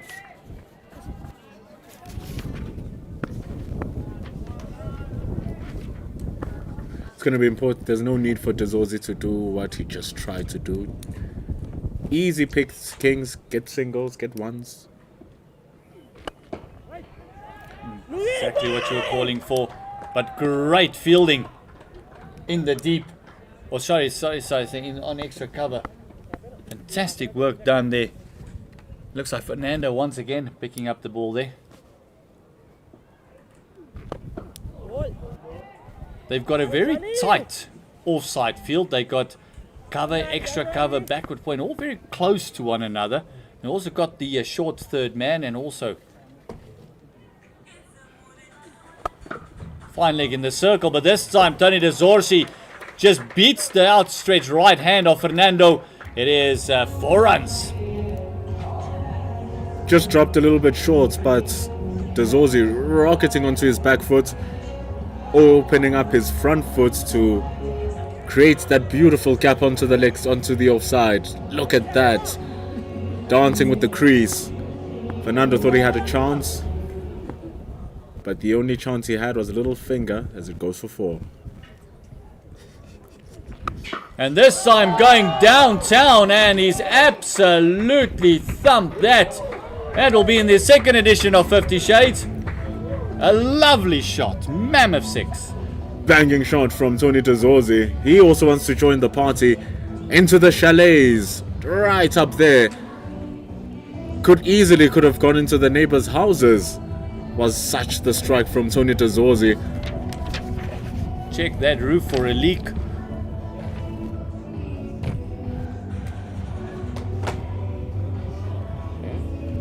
Don't panic. And Tony Dazorzi now getting his tally on the go as well. He's into the double figures. He's 15 of 12. It's a phenomenal start by the SAA batters. They've moved on to 68 without loss, and only busy with the 6th over as we're just trying to find the ball. Sahana Arakchinge rather, being greeted by Tony Dazorzi to the crease. First over already going for double figures, still 1 delivery left. The run rate for South Africa is absolutely ridiculous. Scoring at 1-2 runs per delivery. It's a handy start, but it's way too early in the innings to call. Way too early with 45 overs to go. There's a lot of speculation as soon as the inning starts and how they're going to approach it. Kulabahana just kind of helped things on their way, getting David Bedingham going.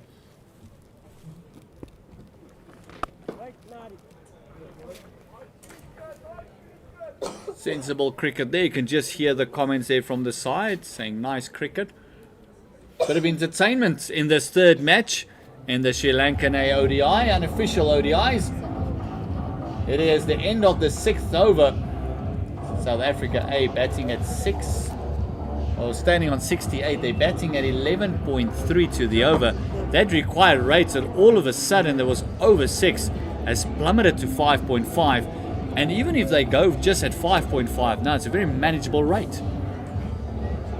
The issue for all of South Africa's run chasers this tour has never been the run rate or how many runs they are in the bag. It's always been their ability to preserve their wickets, or we can say here, the lack of. They've really been struggling to keep that wicket tally below a manageable rate. And because of that, regardless of how quickly they score, which has been quicker than the Sri Lankans in all the games, they've just haven't been able to keep their wickets long enough to overturn the scores that they're chasing.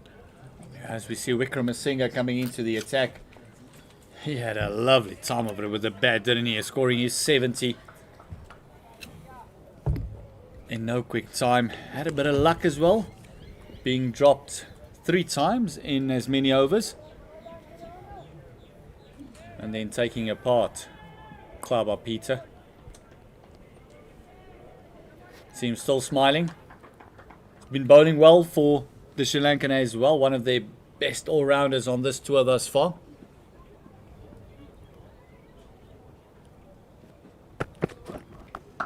Oh, dropping it short to David Bedingham. Just getting on top of the ball, and just what a lovely way to bring up your half century after you struggle with 5 and 13. Doing this in double quick time. Over 200 now. 52 for the loss. Oh, sorry, 52 from 27, and it's without a loss. 10th time he's done it in white ball cricket, and it also is the fastest list A50 in Potchefstroom, overcoming Noan Zoisa's 41 ball 50. He does it in 27 deliveries. What batsmanship from Bedingham. Yeah, horrible maths from my end. He's only striking at 192, not 200. Maths teacher would not be happy with me now.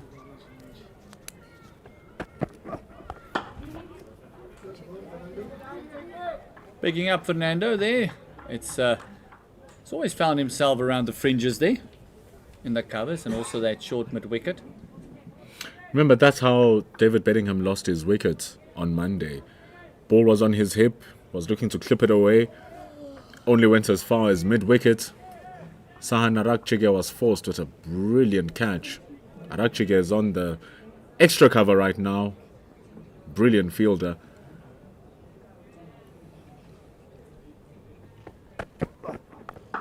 Oh, David Bedingham just in that set of his just gets onto the off stump.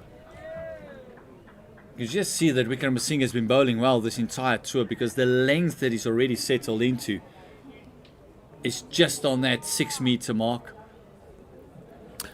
Even the first ball he bowled to Bedingham wasn't the worst. The width was very marginal. It's just that when Bedingham has his eye in, any sort of width is punishable with a boundary. And so was the case.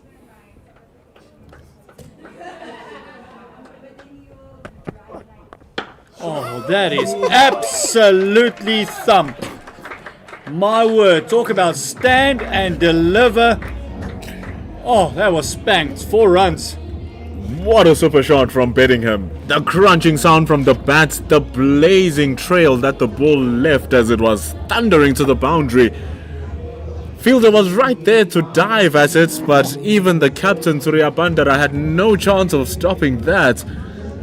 Man in fine touch here, David Bedingham moves to 56. That ball passed the fielder before he even put in the dive. He only had about 3 steps to go, but it was past him in a flash. And he's not done yet. He's not done yet. You bowl length, 2 bounces into the fence. David Bedingham says, I've got something on tonight. We need to hurry this along. This is excellent to watch from David Bedingham. This is him able to show off his true array of skill. No need to survive a whole day to bring up these runs. White ball cricket, you can get going. Taking full advantage of the power play, going over the head of short mid wickets, was right in front of him. It goes for 4. Now the Sri Lankans are panicking for a little bit. Surya Bandara is looking for a good combination. Gad could deter Bedingham's scoring. So they put in a deep mid wicket. Still reminding that after this delivery, there's still 3 overs to go in the power play, so they can only have 2 men out on the fence.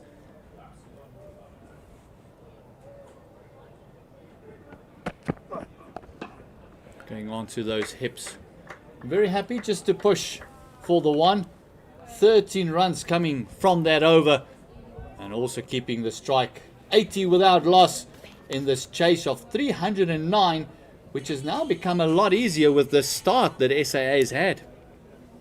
David Bedingham, man oh man, what a cherry of an innings this is. 81 or 61 from 32. The partnership has grown to 81. South Africa in an extremely dominant position. Both these batters, Tony de Zorzi and David Bedingham, with a strong chance of breaking through to the South African team for the upcoming tours.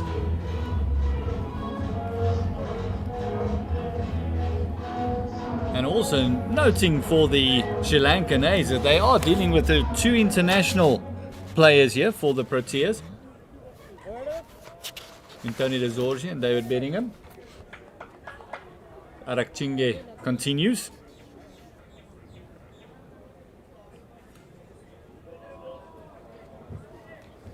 .81 without loss. Phenomenal start. 11.6 is the achieved rate, and they only need to go at 5.3.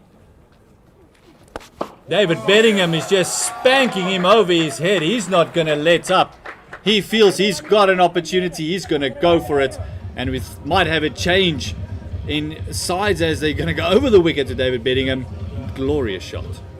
And he's doing this with proper cricket strokes here, Gert. It's not him reverse sweeping, doing lap sweeps. It's not even him dancing down the track, double stepping. He's just standing on his stance and he's playing his array of shots. He's fully capitalizing on everything that he's been given. A little bit overpitched. in his arc, straight over the head of Arakchige, who's having a tough start. Oh, all the bowlers are having a tough start. As soon as David Bedingham is on strike, you can even see a bit of a fist bump there from the keeper. Udara's actually enjoying this innings. They take their partnership to 85 now. It's the highest first wicket partnership here in Potchefstroom for A-list cricket. So Bedingham on a fiery start here for the South Africans. And it slips through. Field is not going to help Surya Bandara's decision making.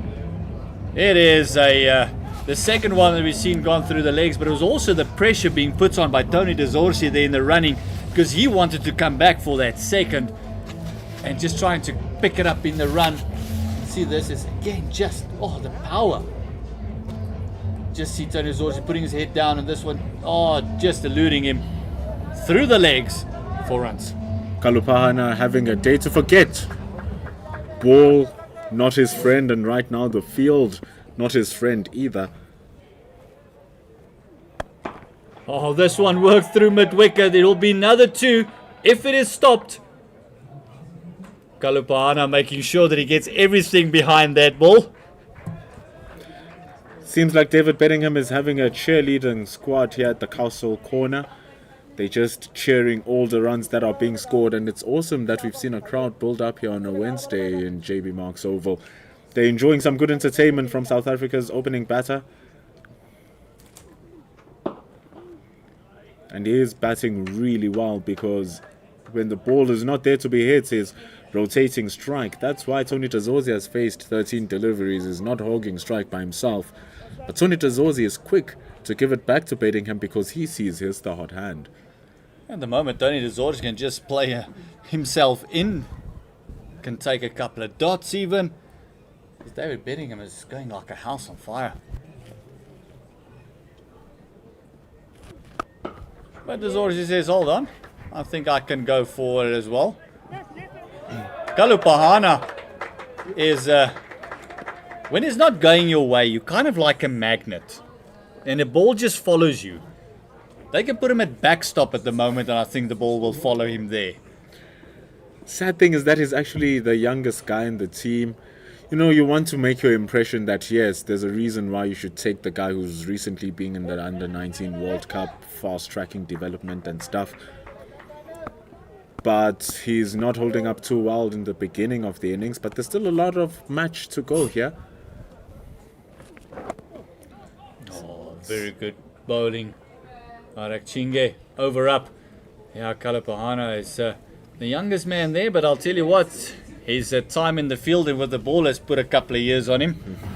That's added 1 or 2. It's 94 without loss.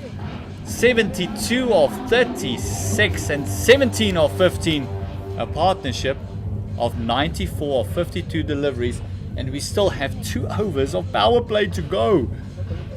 This is the most dominant any opening partnership has been in this entire series thus far.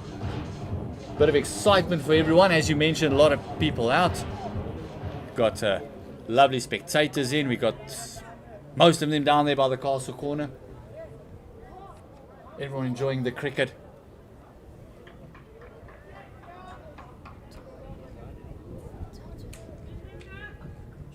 It's 94 for no loss after 8. Here's Vikramasinghe. And David Bedingham just working this one off the hip.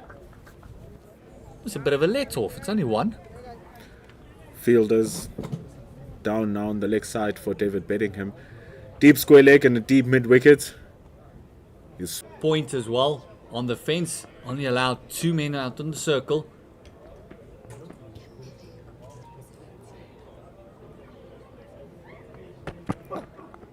Oh, the edge found. They were betting him through quickly for the run.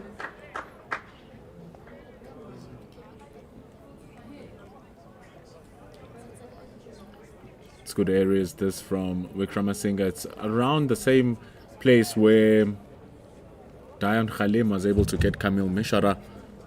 Mishara being the left-handed opening batter. Khalim was coming around over the wicket. got on a really good length move away from the batter. It was a good catch from David Bedingham. Was now on strike on 73.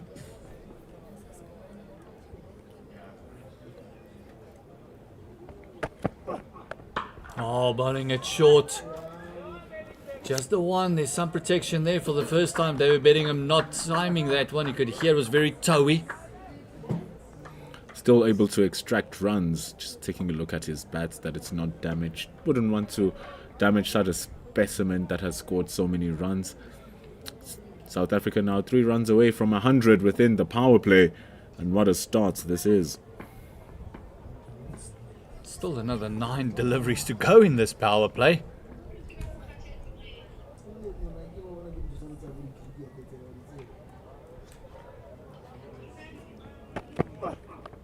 Now pitching it short to Tony de Zorzi, and it's not what you want to do to Tony de Zorzi.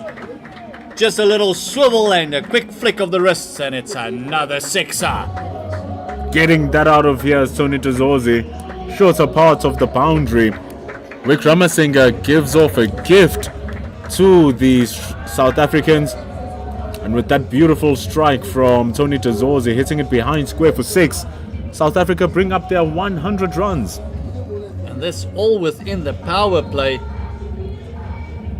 There's still 2 deliveries left in this over.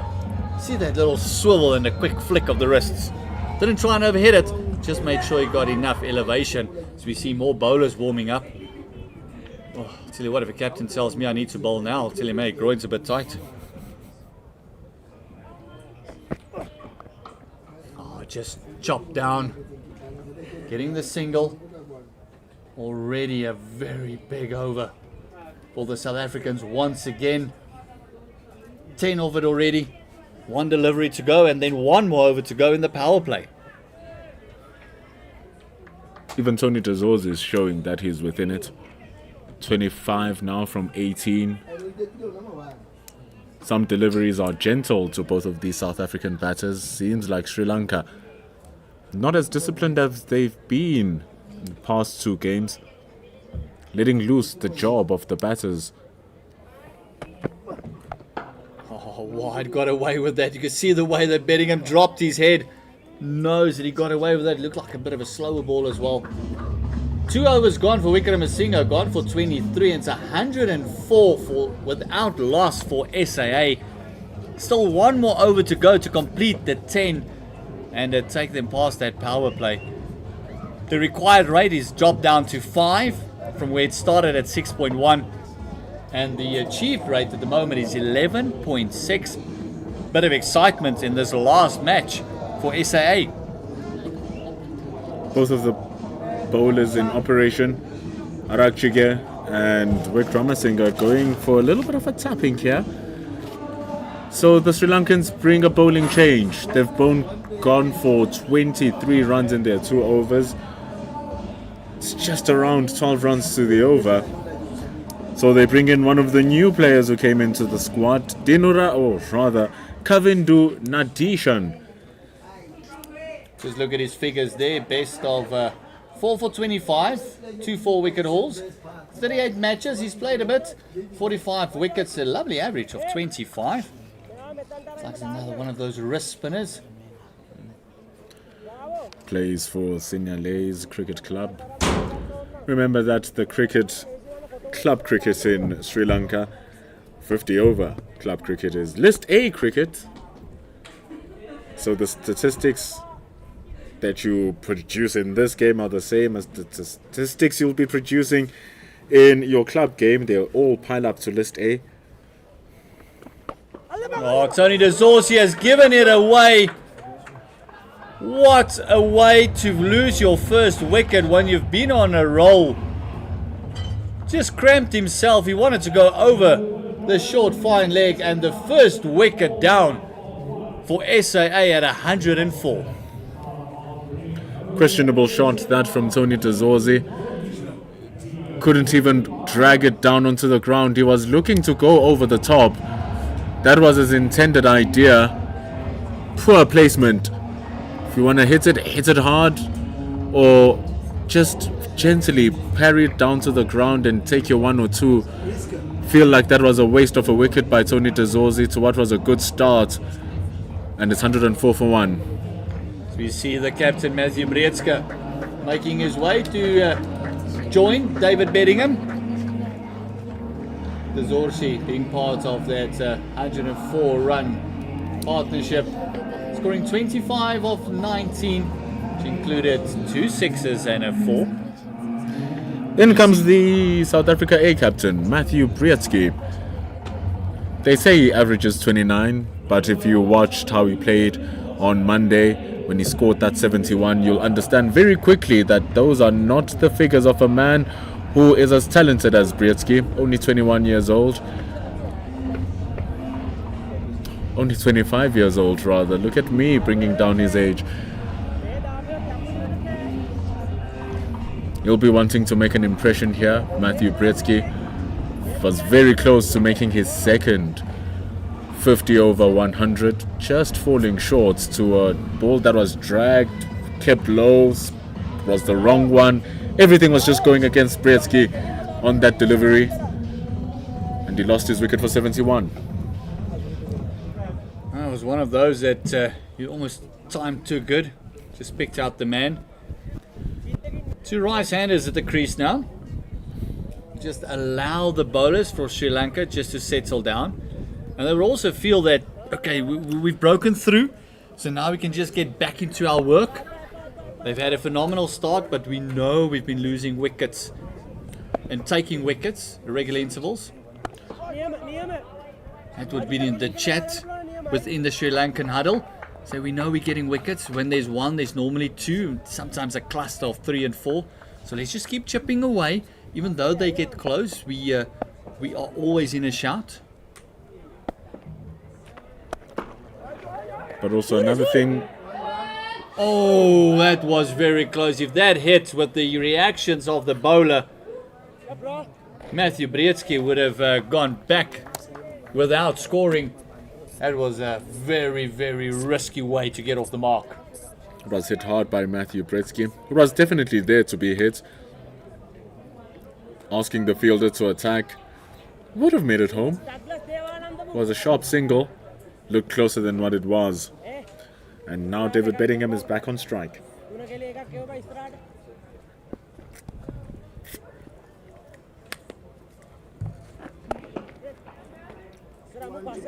Easier single there.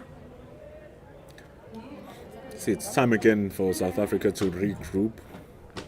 De Zorzi and Bedingham had been finding their areas well. Now Breedske, who had good touch, needs to restart with Bedingham here.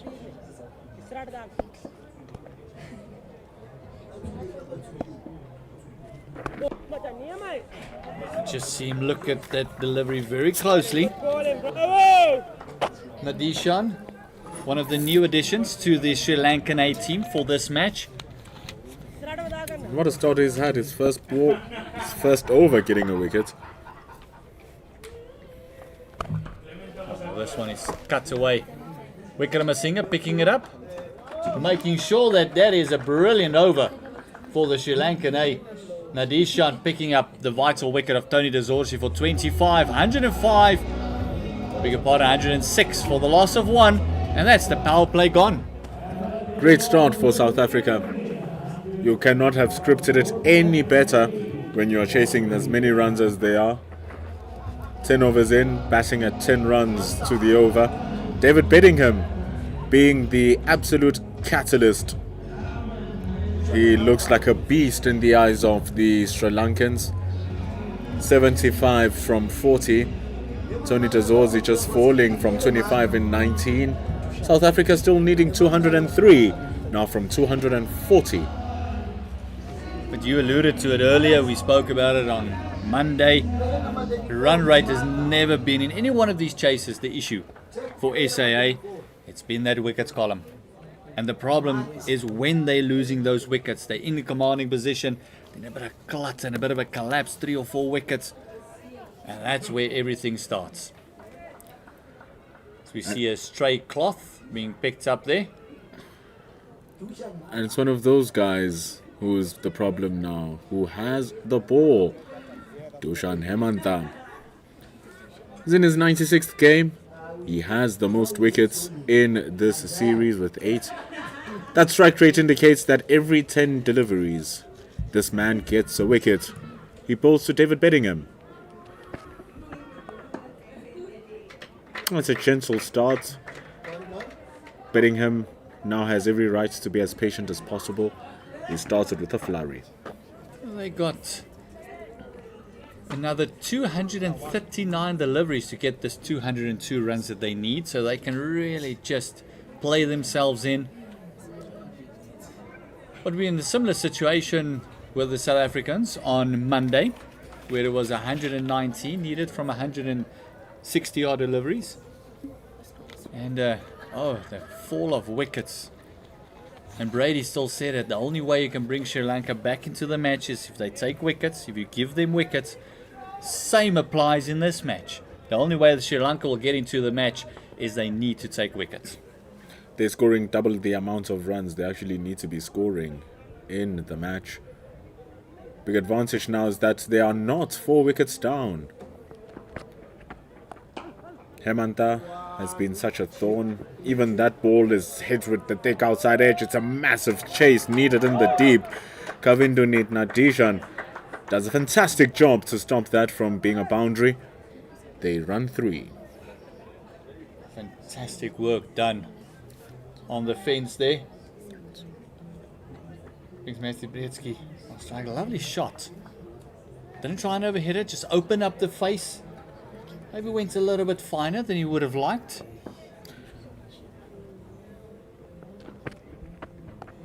If you had known, Matthew Bretsky, that Nadishan was going to stop, that probably would have ran the first 2 much quicker and tried to come back for the third one. It was brilliantly placed.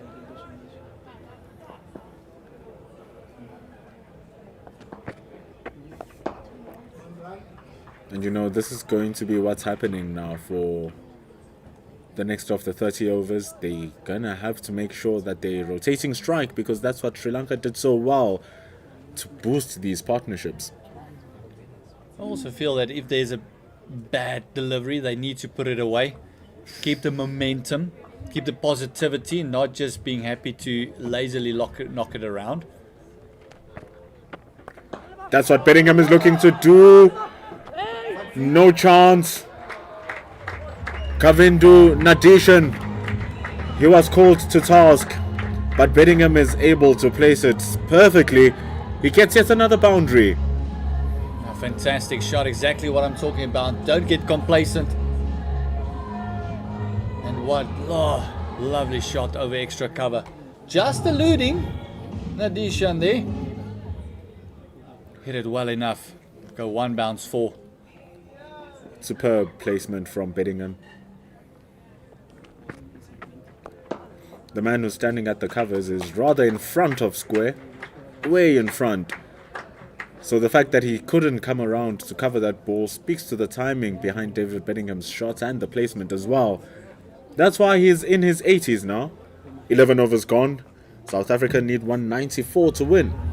I think it would be one of the fastest 50s that David Bedingham has ever scored. And it's 81 of 43. 115 for the loss of just a Tony Dezorsi wicket. And believe it or not, we're only going to start with the 12th over. It is phenomenal work done by South Africa, by far the most dominant passage of play and the most dominant power play that we've seen throughout the series. David Bedingham just coming in and blowing everyone out of the water here. Imperious stuff from the opening batter. So much talk about him over the past couple of years. Oh no, he's gonna go and play for England. Oh my god, South Africa might lose another player, but he committed to the South African team. Played fantastically down in New Zealand. That very stripped down South African team, he was the standout performer. Standout performer for Durham in the county division. Now looking to be a standout performer for South Africa here. Kalupahana, still a little bit sketchy, but he keeps it down.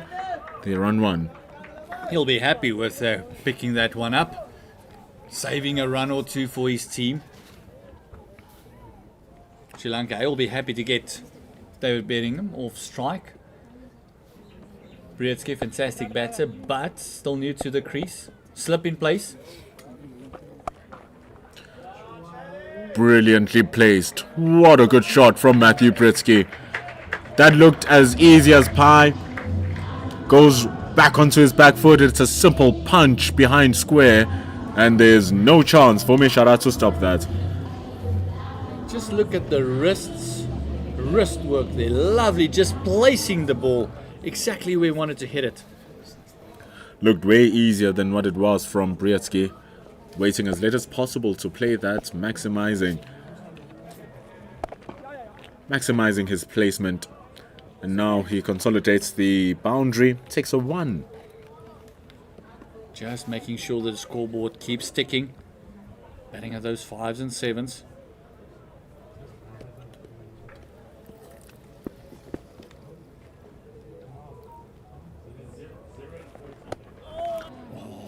Just sitting on that one a tad.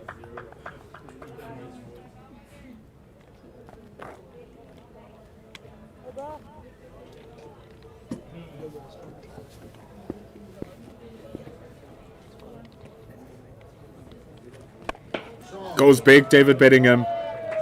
Right into his arc. It has been a productive area there at the deep mid-wicket. And he does it again. South Africa need 184.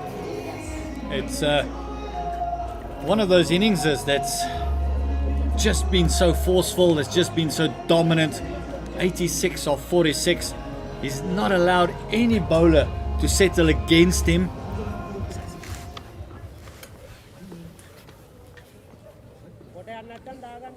Nadisha now just going for a little bit of a whack here. 10 runs in the over out of the 12 that he's conceded.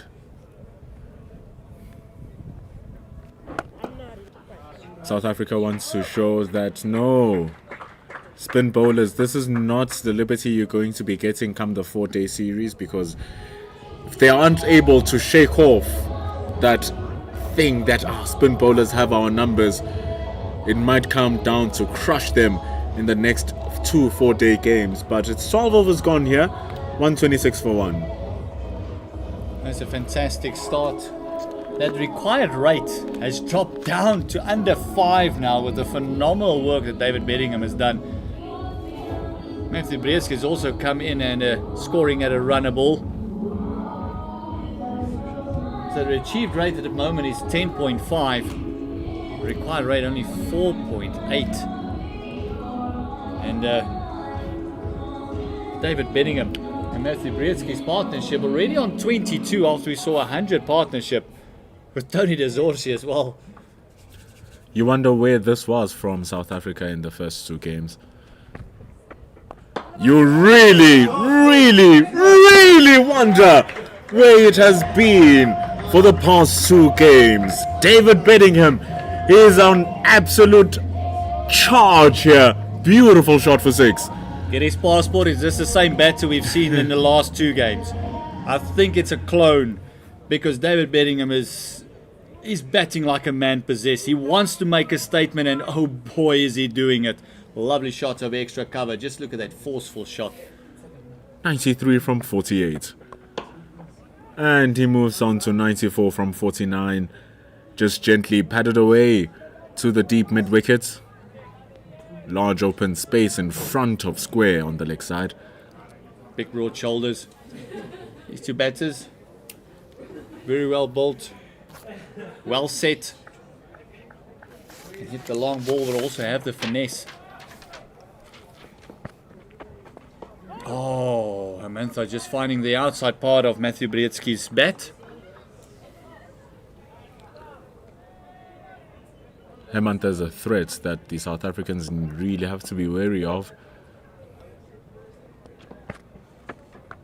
We saw Dewald Brevis getting some good turn when he was bowling. Ngaba Peter was useful as well. Just got dropped quite a couple of times for his bowling, so his figures don't reflect that. So as the pitch slows down, the Sri Lankan spinners will be looking for a greater effect.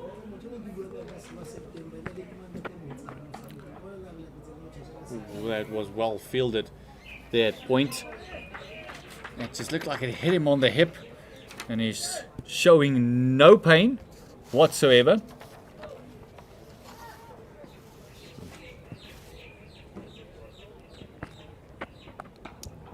Good little slider there. See ball, much lower arm going round the action. The over comes to an end. A really big shot from David Bedingham. One of his better sixes. Oh man, just all of the sixes have looked good. All of the boundaries have looked good. He's on 94.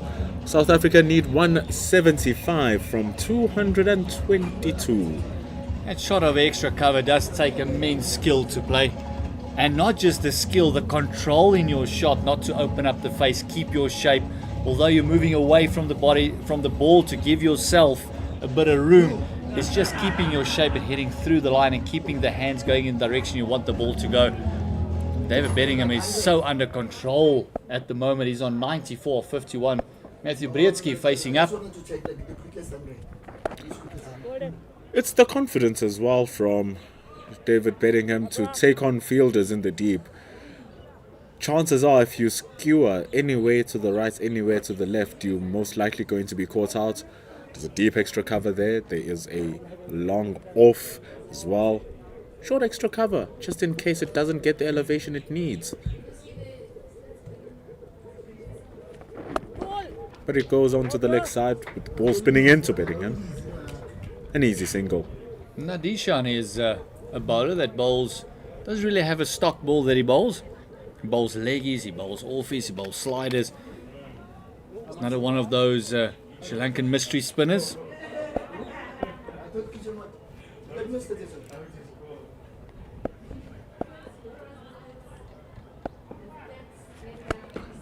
They are the home of mystery spinners. The greatest to do it. Greatest mystery spinner of them all, with 800 test wickets. Ajanta Mendes, who was the quintessential mystery spinner, just popularized mystery spinner, and ever since then Sri Lanka have an ambidextrous spinner who can bowl with both the left and the right. And problems here for Kamil Meshara. He's getting a little bit of an injury, seems to have sprained his left ankle. And so the players will take a drink after 13 and a half overs.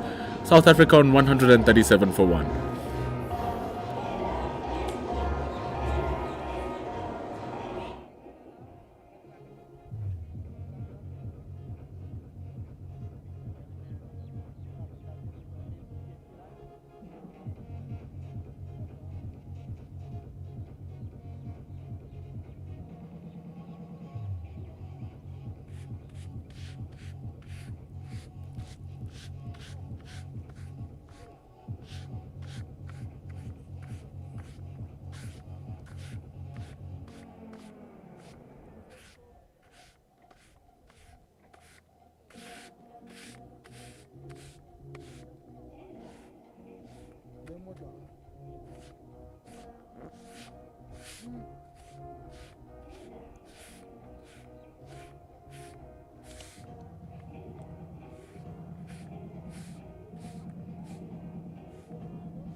return after 13 and a half overs.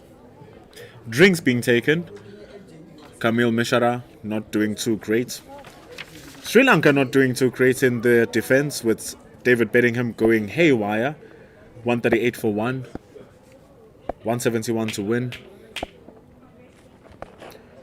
Matthew Brietzky, he joins the blitz.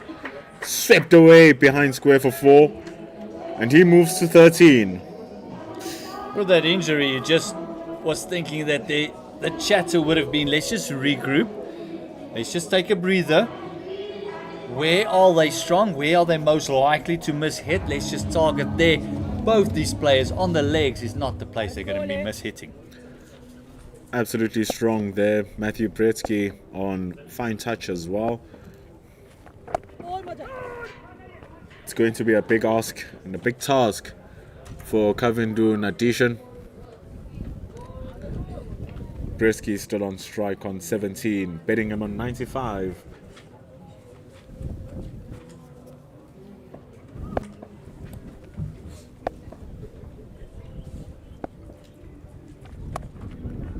Just punched it away. It's controlled by Surya Bandara.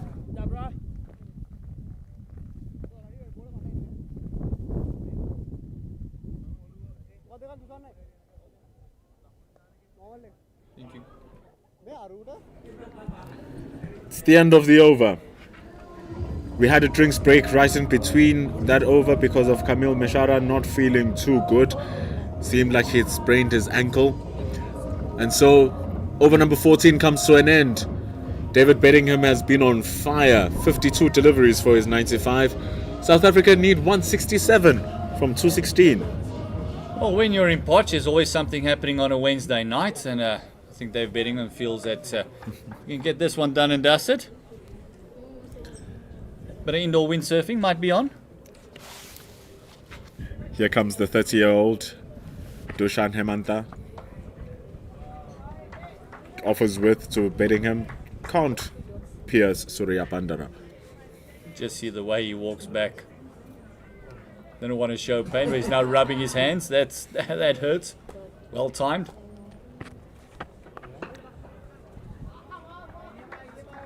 Coming back well here, Hemanta. It's going to be important for Bedingham to just get back into his groove after that little break. Yeah, we haven't had a century thus far in this series. Closest we've gotten is 97 being scored by Nuanindu Fernando. It was a brilliant 97. Fortunate to chop it back on off Andile Petluwayo.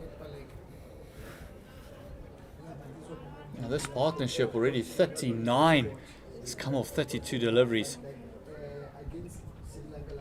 And the required rate just keeps dropping and dropping. Only 4.7. It's not something that should be bothering South Africans right now. They're able to squeeze it past Arakchige. They get a single. Slowly working themselves back into a groove, into a rhythm, alongside with Brietzky. Hemanta, a much more dangerous player between the two, as shown by his work over the past 2 games. David Bedingham halfway down the track. But Brietzky sharp on his no call, and he makes it back home. Fantastic call by Brietzky. There's no chance that anyone, both of them would have been run out. Doesn't matter which end they were throwing at. Just getting too excited, David Bedingham. Drop short. He's able to cut that well. He asks for work to be done by Nuanindu Fernando. Bedingham almost not making it back home. Just a little bit of a question would have been asked there. However, it's the end of the over. Direct hit. I think Bedingham would have been found wanting. Just look at the reaction from the keeper here. What fantastic fielding. That is by Fernando. Pick up and a quick release. Oh my word, he was gone for all money, and how close was that? Very casual. It would have been a painful way to lose your wicket after playing such a phenomenal innings by David Bedingham. But he still remains, and he's 2 runs away from And very classy, brutal also innings. Look at that replay again. Look at that throw. Oh my goodness. How did that miss? Must be this. Oh, that was close. Sometimes the cricket gods smile upon your favour. And Matthew Bretsky brings Bedingham back onto strike. He's on 98. Scores 147 for the loss of 1. 98 of 57. David Bedingham eyeing up the first century in this ODI unofficial series. Goes under it. What a stylish way to do it. Into the roofs. And as the umpire raises his fingers for 6 runs, David Bedingham can raise his bat and arms for a sensational 100 runs. I'm pretty sure Sri Lanka feels that this person, who is this? He was not on our team sheet in the first 2 games. Phenomenal stuff by David Bedingham. That was absolutely thrashed for a maximum. After scoring 5 and 13 respectively in the previous 2 matches, now he has scored a mammoth 100, and it's one of the fastest hundreds. Ahmed Amla, he's got his 100 on 134 deliveries, which was the fastest 100 here in Potchefstroom. And all of a sudden, David Bedingham has done it in just 52 deliveries.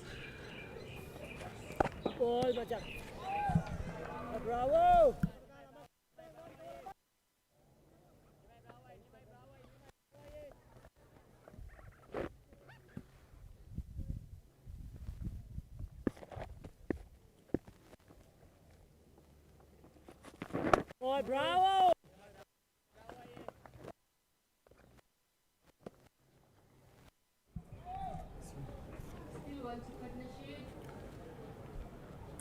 He's done a great job here. That's David Bedingham. And he goes bigger again, just getting a thick outside edge.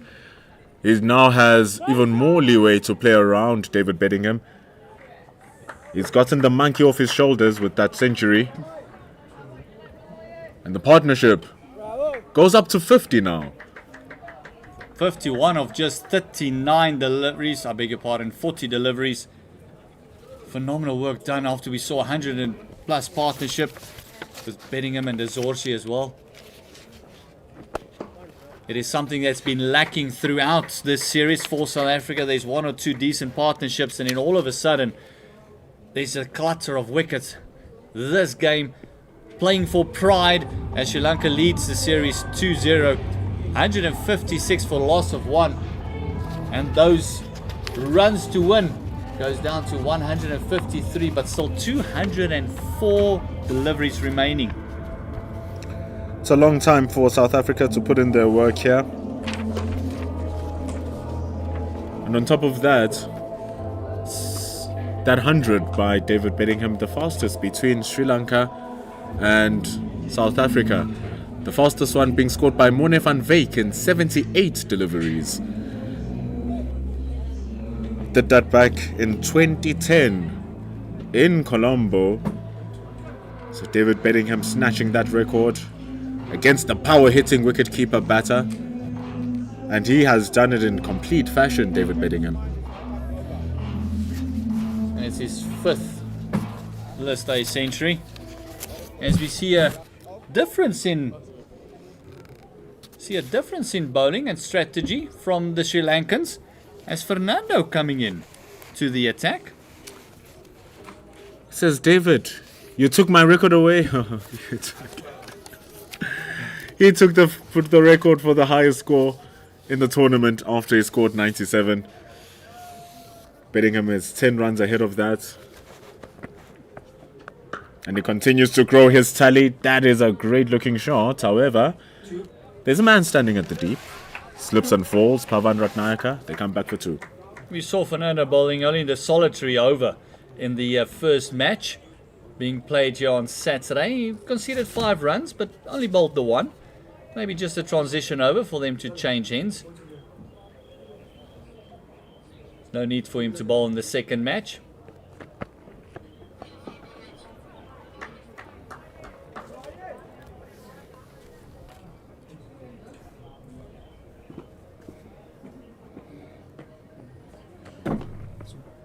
Ooh. Oh, a bit of a wrong one.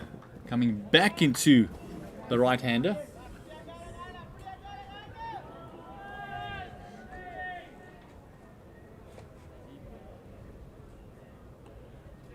He's able to deal with it well, David Bedingham. Just getting more turn out of the surface as Fernando.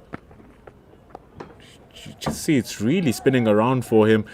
But he's played it well enough here, David Bedingham, that they'll come back for 2. Almost feel that Fernando is the key, kind of what Devil Brevis was for the SAA. Not known for the bowling, but can take important wickets. Also the same job as Devil Brevis, just break this partnership, get a new batter in. We've got a bit of a hole to bowl at. And here, difference is that South Africa are aware that the spin has been their biggest Achilles heel. So regardless of which spin bowler comes into bowl, whether you part-time or whether you full-time spinner, there'll be a level of respect that the South Africans are going to give the spin bowler that the Sri Lankans couldn't give Brevis at times, which is why he was able to get 4 wickets. And so here with the ball spinning around for Fernando, it's Bedingham and Brzeski who are just working it well enough. They take 6 runs from the over. Very well done from them. It's 162 for 1. Protea's men will take on Sri Lanka for a 2-test match. That will be the A Sri Lankan team. And then a full Pakistan tour this summer with your favorite Pink Day taking place on the 22nd of December, just before Christmas. What a great Christmas gift that would be for someone. Tickets to the Pink Day. It'll be the 22nd of December, starts at 2 p.m. Get your tickets and more information on all the cricket at www.cricket.co.za. Hashtag Wozanawe. Hashtag be part of it. It's going to be a long summer of cricket. The expansion of the SA20 as well. Going into schools now, SA20 schools, which is going to be running for over a couple of months in the South African domestic scene. Alongside with India coming in for T20s. The women will also be having England coming over. There's still the T20 World Cup to come as well. So much cricket going on. Hollywood Bets coming on board with the Women's Pro League. You mentioned the Women's T20 World Cup coming up in October. It's just around the corner. A lot of anticipation, excitement around the teams. Brzeski brings the excitement to the JB Marks Oval. A flat 6. It races over the fence for a boundary. And this time SA is doing the same thing, preserving their wickets and still playing attacking cricket. And it allows them to be a little bit overly aggressive if they are still able to preserve their wickets. They're batting at over 10 or close to 10 runs to the over right now. Means that if they continue at this rate, this game might not even see 35 overs. We've seen South Africa not reach 35 overs, but that's because they had lost their wickets and lost their rights to reach that part of the game. But here, they might be doing it because they just blitzed through the score way too quickly. Oh, they're absolutely in a commanding position. Demanding some respect from the bowlers this time around, instead of giving it. And now it's Brzeski who's joined in the charge as well. Normally, in the first 2 games we've seen he starts off rather slowly, very slowly, and then he gets his pace up.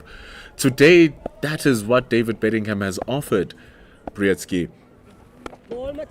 It's offered them the license to just be a little bit more relaxed, more carefree in the way that they construct their innings, because he's taken on so much of the burden away from them. Oh, the start that David Bedingham has given the SAA has been phenomenal. 112 of 67 deliveries.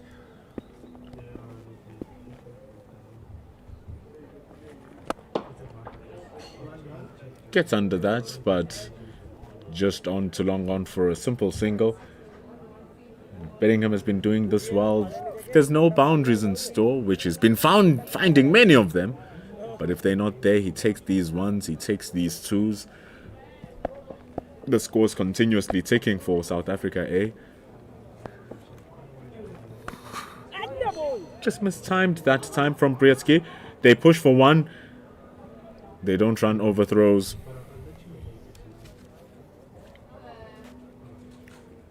It's a sharp single that from Brzezinski and Bedingham. 67 is their partnership now from 53 deliveries. South Africa getting closer to needing just double digits to win the game. Bindolo have been speaking a lot about the cricket that's still happening, but there's an important awards event that is still happening as well, taking place tomorrow night, the 5th of September at 8 p.m. That'll be on Supersport Channel 212. It's the 2023-2024 Cricket South Africa Awards. They'll be live on Supersport Channel 212, who will be walking away with that coveted season's the Player of the Year. David Bedingham, he's been nominated as International Newcomer of the Year.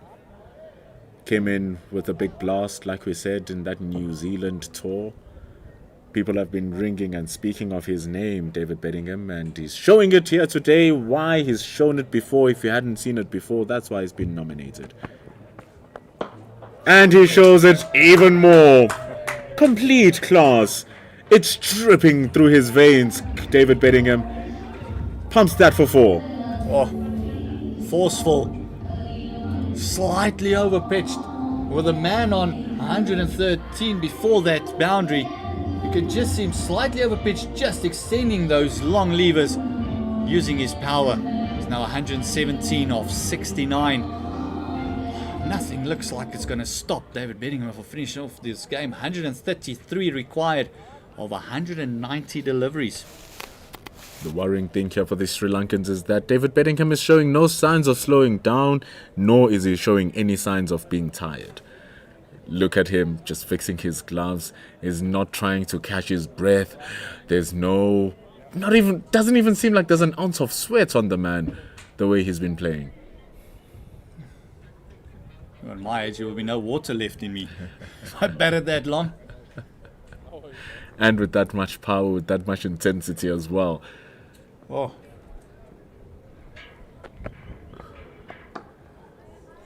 But you see, they're running hard. They know they're going to get 2 runs there. Placing it right in between the man who's at deep backward square and the man who's at deep mid-wicket. Great running between Brzezinski and Bedingham. Conditioning for these players have become so important. Over the years, we've seen that so many players have lost their places in teams because of their conditioning. Not an issue with these two. How would that be the case when you both nominated for CSA Awards? Talking about them happening tomorrow at 8 p.m. Bedingham, Newcomer of the Year amongst other awards, he's been nominated for. Matthew Brzezinski, T20 Challenge, big hitter, new. He's been nominated as Player of the Year for the T20 Challenge. The Warriors had a great start to their T20 campaign, running 9 games undefeated until they slipped. Made it to the semi-finals, but couldn't prevail. Matthew Brzezinski are part of that charge. Wolfhard being right up there with Marizanne Cup. Captain of the women's team, Laura Wolfhard. One of the best cover drives in world cricket, both men and women. Marizanne Cup. One of the finest all-rounders in the game, both men and women. You also have Mazabata Klaas in there as well with Nadine de Klerk. So remember www.cricket.co.za, and tomorrow night 8 p.m. Supersport Channel 212. It's going to be a festival once again.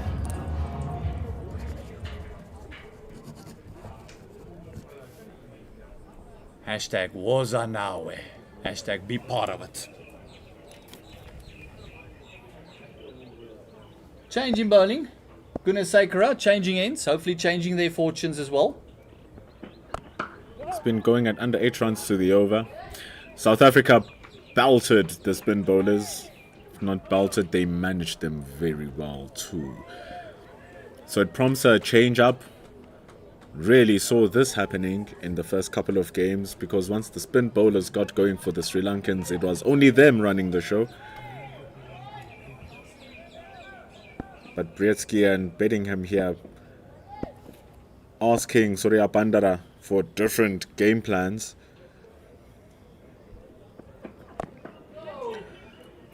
Decent change, it seems, if he continues hitting those lines and lengths. Just looking at the Sri Lankan A bowlers, and not one bowler going under the 7 mark. The closest we've gotten is Gunasekara, going at 7.2, conceding 24 runs in his 3 overs thus far. And then Hamentha going for 21 in his 3, but every other bowler has gotten some tap. The young man, Kulupahana, going for 17 to the overs, 2 overs, conceding 34 runs. And Arak Chinge has also gone for 11.5. So has Vikramasinga.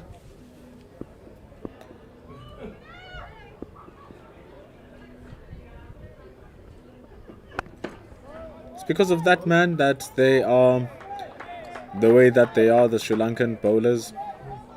David Bedingham has been in complete control of the innings.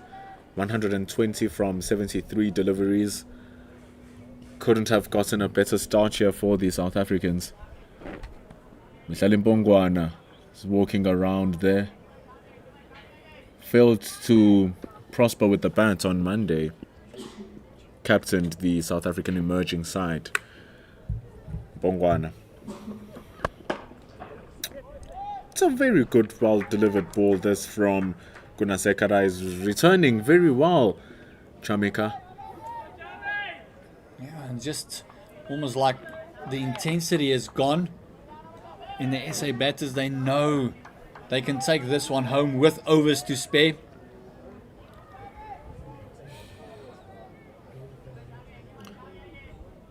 It's going to be important also not to fall to any changes that the wicket might have for the seam bowlers. Easily could it grip up more, dry up a bit more.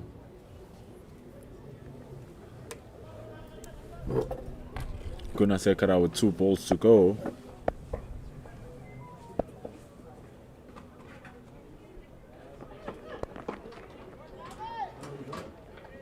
Just down to the pads for Brietzky. Easy as pie. Simple single. Seems like South Africans are not minding just getting a couple of 1s and 2s from the strike bowler and wait on the other bowlers that they've been pouncing on to continue scoring their runs. None of the bowlers can truly say that they have found their groove here for the Sri Lankans.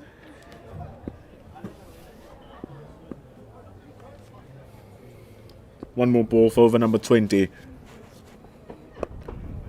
Again, it's drifted down to the legs. David Bedingham placing it in between the short fine leg and deep backward square. They run back for 2. Still energetic as ever for his blitz of 123 runs. David Bedingham. It's the end of over number 20. 185 for the loss of 1.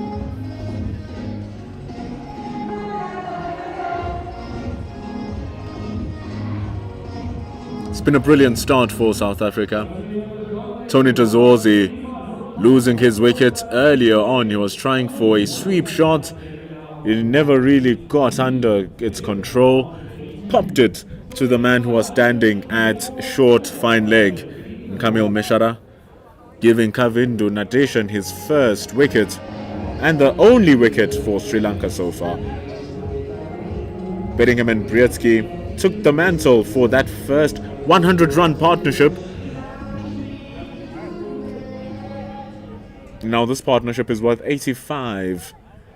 It's only 11 overs old between Brietzky and Bedingham.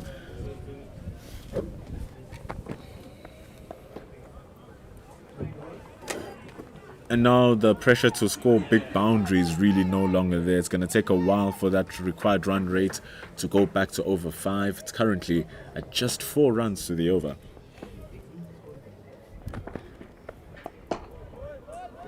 It's just around a wicket, Fernando's bowling. And with his action, almost looks like a leg spinner, but he does bowl the wrong one. So it comes from the back of the hand. It's that ball you're talking about, just delivering it there now. Also getting a little bit of extra bounce with that back of her hand delivery. But Brzezinski, Bedingham seems to be up to the challenge. Brzezinski on 32.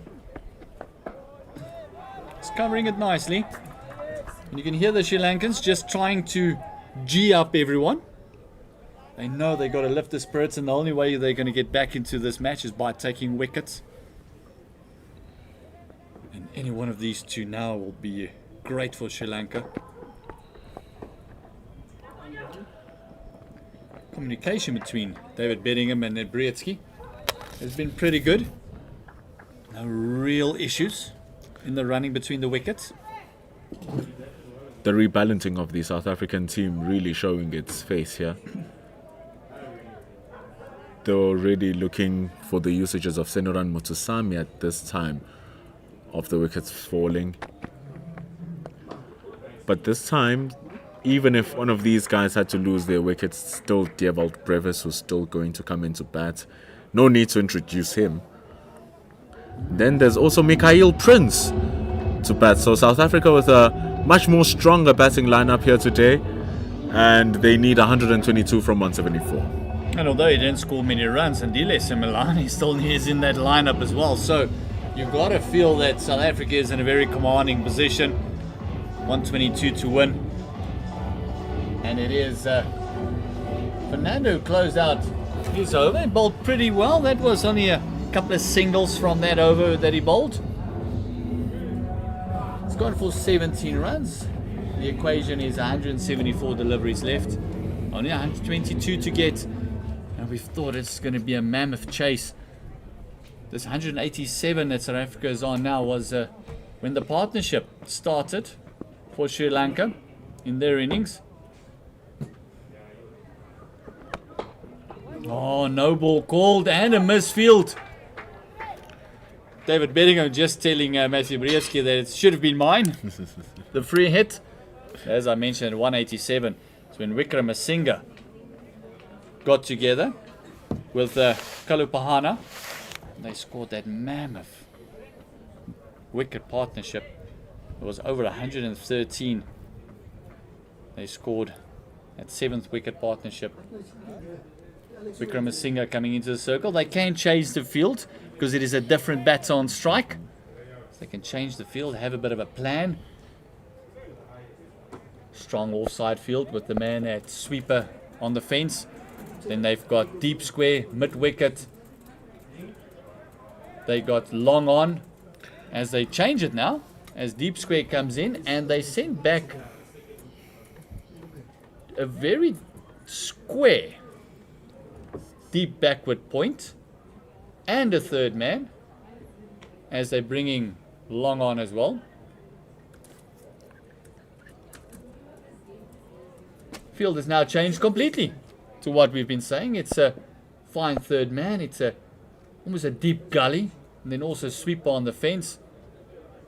Only allowed 4 outs until the 40th over.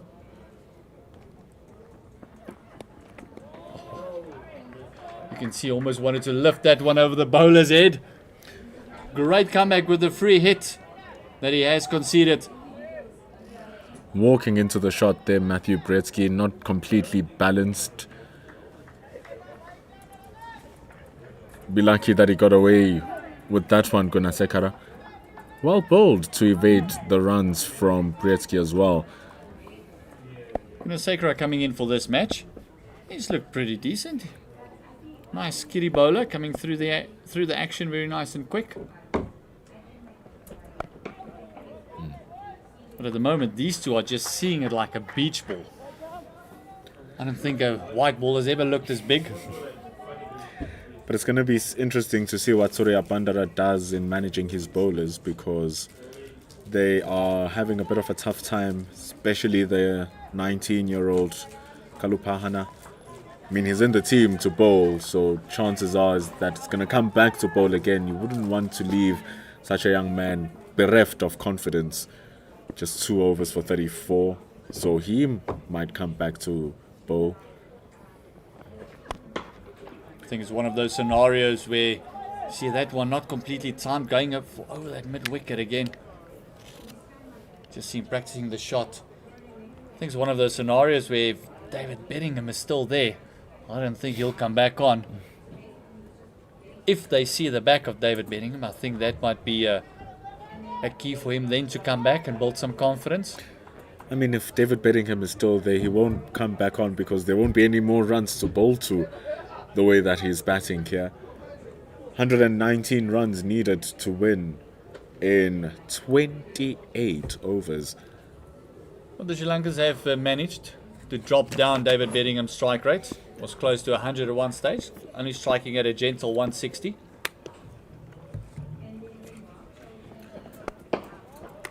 Question is, did they bring it down, or is he just changed up gears? Because now there's really no need to be as aggressive as he was. Those first 20 overs cannot be overstated how important they were to set up this platform for South Africa. Can even go back further. That first 10 overs with Tony Dazorshi, that the 100 came up in the 9th over. So it was carnage, that first 9 overs. We were going at nearly 2 runs to the ball, almost clicking in at 12.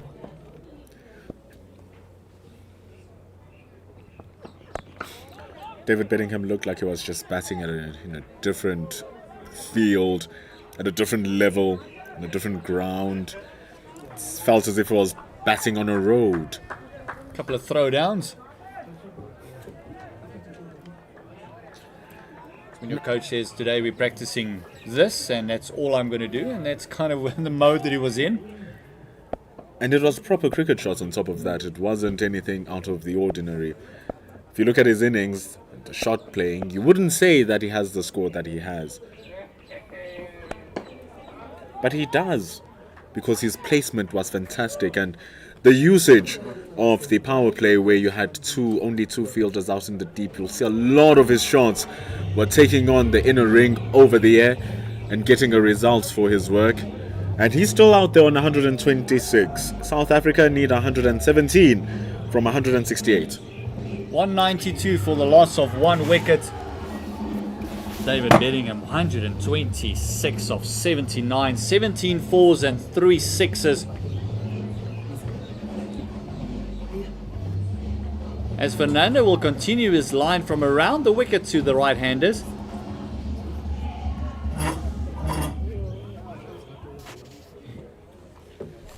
Again, Fernando is he's got an action that would indicate that he should be bowling leggies, but he does bowl it from back of the hand. He's a right-arm off-break bowler.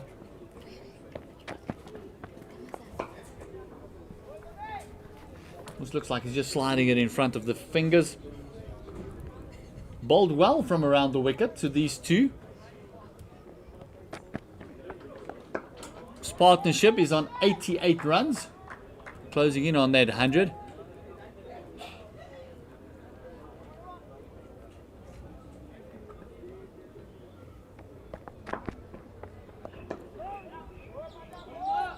Oh, fantastic bowling.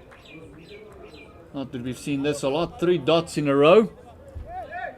Matthew Breedsky is on 35 of 41. No need to be in a hurry. Required rate is only at 4.2. That wickets column is what Sri Lanka would like to change.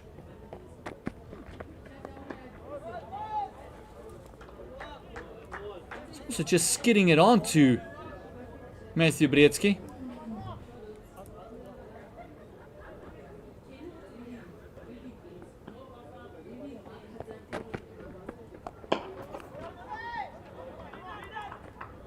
Oh, fantastic 5 deliveries thus far.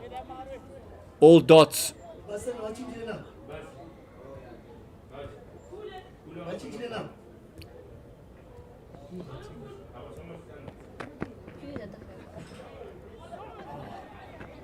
And amongst all the carnage, amongst all the bowlers that have gone for runs, we've just witnessed a rarity in this innings from the Sri Lankan A's. It is a maiden that's been bowled, so brilliantly done by Fernando.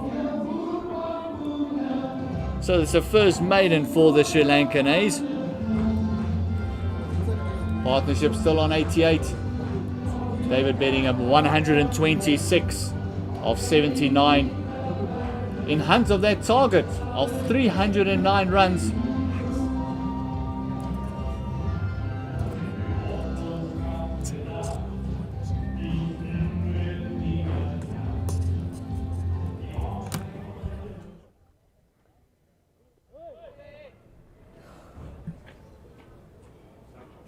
No milk, no?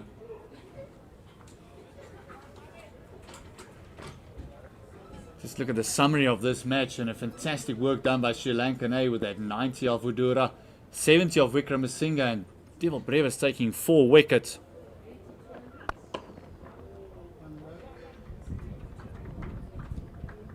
Sri Lanka must have felt, oh, we're in a commanding position. This will take a mammoth chase, especially with our spinners coming in. And then David Bedingham just, and Tony Dezorci even in that first couple of overs, just taking the game completely away from Sri Lanka A. Still a way to go, still 116 runs to get. A couple of wickets will change things for SAA.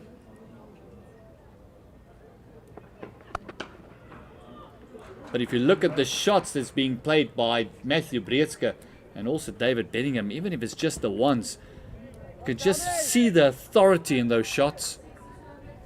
193 approaching that 200. Double quick time.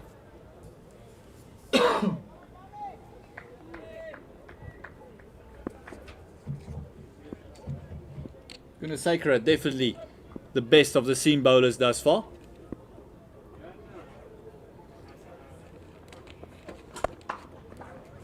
This one squirted away past that short in gully. It'll be 2 runs to David Bedingham. You can just hear the applause from the dugouts underneath us. Almost feels that it's becoming a bit of an anticlimax in this match. With all the excitement we saw in the first 20.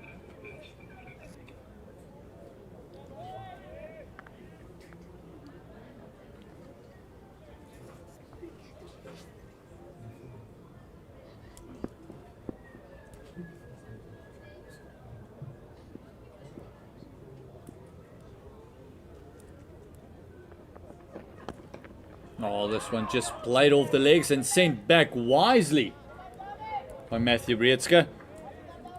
Timed that pretty decently to the man there at short fine leg. It's not really on a 45 position, he's almost on a 30-degree angle. Been a productive area for David Bedingham.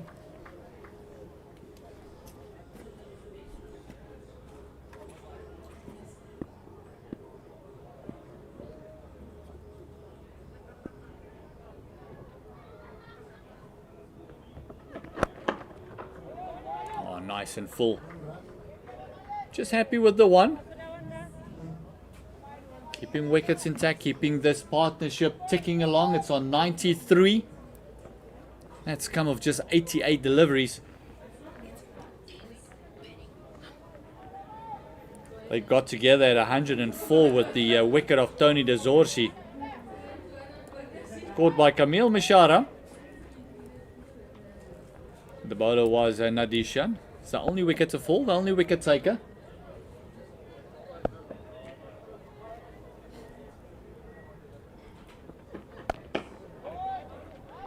Closing out the over well.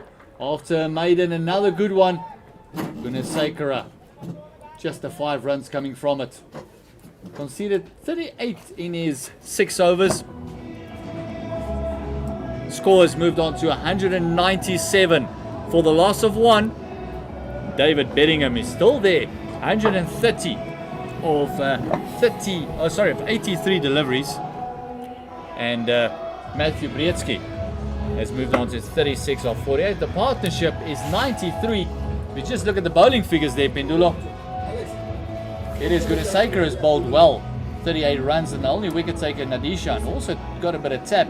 We saw a maiden from Fernando who's bowling phenomenally well from around the wicket. And he has the ball now. He's been the only one who's just controlling everything.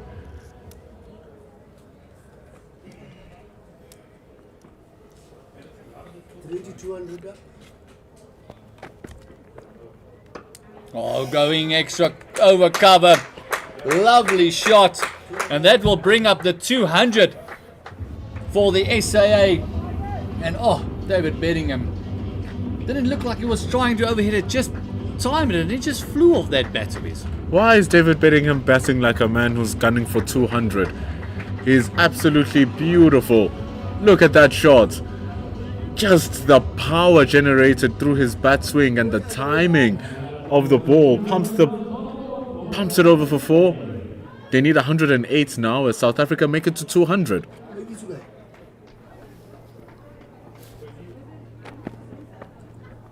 Oh, that one kept very low. Matthew Brzezinski will have flashbacks. It's kind of the way he went out in the second match. Oh, and it was looking so good in that previous game. He's looking good even today here. Oh, this time round, just popping it over the bowler's head. Could just see a bit of a smile coming from David Bedingham. Even Fernando had a bit of a chuckle there. I'll blame the gloves. Fernando, for the first time, he's going for a little bit of an over here. He's already travelled for 7. And there's a wicket finally for Sri Lanka A. Great catch going to his left, palming it, and Matthew Brzezinski is finally dismissed as this partnership was approaching that 100. Just dismissed short. 99 was the partnership. Going for that 100, Matthew Brzezinski, 36 of 46. Fantastic innings from Brzezinski. Came in and filled up perfectly for Tony de Zorzi in partnership of David Bedingham. He has been accelerating the score when the chances are there, but just not enough room. Fernando really squeezing it with the ball spinning back into the right hand as well. Brzezinski was suffocated and slapped it straight to Surya Bandara's waist. It brings in Dewald Brevis at number 4. Had a fantastic time with the ball, Dewald Brevis, 4 for 46 in his 10 overs. And then he had to field as well. So hopefully that wouldn't be playing on his mind too much.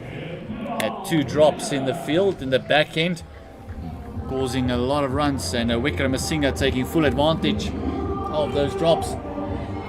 Dewald Brevis is someone that can finish this game in a hurry. But he needs to stick around with David Bedingham. Make sure there's no collapse from here. Because once again, we're in a scenario where South Africa don't need to go at any fast pace. The run rate is not an issue. But now Sri Lanka's made some inroads into that wickets column. Another one. Losing another one here would be quite a thing for South Africa, as they only have one more proper batter in Mikhail Prince after this, and then it's the all-rounders, capable all-rounders, but none of them have figures like that. Averaging nearly 44 and striking at nearly 100 is Dewald Brevis. Really exquisite talent at just 21 years old. Back in the Under-19 World Cup in the West Indies, was by far the leading run scorer in the tournament. Yeah, and he's trying to break his way into all formats of the game, not just T20s or limited overs. He's one of those who want to play all formats throughout the bank for his country. This is where it starts. Make a name for yourself, take your team over the line.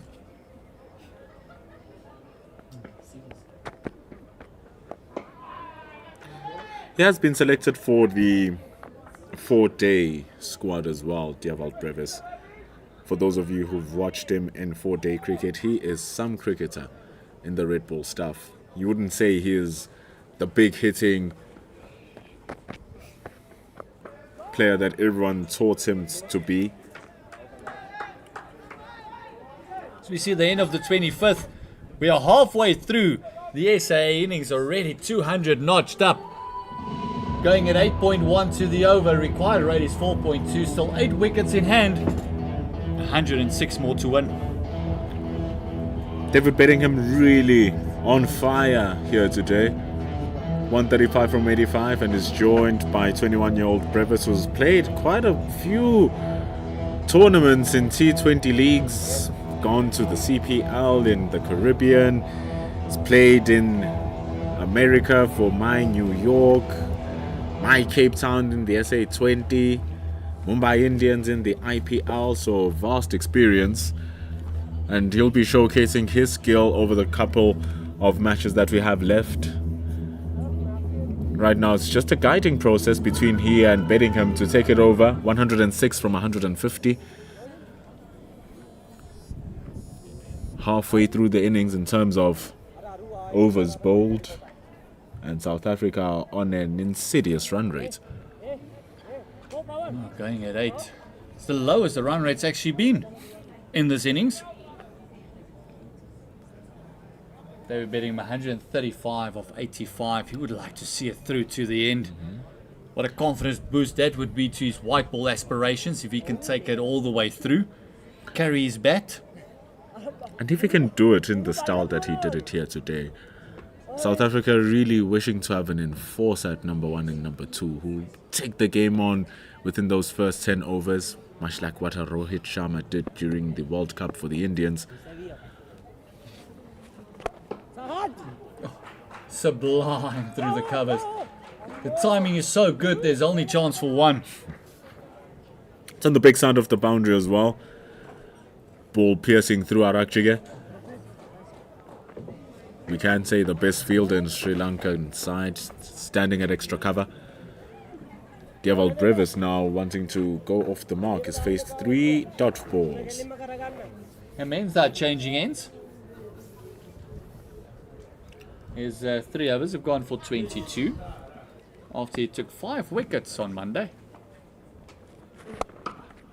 Bit of a long hop. Dewald Brevis getting off the mark. How many times have we seen those deliveries just go to a fielder? Having to reach at it, might mistime it and pop it into the hands of extra cover, to the hands of point. Brevis getting enough bat.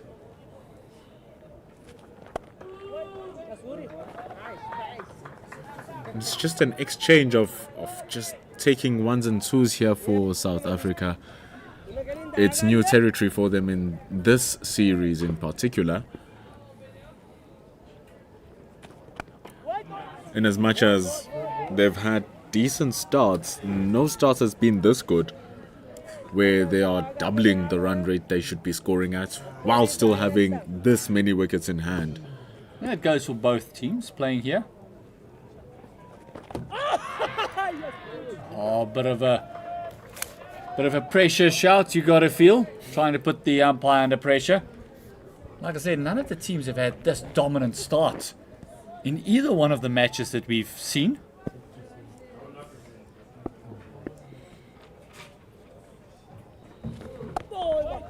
Always great to see the local side doing well, especially with a local crowd in. Being well supported here at Potchefstroom as we come to the end of the 26th over. It is 205 for the loss of 2 wickets. Those 2 wickets being Matthew Breetsky was the last to go. And the first wicket for SA was Tony de Zorzi. Both batters who've lost their wicket having decent starts. De Zorzi 25, Breetsky 36. Surely they feel like they could have taken it over to at least 50 runs. However, it's not the case. Dewald Brevis is out there now. He can help the team take it over the top. 104 from 144. Oh my word, Dewald Brevis says, hold on. Those dots won't do for me. And again, it's been horrible catching it on the grass embankments over the last couple of days. The fans have been getting sweet tastes.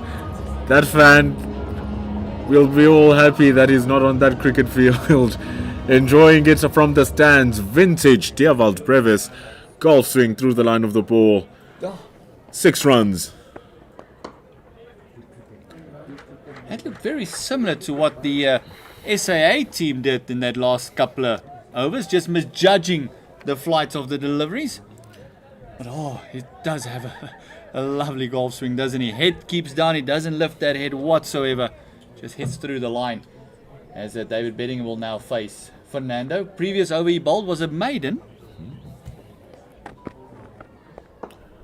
Smart cricket. No need to do anything too rash anymore. It's been done already for Fernando.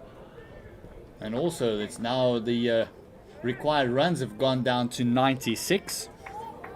Still 141 deliveries to go.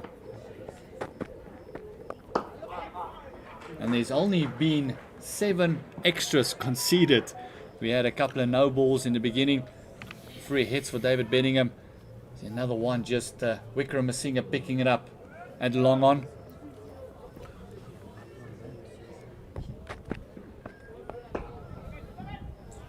Still throwing themselves around. They got a feel with the collapse they've seen in the SAA lineup that a couple of wickets can just get them back into this match.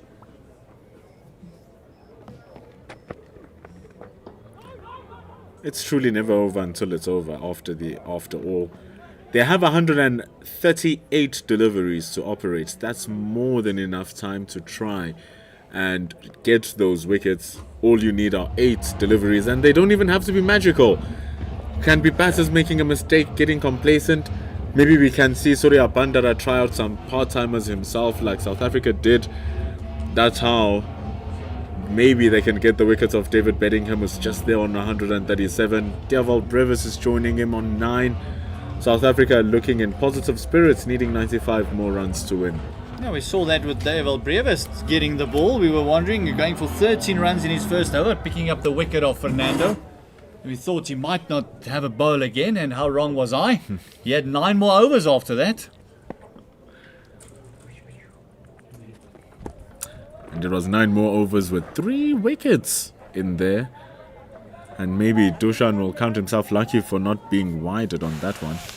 Yeah, I think he got away with one there.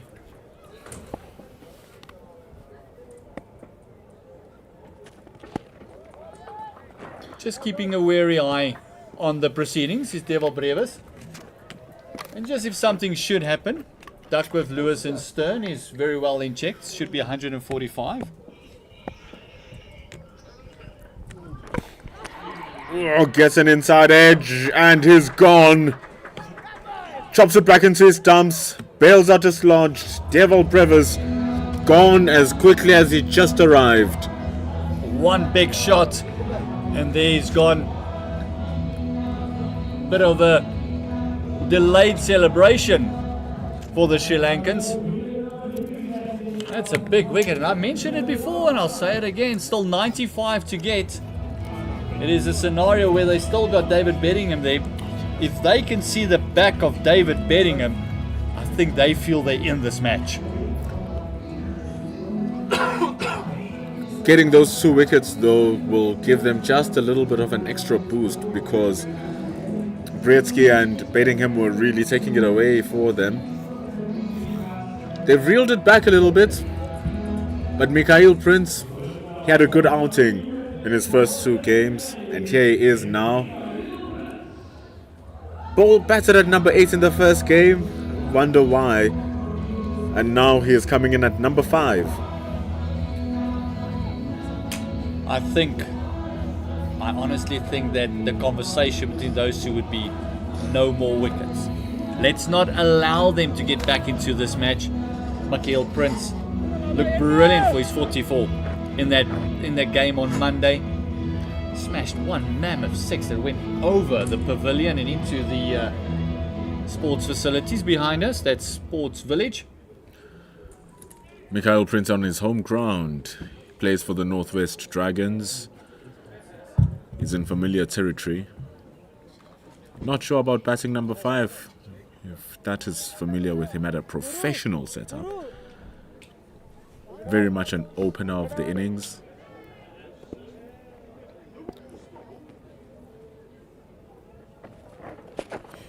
And like you said, when he was batting at the top, he looked completely comfortable and in control of every ball that he was receiving. I don't know, the argument normally is, but if you're a good batter, you should bat anywhere. But if you're used to coming into your innings and there's pace on, all of a sudden facing spin and the lack of turn, older ball, everything does change in your setup, the way you approach your innings. They were betting him just keep knocking it around for the ones. He has now just settled everything. He's settled himself. He's not going to take any risks. He wants to take it deep. He wants to take it home. And he's expecting his partners to stick around. There's a bit of turn. We saw that from Devil Brevis as well from that end. End of a 28th over. And it is Amantha's over that comes to its end. Successful over for Sri Lanka A, getting the big wicket of Devil Brevis. 93 of 132, 216 for the loss of 3 wickets. SA still very much in control. And as the old saying goes, put two wickets in the wickets column. How would you feel then? Sri Lanka are a wicket away from breaking into the all-rounders as well. Andile Simelane, Diane Khalim, Ethan Bosch. They can bat. Don't be fooled. They can bat. Even Tristan Luce can hold his own. But ideally, those are not the guys you want to see there. Ideally, you want Brzezinski or rather you want Prince and Bedingham to just keep working at it. And the funny thing is, if they just continue doing this, it'll be enough for South Africa to take it home. Yeah, the required rate again, not the issue. Sri Lanka needs to keep chipping away. That would be their chance to get back into this match. They can send half the team back to the dugout. That would be their plan. Fernando's bowled brilliantly so far. 6.1 overs, only 33 conceded in the carnage that was David Bedingham. It's brought some calm to this attack. We haven't seen much of him in that first match. He only bowled the solitary over. Didn't need to bowl on Monday's game.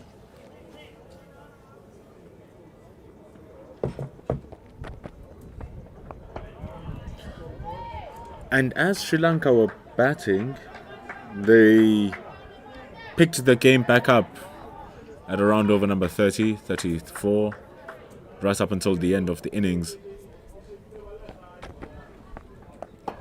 And even on Monday in that second game, during South Africa's chase, it was after that 30 over mark that the spinners came back and became really problematic for the batters. We're slowly drifting into that territory now. Currently in the 29th over with Fernando. Eclipse over number 30. It's going to be important for South Africa to not deteriorate. Oh, this one pushed firmly down the ground just for the one. Akil Prince just want to continue notching up the ones. The end of the 29th over. Another good over by Fernando. His 7 overs have only gone for 32 runs and he's picked up a big wicket as well. 218 for the loss of 3. 29 overs gone. The big wicket of David Bedingham still lurking out there. 139. If you see the crowd enjoying the cricket, enjoying some beverages as well. Nice and relaxed in that cool shade. Local hero Mikael Prince on strike. Dushan Amantha coming into him after picking up the wicket of Devil Brevis in his previous over. Prince just happy to pick up 1. 90 to win of 125 deliveries.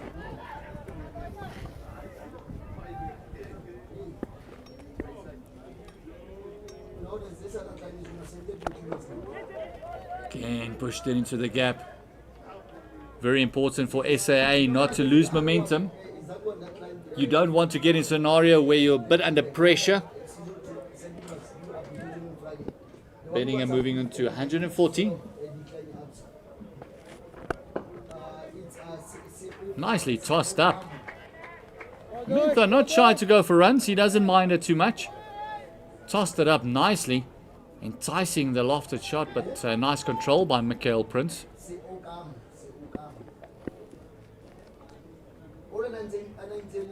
Oh, very well left. Bit flatter, bit quicker. Getting it on to the set, David Bedingham.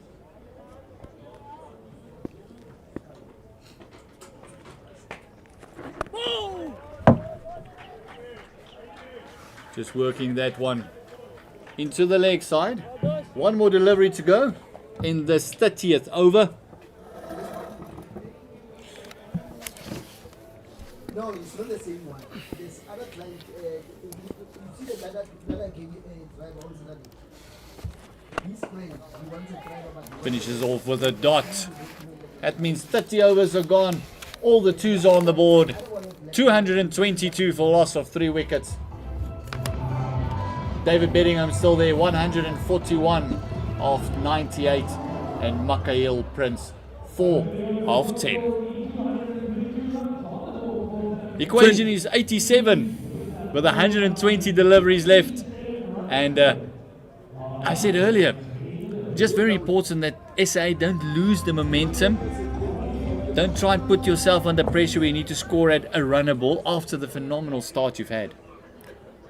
And Fernando's been the man who's just been able to control the innings as best as he possibly could for these Sri Lankans. 34 from his 7 overs, just under 5 runs to the over.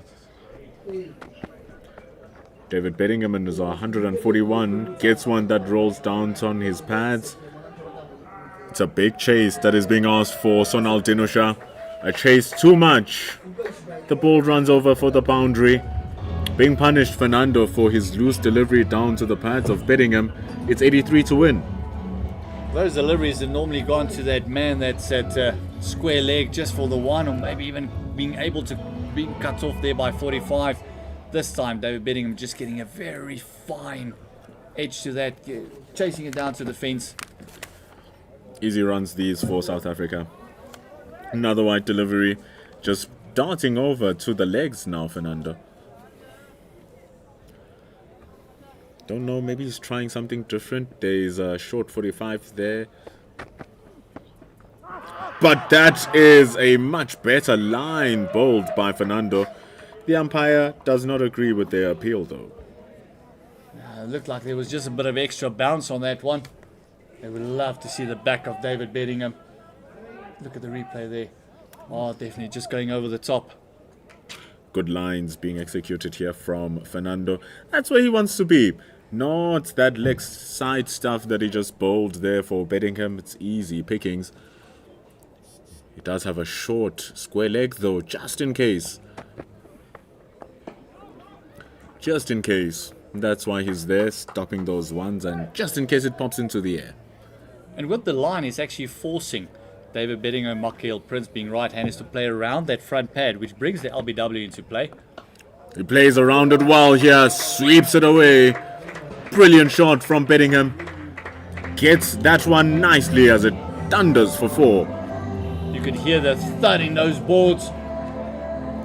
149 now, closing in on that 150. And just this over, just picking up a little bit of momentum again for SAA. Just drifting down to leg side again, Fernando. Rightfully punished from Bedingham. And he tucks it away around the corner. David Bedingham continues with his phenomenal batting. 103 deliveries. He brings up a stupendous 150. From a man who was struggling to buy runs. 5 in the first innings, 13 in the second match. All of a sudden, he just looked like a different player on the pitch today. 150 up and looking to take SAA home. Still requiring 77. shows his timing. He's been hitting so well in front of square. 115 of his 150 runs coming in front of the wickets. Those are drives. Even his pull shots have been going in front of square. His big sixes going in front of square. He's been batting fantastically, and his runs have been coming all around the pitch. It's 232 for 3 on the board. It's his second list A 150. He's chasing down his previous best of 152. While in the crosshairs, Amenta coming in, starting his 7th over. He's only gone for 29 runs and picked up the big wicket of Devil Brevis.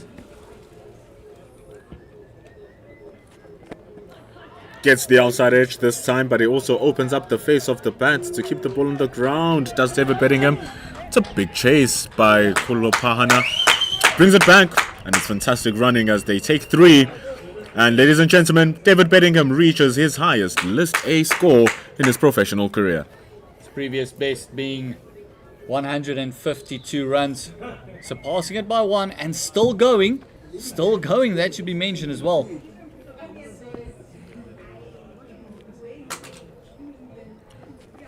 Just showing you the reign of form that David Bedingham is in. His previous best of 152 was scored just last year. Back in England playing for Durham versus Warwickshire. Did that last year, and then this year he just continues on the pillage of runs that he's scoring.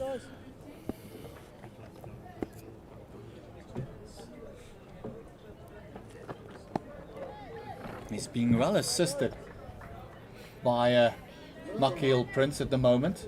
Partnership is already 23. This time in this innings, South Africa has really built their partnerships, even if a wicket has fallen.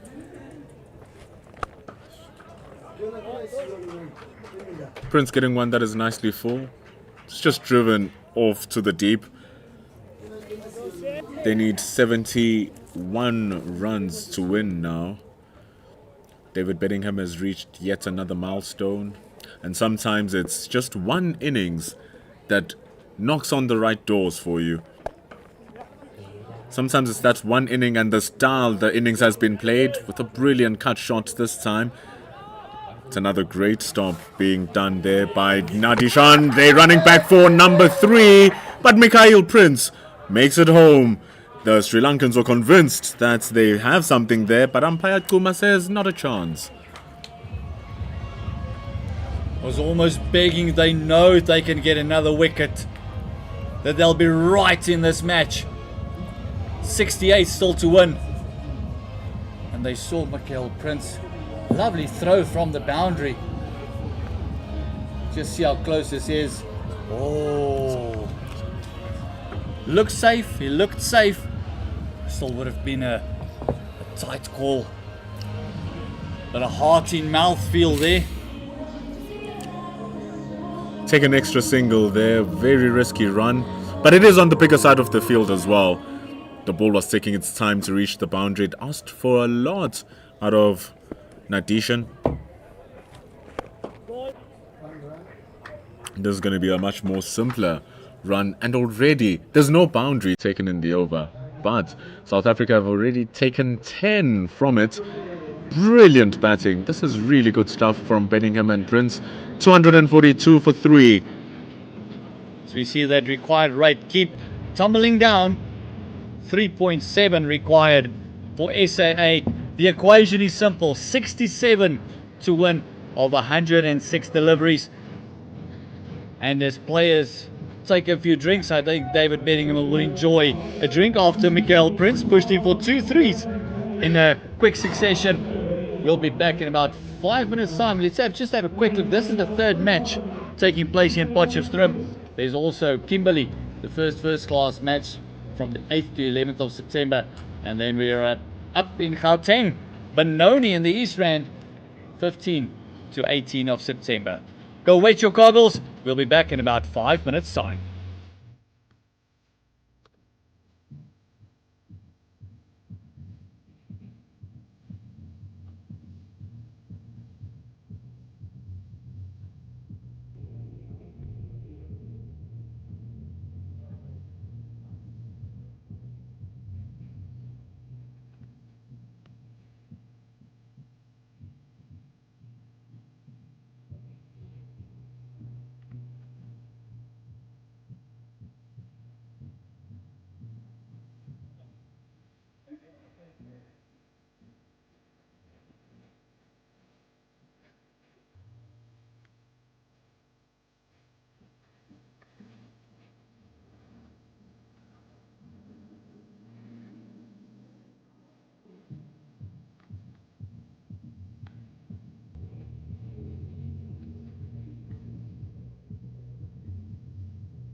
Center.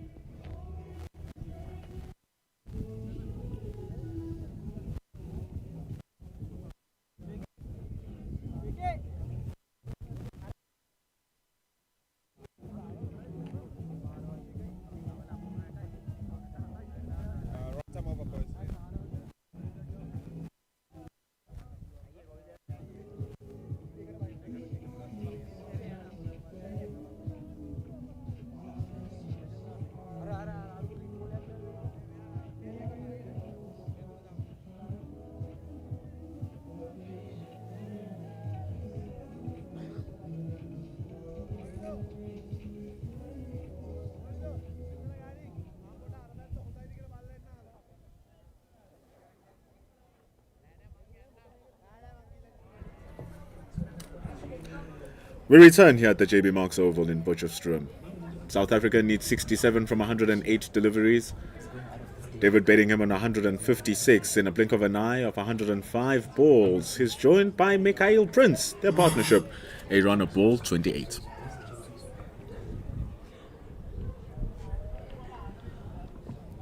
Wickramasinghe comes into the attack now. He's gone for 23 runs in his 2 overs. Quite expensive. He'll be wanting to bring that back down.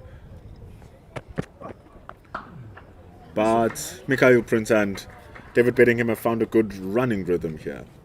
But it's just exactly what I think from an SAA's perspective. Mikhail Prince would have wanted a bit of pace on, just be more comfortable against the pace, although he hasn't looked too bothered by the spinners of Sri Lanka A. Even David Bedingham would be salivating at the sight of a quickie. So they reinforce that leg side. Bedingham on strike, they have a deep square leg, deep mid-wicket. Long on was quite square. Those are the 3 leg side fielders patrolling the boundary. If you're wondering where the 4th one is, he's at extra cover. Deep extra cover. So when you drift onto the legs, just going to be an easy tap to the man at a square leg.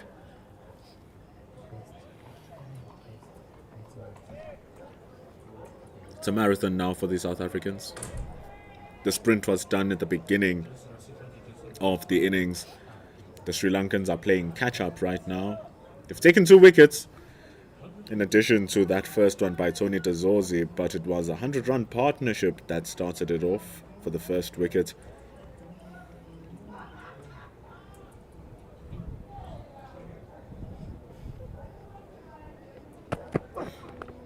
And so if you're going to start off running quickly, it allows you to just slow down right at the end and enjoy the labors of your work. Munch on the fruit of all of those first 20 overs. David Bedingham will have the biggest celebration party once he gets back into the dugout, whether it be after he loses his wicket or after he walks with his bat through the innings. South Africans will be hoping for the latter.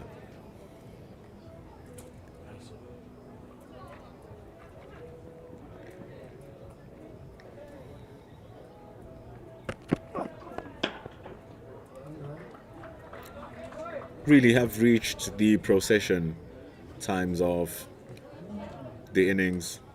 Less than 4 runs to the over required. And look at that, just taking a single per ball. All that's really required, 63 of 104.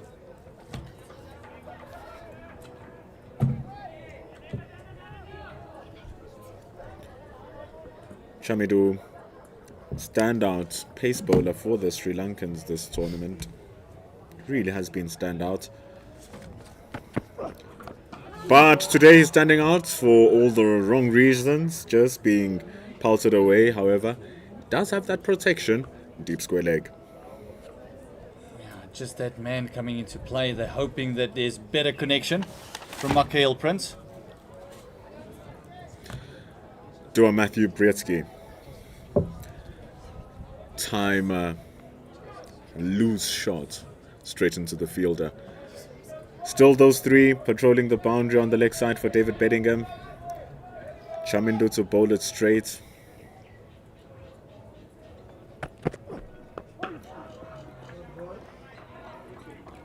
Bit of gasps there by Chamindu Wickramasinghe. Felt that he nearly slipped through the defences of the man in, David Bedingham, on 158.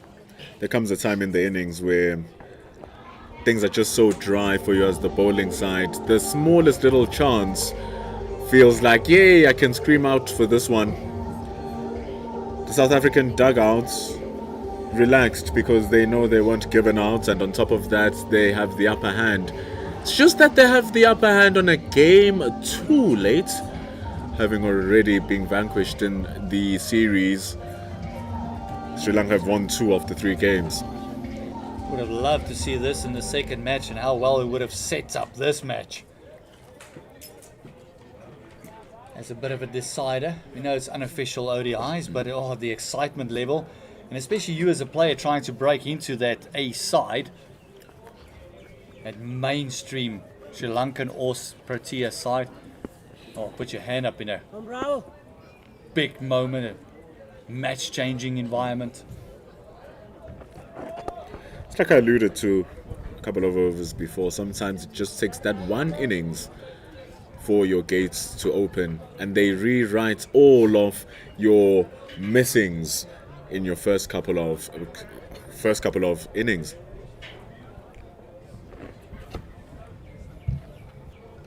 So David Bedingham here might be playing himself into an ODI jersey. He definitely might be playing himself into an ODI jersey, because what is this bullish batting over the top into the ground of football? 250 up for the South Africans. That won't be even allowed in the 50 Shades of Grey. That was hit extremely hard. And he made sure he got the elevation to get it right over that OFM hotspot. Just look at that. Going, gone. I think it's still going. It was hit really hard by David Bedingham. Just a shock to Nadisham here.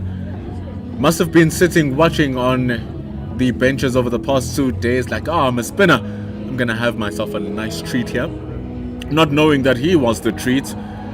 47 runs in just 32 balls. As we're sitting, we can literally see the gentleman picking up the ball in the soccer field. It's just to the left of us. It is a mammoth hit out there. Although it's a short part of the fence, that could have been any part of the field. That would have been big. The helicopter flying over us. It's right on time. If it flew by a minute earlier, could have been a victim of David Bedingham's brutality. However, it is the young man over across the football pitch who helps us retrieve the ball. It really was a massive hit for David Bedingham. It was incredible. He moves to 164. South Africa need 55. Just see the good spirit the game has been played in. Keeper Udara has had a pretty decent time of it himself.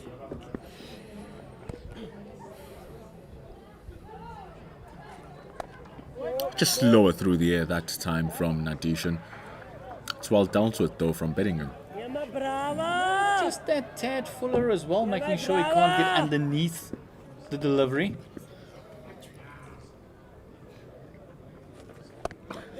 That was the crime in that delivery that got pounced for 6. Just touched too short. It wasn't even the shortest of deliveries, but just a smidgen too short. Bedingham rockets to his back foot and allows more time for him to time it perfectly. And man, didn't he just.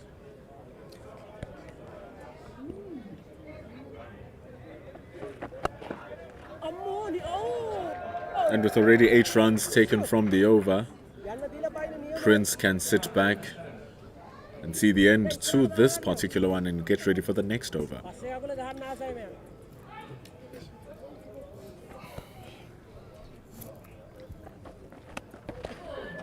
Just rushing at that time.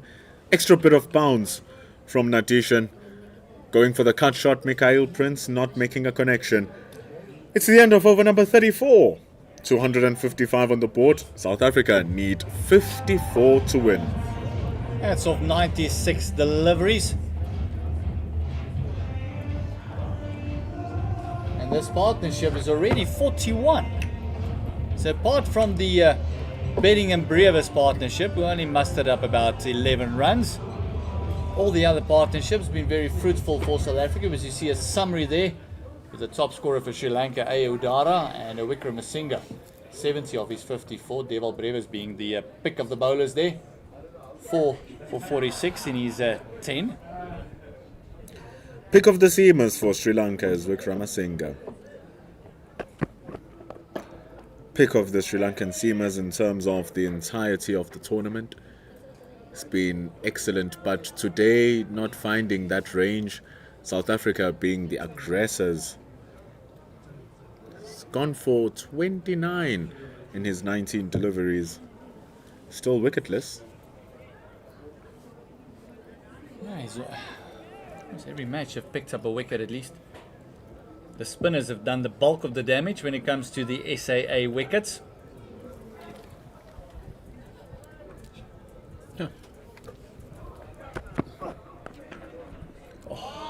Beautiful shots from Mikhail Prince.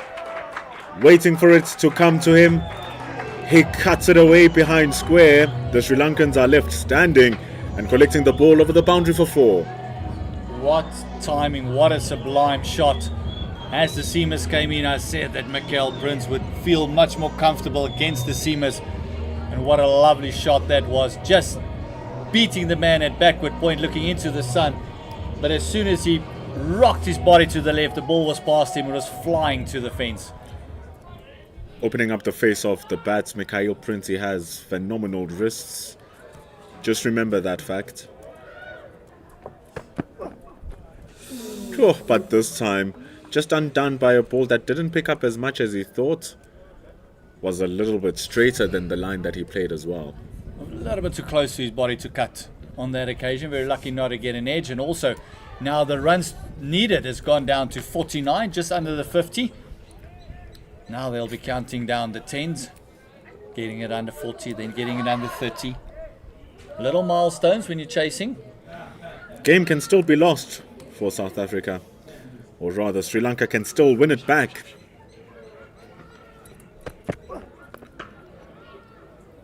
Almost feel that comment of yours is one of the correct ones, saying that the game can still be lost by SAA, because that's kind of what it would have to take. If Sri Lanka gets over the line, you got to feel that SAA has let it slip. They lost the game. It's been an excellent position being put on here. Breski, Dazorzi and David Bedingham really forcing the issues here for South Africa A. Oh, Wickramasinga lungisa his run up. A bit cheeky, going for a man cat. Really in the spirit of the game there. Within the rules. But Spirit of the game dictates that a batter should remain on his ground. Otherwise, the spirit only works for the batting team. True. It's not like he's gaining yards. But after all, it's all up to interpretation, isn't it? Old age adages and traditions versus new age stats and modernism of the game. Like shortcuts and that sort of thing. You know, every now and then. No need to guess at different age groups that we're referring to here. Bedingham is still out there on 166. Prince on 16. Just a cautionary warning maybe from Wickramasinga. Look now, Bedingham still on his crease. And it's good bowling this from Vikramasinghe. Rather loose shots from Mikhail Prince. That was much better one to cut away. It was there to be hit. 90 deliveries to go. 49 runs to get. You've got to feel SAA is in the driving seat. Fans also enjoying their time out here in the embankments. Why wouldn't they? They also enjoying a little game of cricket. We are in Potchefstroom. It is a student hub. One of the ends in this ground is called the varsity end. To our right we have the sports village. To our left we have the Northwest University sports grounds. Not too far away from here is the famed Northwest University High Performance Center.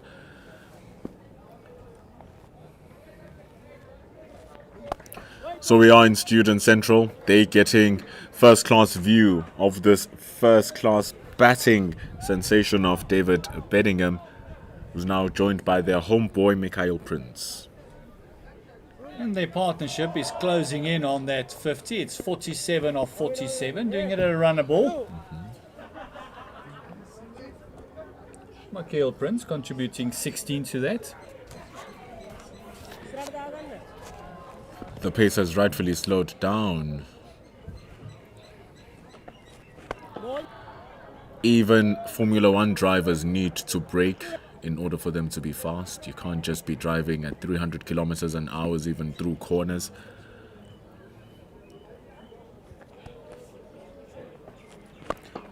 And right now the game has reached a very critical corner where if South Africa take it any falsely with too much of a rush, it could begin a collapse, because after this we are into those all-rounders who unfortunately they themselves haven't solidified themselves and say, yeah, we can trust these guys to take it over the top.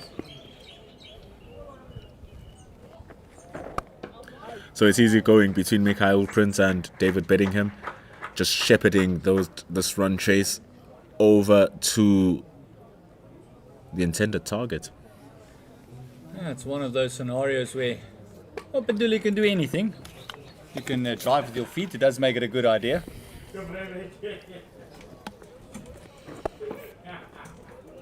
And this is just easy going for Bedingham and Mikhail Prince. I think they would have spoken to one another and say, listen, let's just take it home. We can knock it around. There's so much space on this outfield. So much time left in the game as well. We finish over number 36. There's still 14 overs to go. That's quite a while.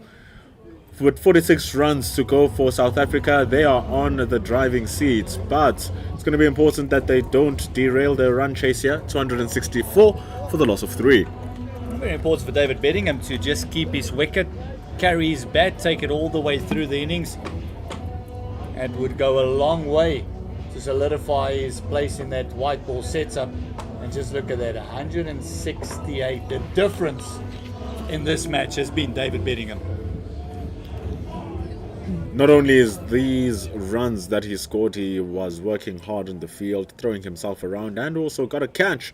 First wicket of the game, removing Kamil Meshara. A dipping catch at second slip. He also arguably has the catch of the tournament. Oh, it was a gun catch.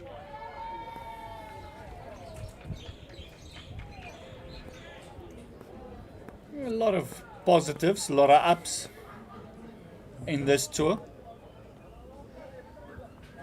A lot of analytics goes into this. The production team has done a fantastic job in assisting with that.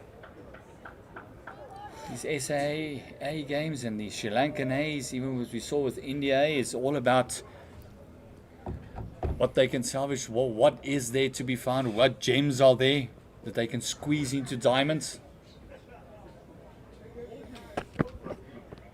Dropped a little bit short. Lacking in pace. Doesn't reach David Bedingham on time. They just get one.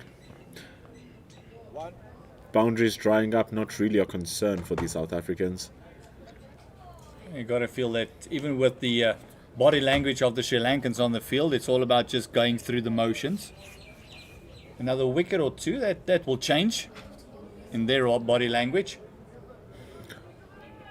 Sometimes it's that streak of luck that just needs to come your way. If you don't give up, luck is always on your side. We saw that with a throw that we saw from Fernando when David Bedingham was on 98. That barely just kissed the stumps. If that had hit, he would have been gone for all money, and that came from the boundary. And since then, he has scored a total of 61 runs. Rather, 71 runs. How much of a difference would those 71 runs would have made if David Bedingham actually got ran out on 98? Maybe at the same time, it would have forced Matthew Bretsky to play a little bit of a different role.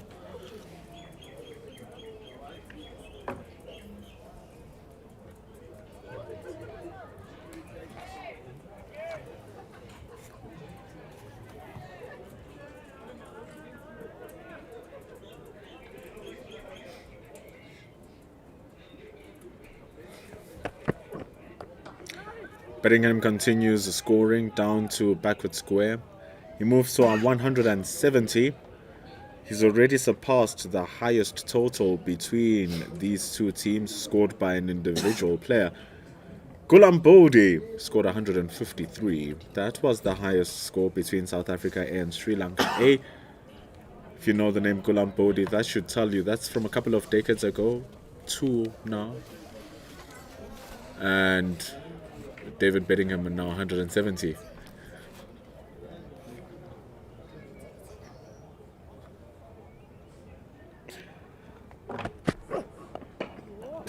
Making those decades sound like a mile away, Pendulo.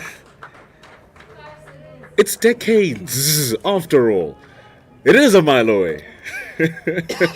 36 overs gone. South Africa need 40 runs to win from 79. Partnership has gone to 55. Why are you triggered, Gers Maloney? Oh. What could it possibly be? Same generation. Shared the field with Gulam on a couple of occasions.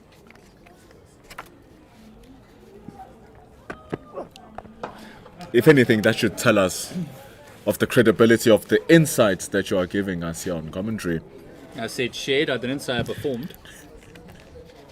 It's got to be 11 players on the field. We're giving you the benefit of the doubt here. Yeah, I bet the coaches never did. End of the over. It is 270 for the loss of 3. If anything, I was once in the field with Nandre Berger. So it goes. As you see the South Africans walking around there, Ngaba Peter, Tony Dezorzi. Wonder what conversations they're having. But it's certainly not about the distress that they're feeling, because South Africa in a healthy position. Also don't think they're talking about the fielding efforts in that last couple of overs. Seen Kaba Peters' bowling efforts.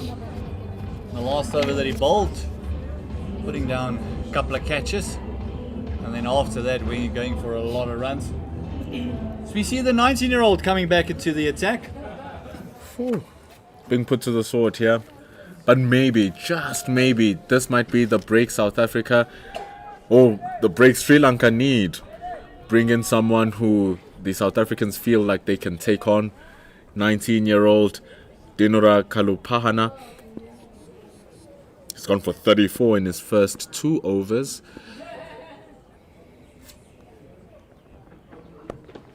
But then he's continuing with those wayward lines. With the brand new ball, he was bowling it onto the hips. It's 3 Bs for either Prince or Bedingham. They trickle on. 38 to win. It's almost like he didn't learn. It was in the first 2 overs where David Bedingham took him to task, and 80% of the runs came off his legs.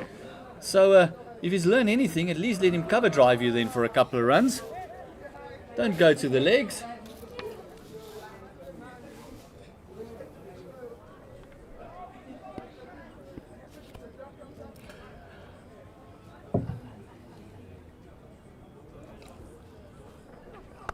And the thing is, Sri Lanka, prior to all of this, the under-19 team had a little mini tour with England. It was 3 one-day internationals or 3 youth one-day internationals and 1 youth test match. Played in that did Kalupahana. He was actually the leading wicket taker for Sri Lanka. He took 9 wickets in those 3 games. But the problem is, even in that game, he was rather expensive in that series. His economy rate for the series was at 6.9. It's quite expensive. Just drifting down the legs this time. And it's fantastic running from South Africa. No one is in the inner ring on the leg side. They come back for 2. Again, going for that legs of David Bedingham. He got away with that one because that was going over to that scoreboard once again. Kalupahana. He also took a 5er in that. But however, under 19 and A-level cricket and even professional level cricket are 2 different beasts. But it does give you an indication of the talent that the player has, because you try to pick the creme de la creme of the younger divisions. So if someone goes to the World Cup and they are the leading run scorer for the team and they are amongst the best bowlers in the team in the tournament, and then they back that up with a subsequent tour, and then he takes the most wickets in the tour in general, you back that player to start entering these structures. So it's good work from the Sri Lankan Cricket Board. Yeah, and don't forgetting that he scored 44 runs. He was part of that 100-plus run partnership with Wickramasinghe. So he did his part with the bat. Almost zeroing out on the runs he's conceded with the ball. But I think Sri Lanka A can be very, very happy with the work that's been done. I think they have played brilliant cricket throughout these 3 ODIs. It'll be interesting to see what they do in the 4-day. I'll tell you what, if the patience is as good as it was in the 1-day game, we're in for a cracker of a 4-day matches. The one down in Kimberley starting on the 8th of September.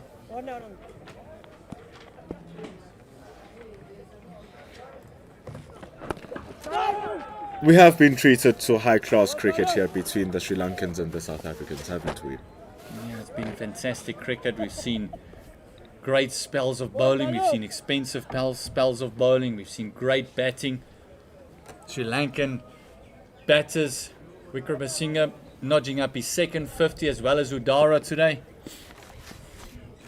In the 3 matches we've played, is by far the batting accolades has to go to Sri Lanka A, the way they structure the innings. Another thing that will give the Sri Lankan selectors a big smile on their face is the fact that it's not just one player that the Sri Lankans are depending on to score runs. The whole top 5, dare you say top 6, have been worthy of their performances and have chipped in to the score for Sri Lanka. The same cannot be said for South Africa. However, in this final game, finally working out to David Bedingham, taking it on 173, 276 for 3. Just see the scorecard there. Tony de Zorge and David Bedingham opening up. 104-run partnership when Tony de Zorge went out rather softly. Caught by Mishara. Nadishant for 25. 104-run partnership. That 100 came up in the 9th over. And then Breedsky also had a pretty decent partnership. Just falling short of 199 of 88 deliveries with David Bedingham. Devil Brevis didn't stay long before he was dismissed, just chopping the ball onto his stumps. And now Makil Prince with David Bedingham trying to take it home. 33 needed of 72 deliveries.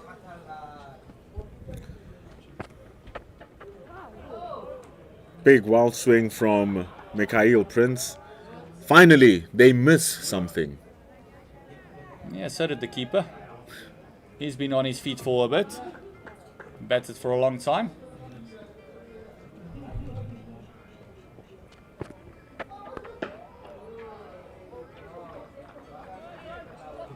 after that start, it's almost an anticlimactic part of the match.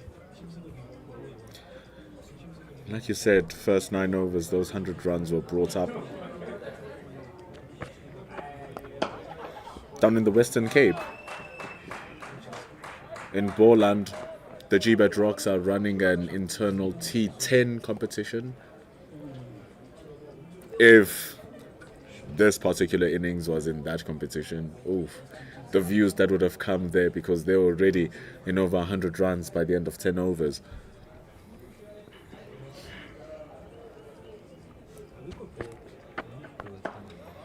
But what I love the most is that David Bedingham has shown his versatility here today. I blasted away in the beginning, and then as there was 1 or 2 wickets that fell, he just calmed himself down and just decided that he's going to take it through to the very end. Just look at that composure, the shape of the man, and then the timing. It's been phenomenal. Amintha took 5 wickets in his efforts in that second match. He was part of the collapse that started. The South Africans were on about 129 of 168 deliveries. So let's say 129 still together of 168, and then he was part of that collapse, picking up 5 wickets in the match on Monday as his over comes to an end. Another good one for Sri Lanka. It just feels it's not enough, and it's just a little bit too late, as SAA only needs 30 runs to win. Hemantha now is left with only 2 overs in his spell of bowling. South Africa will be happy with the way that they've managed and navigated their way through the dangerous spin that has been their Achilles heel throughout the first 2 games. And we don't say that just as pushing a stereotype or as an agenda. Of the 10 wickets in the first game, 7 of them fell off spin. Of the 10 wickets that fell in the second game, 8 of them fell off spin. But now Mikhail Prince loving the pace coming in, and it's again Kalupana who's not having a good time, and it's the line that is costing him once more. Even Mikhail Prince enjoying the taste. Going on to that legs, we said as Mikhail Prince came into bat, just seemed angling into the pads, just picking it up. Similar shots he played in the second match where he cleared the pavilion from the other end. He's now moved on to a 31 of 41, going with his 44 that he scored in the second match. Fantastic shots. Kalupana having an outing to forget here today. He's really been taken apart, but it's his own fault with the lines that he's bowling here. It's just gifting South Africa runs.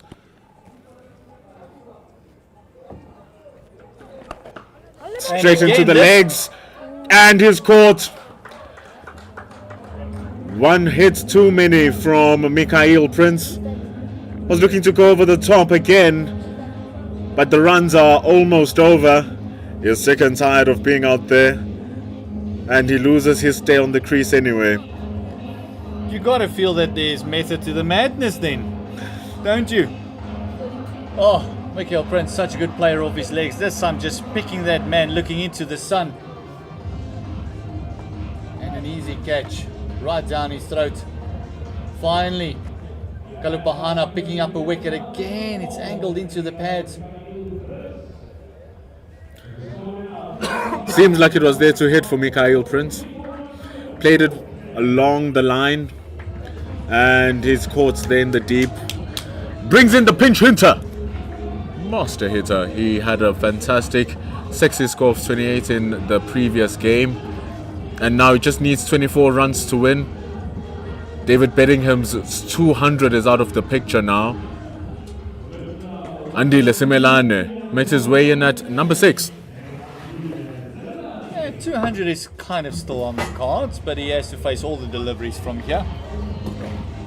Still requiring 26. 24 to win. He can have a glory go. Just look at that record. Age 21, an average of 20, around about 24. Strike rate of 118. Just look at that best. Conversion rate brilliant if you're a coach. No 50s, only 100. He deals with them big, Andile Simelane. He walks in with South Africa under no pressure at all. Oh, what a good ball to receive first up. Simelane suggesting that he kept low but just played it on the wrong length. Yeah, especially with the keeper up, you got to expect that it's going to be a bit fuller.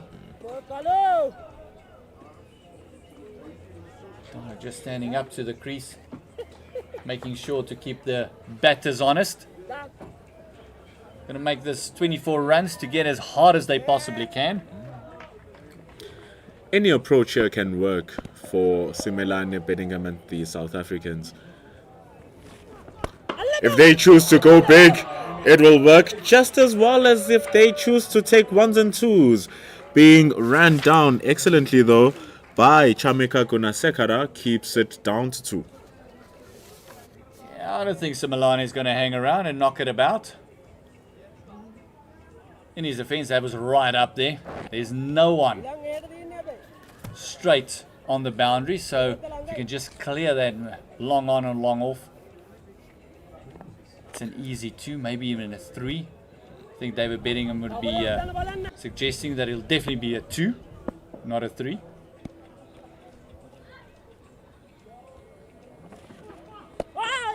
He's faced 20 overs by himself, David Bedingham, and he's ran quite a bit.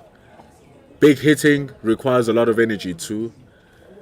And the team is not really pressed for runs, so 3s, just an overexertion that's unneeded for the situation of the game right now. I can just gently go along. 22 needed of 61 deliveries. Still 1 delivery left in Kulupahana's over. Successful over after that first ball that went for a maximum.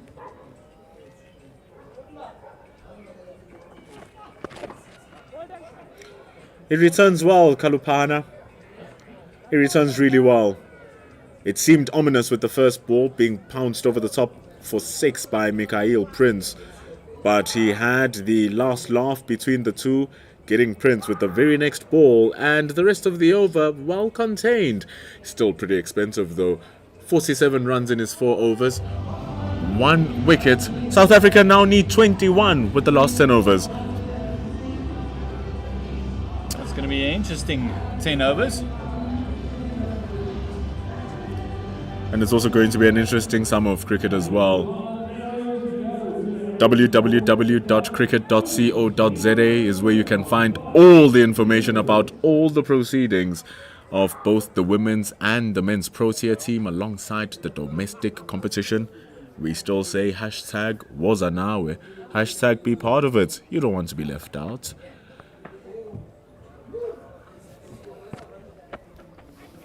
Oh, there was a bit of turn in that one as we go into the last 10. And also not forgetting that CSA Awards that's taking place on the 1st September. That'll be tomorrow night at 8 o'clock. Supersport Channel 212. David Bedingham, one of the nominees. Oh my word, he's just popped it up. And it's another wicket. And all of a sudden this game has gotten very interesting. Still 21 runs to get. And as I said earlier, add 2 wickets in that wickets column and see then how you feel. Mikhail Prince back in the hat, and now we see Andile Simelane also a soft dismissal. Poor dismissal from Simelane. Has all the talent in the world, so many eyes looking upon him, and he just pops it very gently. Hard hands as he threw himself onto that one. It's a good catch from Sonal Dinusha. Really good catch.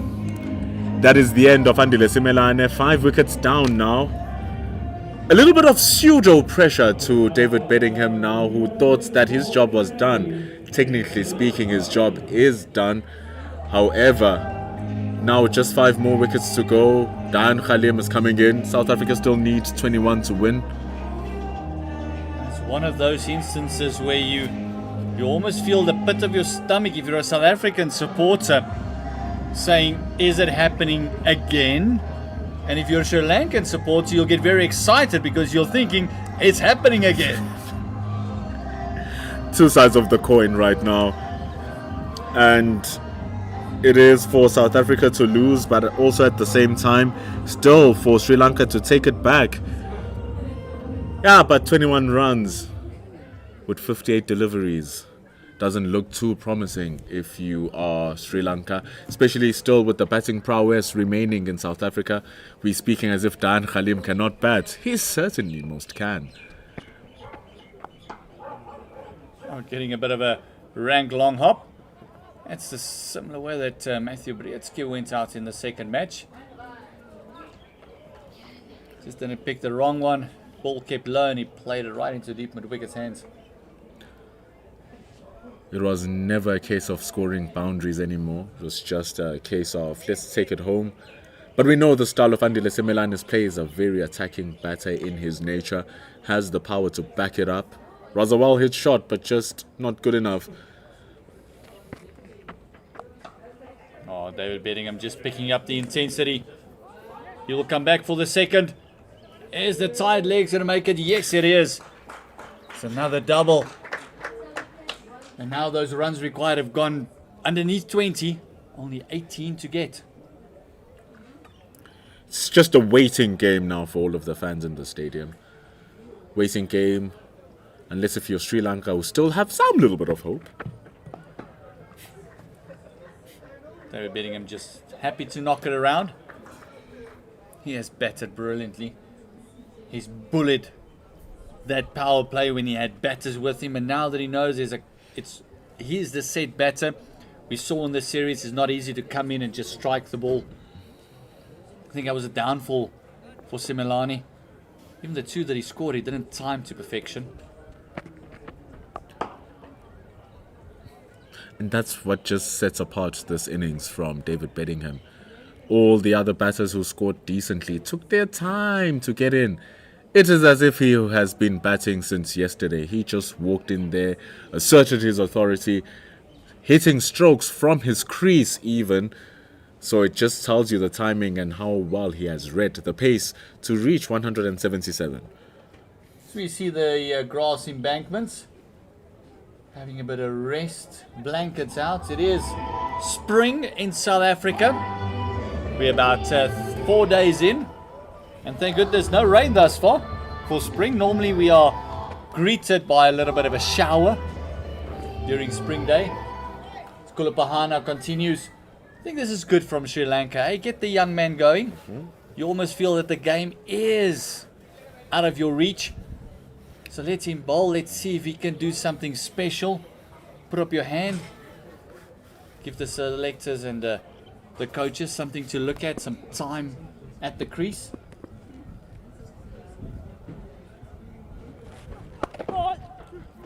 Still angling it into David Beddingham's bat. They will double up. Dain Khalim going back for the second.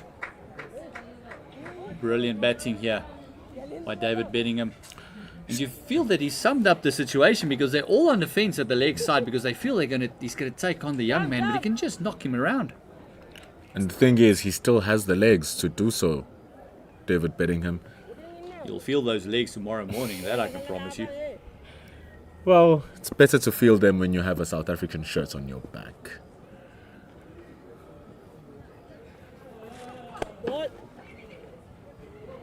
South Africa will have that full-blown tour with Pakistan, where maybe David Bedingham will get his chance in the 50-over stuff. Who knows? South Africa is still going to play Bangladesh, white ball in the red ball stuff. Going to play India.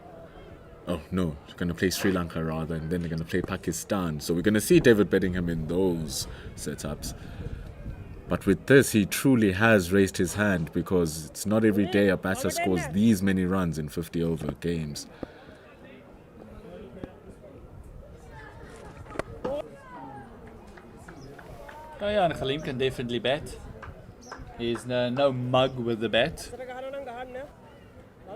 Pretty accomplished all-rounder. Although in the last year or so, he's become more of a bowling all-rounder, getting the job with the new ball. He bowled brilliantly today again. He bowled a lot of overs, only bowled the 4. Very surprisingly. Also contracted with the JSK in the SA20. So his talents speak beyond just this format. In a league which is growing to be one of the biggest worldwide, he also has his piece of the pie. He's a phenomenal talent. Just him talking to David Bedingham, showing that there's a slower ball cutter. David Bedingham just saying, I think I've seen it before. After being there for so long, surely you've seen all the tricks in the books. It's 5:30 local time here in South Africa as the sun is setting on the JB Marks Oval in the Potchefstroom sky. The sun is setting on the Sri Lankan defense as well. Inside edge, just eluding the stumps. Squirting to that leg side. A bit of luck there for Dayan Khalim. Just playing away from his body. Almost getting punished for that. However, the cricket spirits are smiling upon the South Africans. After the way they're fielding, some luck wouldn't be something they'd be against of. Yeah, just moving back now is the keeper. Maybe just asking David Bedingham to have a bit of a go. It's going to that 4-day match. 2-1. Lucky number 13.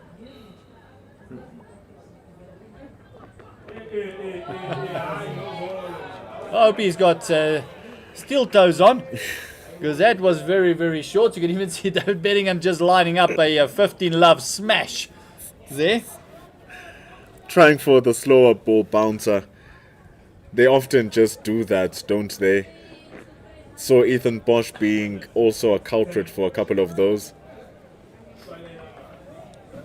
Yeah, I don't think that Kulupahana would have argued with the umpire too much on that one.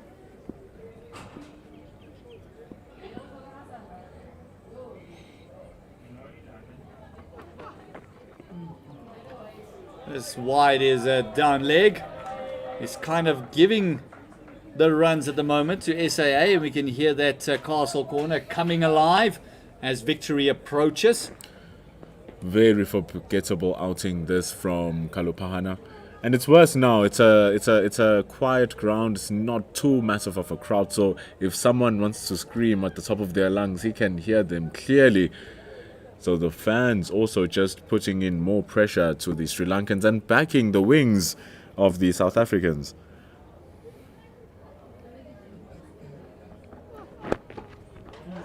Just straying onto the legs. Another single given. That's the end of the 42nd over. 299 for the loss of 5. Closing in on that 300 and closing on to the win here for SAA. Only 10 runs required of 8 overs. There's that Castle Corner band who's just relaxing and enjoying their cricket. Look at how well they're getting sun hit, but also at the same time they are the sun to the South African batting lineup here. They've been cheering on David Bedingham since the start of his innings. They're very loud, very visible as well. And now it's just 10 more runs until we hear their celebrations.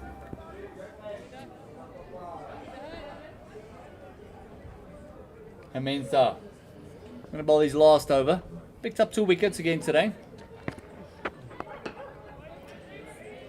Really has been bowling well over these past 3 days. When he started off his innings here today, didn't look that threatening, but he has been now just pushed away for a single to bring up 300 runs for South Africa. Who would have thought about it? Struggling to score 250 in both the previous encounters, with spin being detrimental to the batting order, and with the mammoth innings of David Bedingham, 182, still going strong of 128 deliveries, with small chip-ins by the other batters. It's been a phenomenal effort Matthew Brietzky 36, 25, Tony Dezorsi, Makil Prince 31. Only batters failing to score double figures was Devil Brevis, who went for 9, and Andile Simelane went for 3, the last wicket.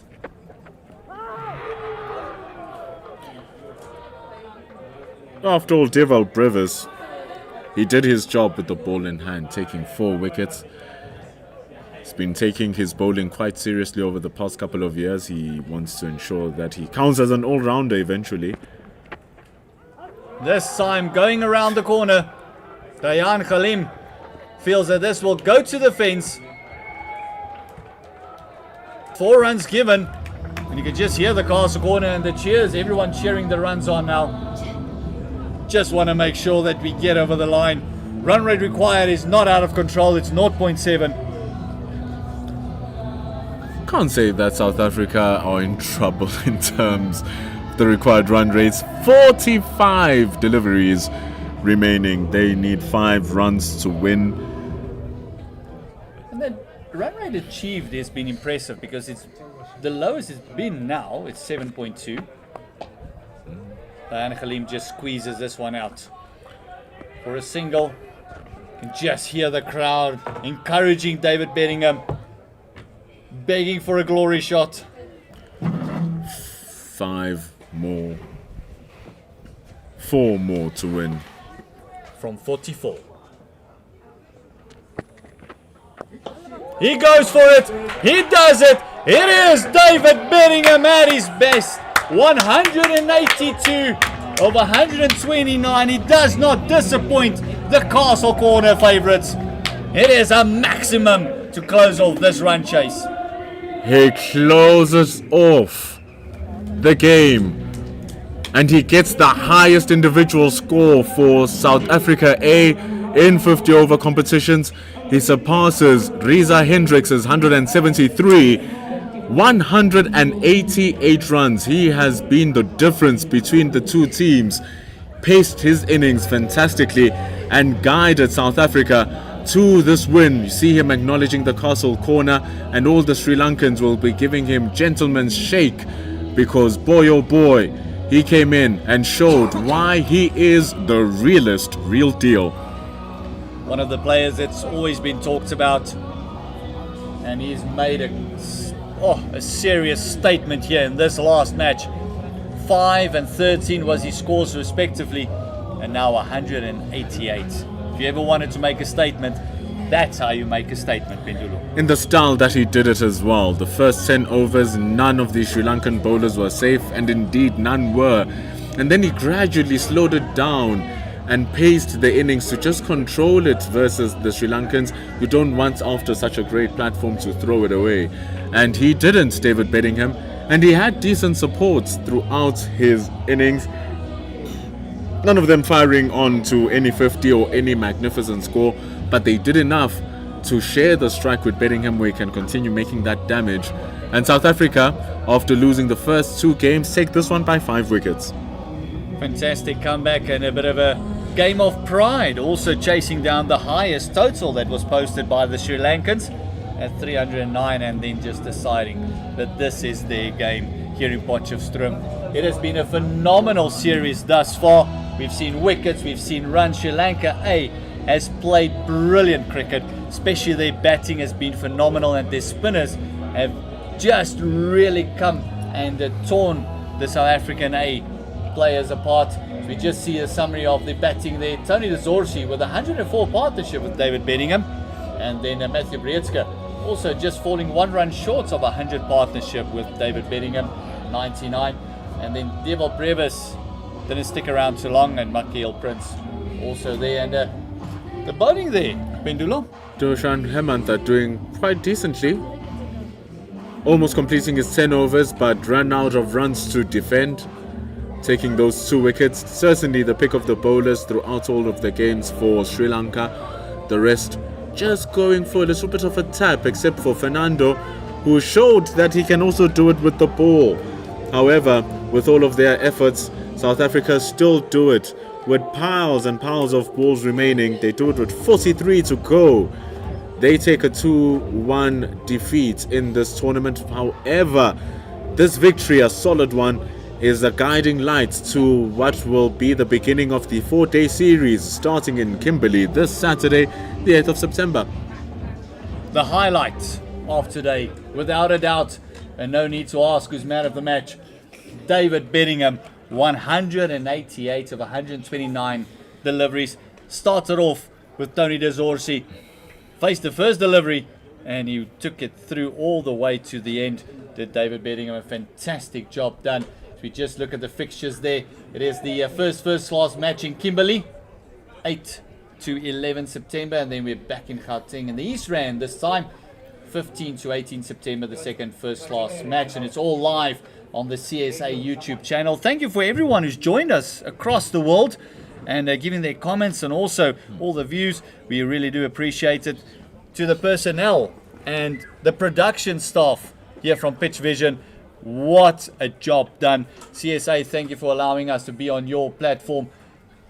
From myself, Gert Maloney, and the master, the magician, Pendulu Makubani.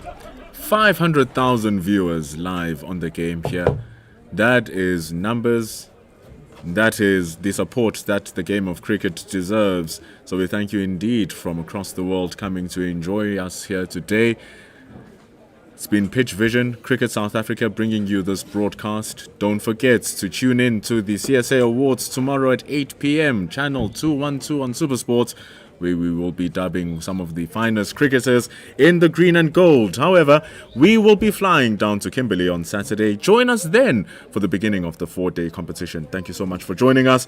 South Africa take the victory. However, it is Sri Lanka who win the war by winning the series 2-1. It's been the JB Marks Oval here in Potchefstroom in the Northwest Province, giving us a fantastic venue to enjoy cricket, delightful fans, and great weather. See you again in a couple of days' time in Kimberley for the 4-day series. Thank you for. Gentlemen, are you here today? Okay. Can you come in a bit? Can't speak so loud. You want to come a bit closer?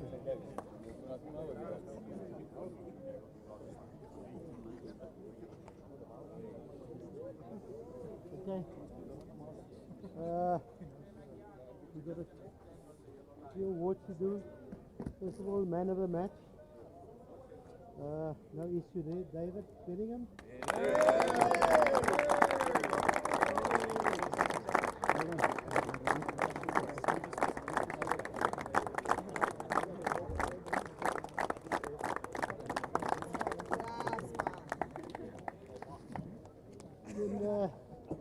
The player, this is player of the match. This is the wrong one.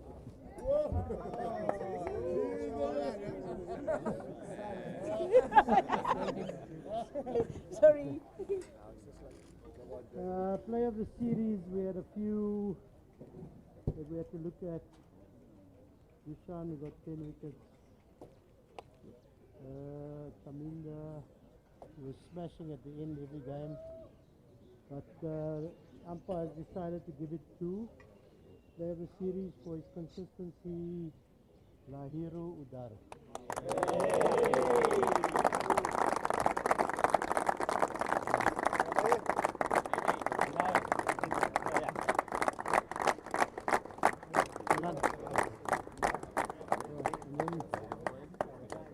Obviously, for winning 2-1, captain.